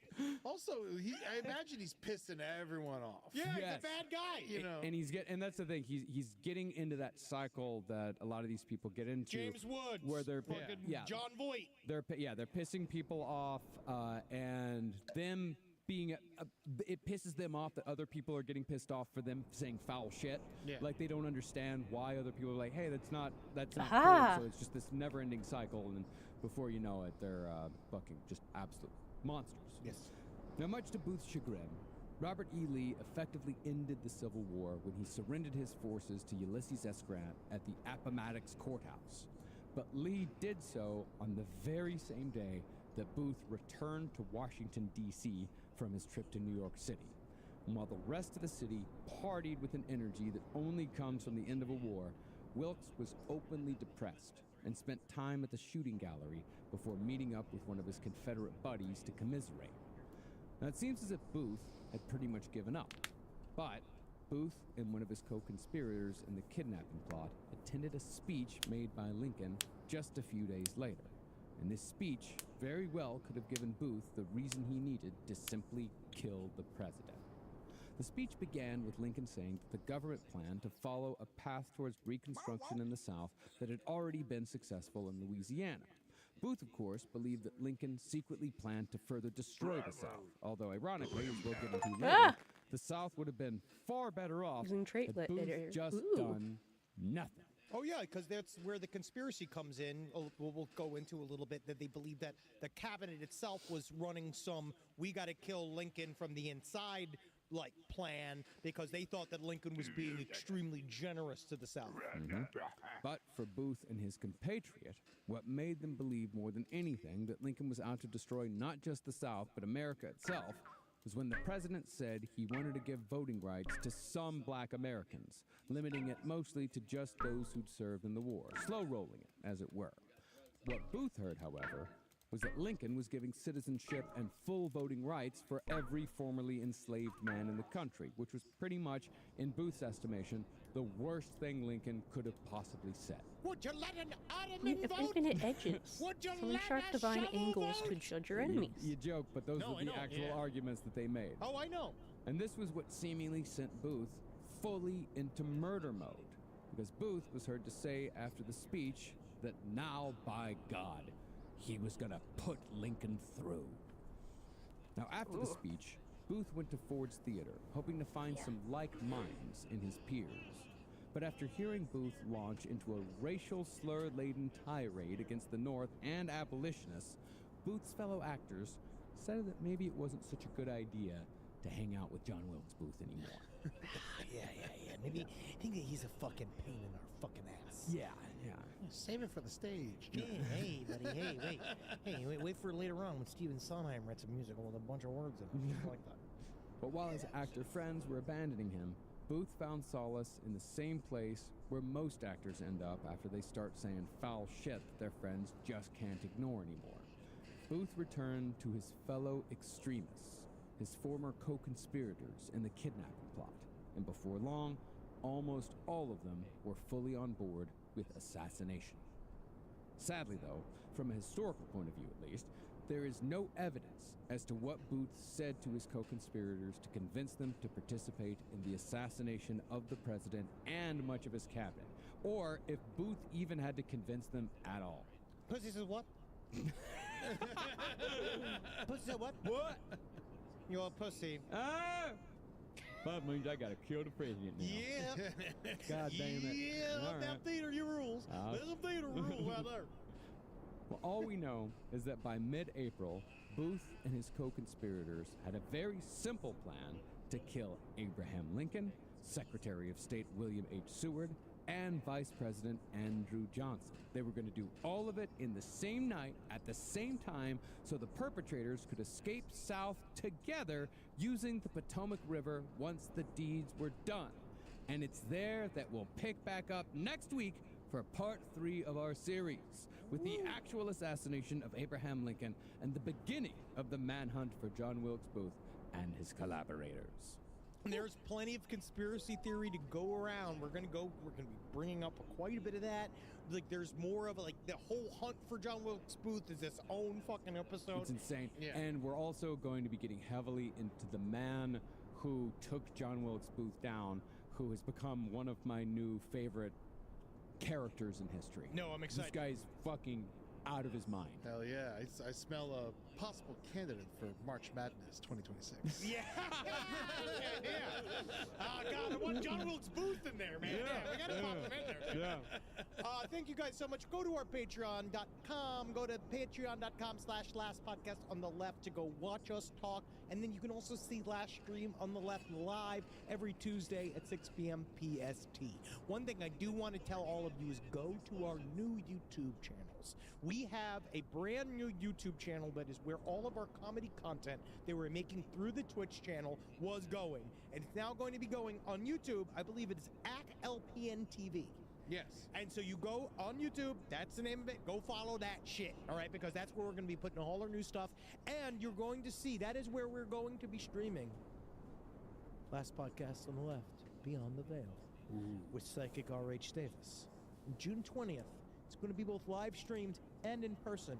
Tickets are going to be there. You're going to see we're going to be doing it in conjunction with the Mystic Museum here in Burbank, California. And this is going to be a very special night that you're not going to want to miss because you're going to get spooked out. Yeah. Yes. Okay, we're at the end of that. It's already 7. I didn't really notice the time. I was so focused on this.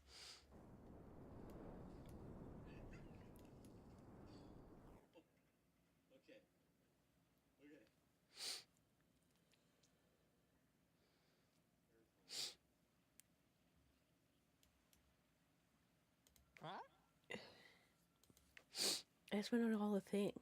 We're getting there. Some of them I don't know what they're connected to.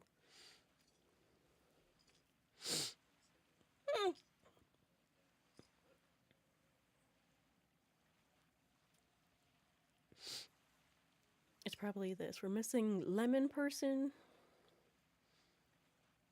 in, I guess, this person or whatever this is. Yeah, they're not doing anything up here, so I guess they can't.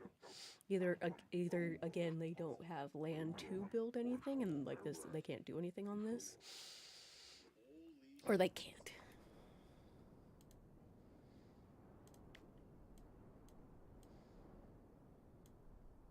And based on this, it seems like we're supposed to get stuff from the enemy, from aliens, and it's not just kamikaze stuff. Please don't attack them.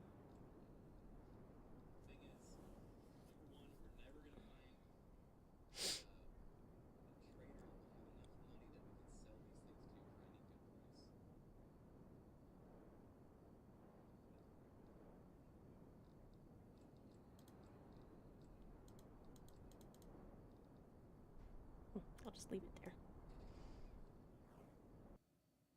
there. Ooh, they're expanding. God damn it!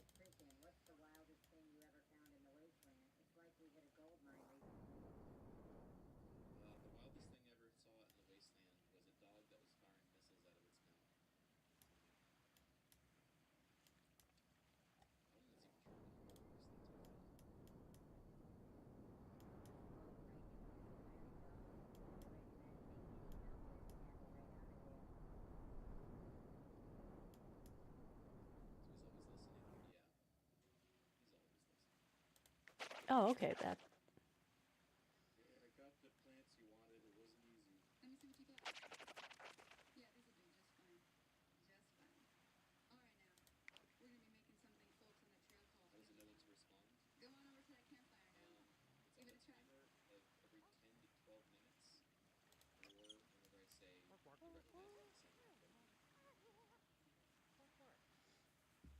Okay, Lucio.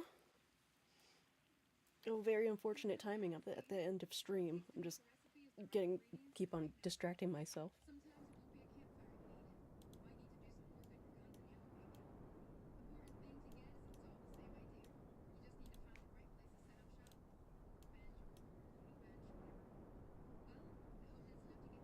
Well, there's war happening with the rats.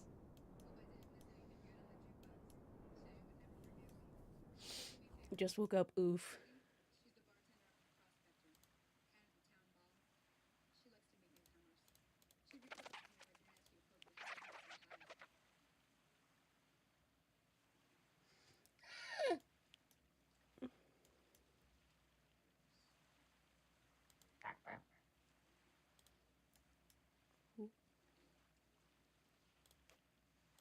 Fucking snowman, no! Ah!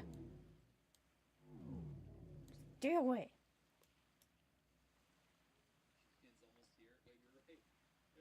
Yeah, can you kill the snowman? They're annoying. Thank you. Roblox, yeah! I played it on my tablet. Oh.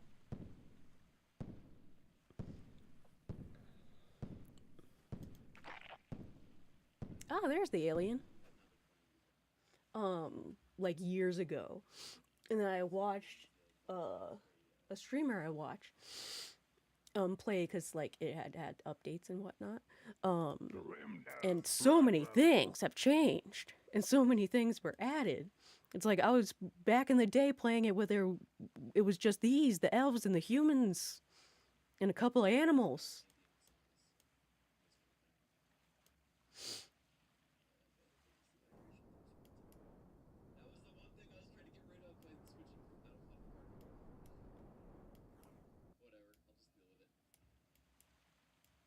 He means, are you okay? Can you please, like, actually build your civilization?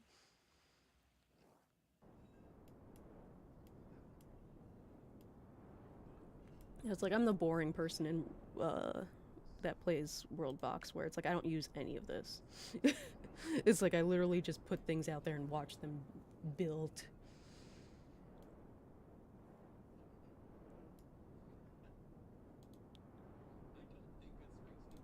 Age of the Sun! How to find ways to survive the harsh conditions.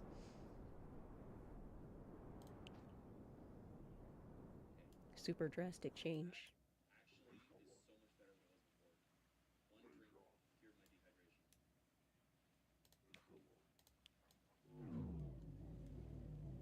What are you guys? Go to some regular land. There they go. Yes, I knew it. It's like they needed... they just needed... they couldn't build anything there because it was literally just frozen water. There they go.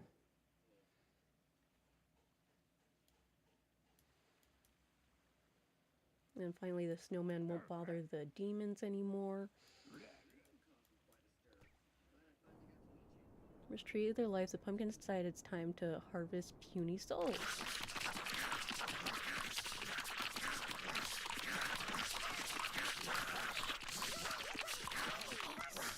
That's not what I expected.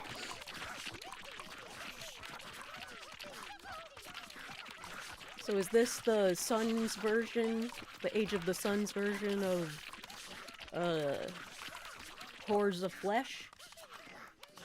Ooh, it seems to be a lot worse. Because the cookie people of this village are dying.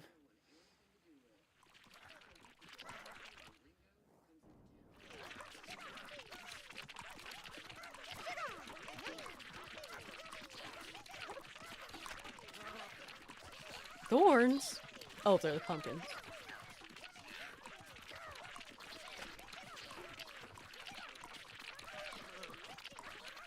I unlocked that one. Good, good. Can you have civilizations?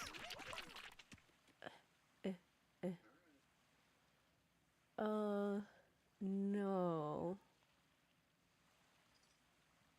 Because this is the subspecies. No, you cannot. From the looks of it, because we need to be able to give you the prefrontal cortex, which it is not here.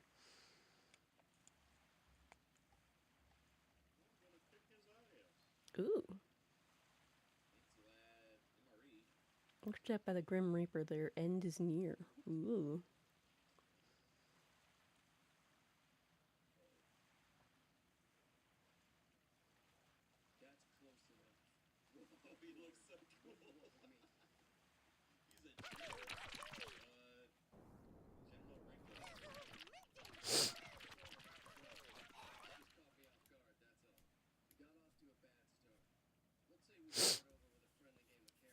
Ugh. Gonna give you some trees now. There you go. You need more trees. There's some trees. Oh God! Well, yeah.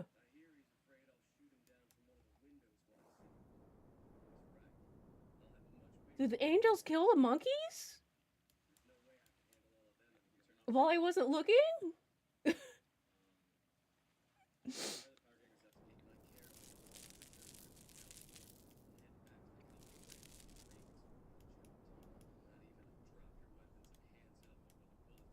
And yet they still have the monkeys culture.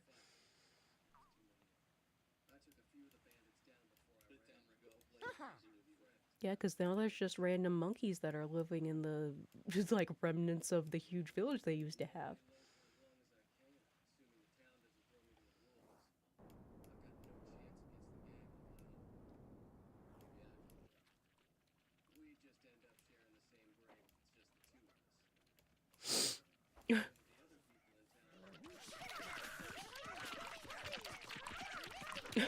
They're trying. I think they're succeeding.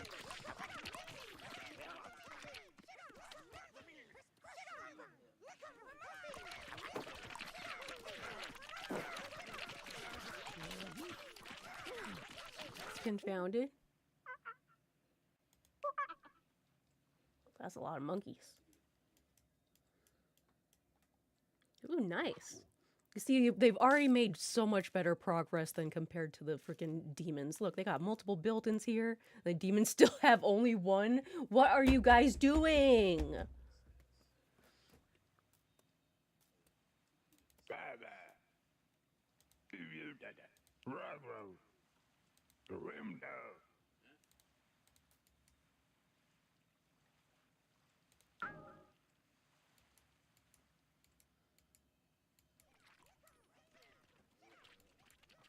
It's like, man, these pumpkins.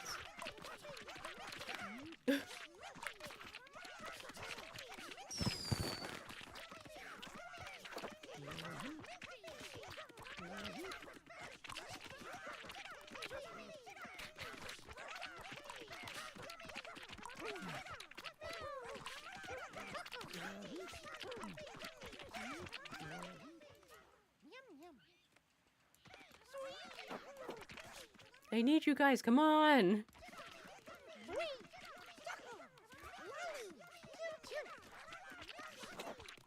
Oh good, never mind. Okay, they got it.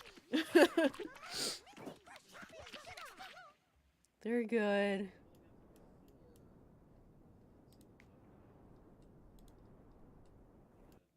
Yeah, the angels really took over.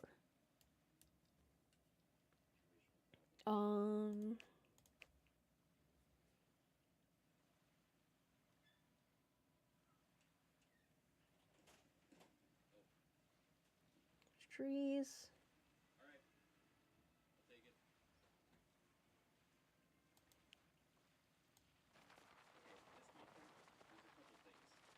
Just gonna get rid of their burned buildings, I guess. Oh, there's a good building. Well, it's like, get rid of the bad ones. There you go. You need to rebuild anyway.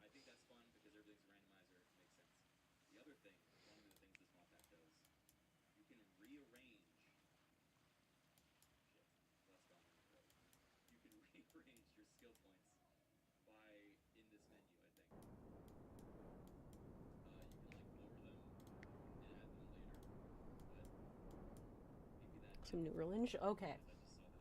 Because I still I'm getting distracted more.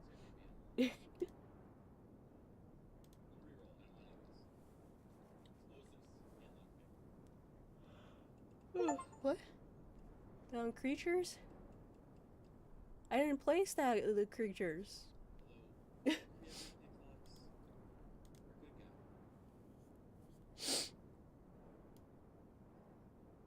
Blazing heat wave, Yars, of course.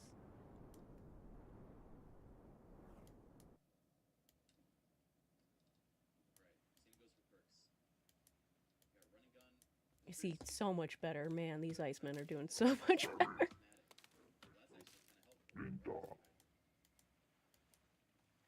It's like the demons just don't want to expand.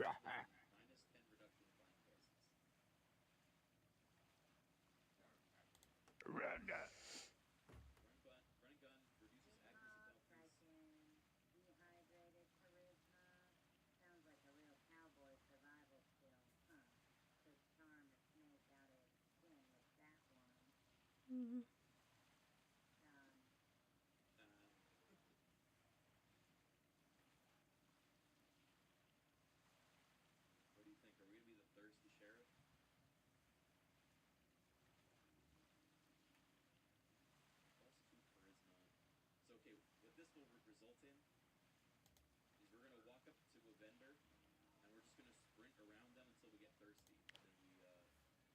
Let's make someone smart. See if they do anything. Okay, again, distracted. Okay, I have to end here. We're already way over time. Anyway, for anyone that was here this whole time, let me pause so stuff doesn't happen.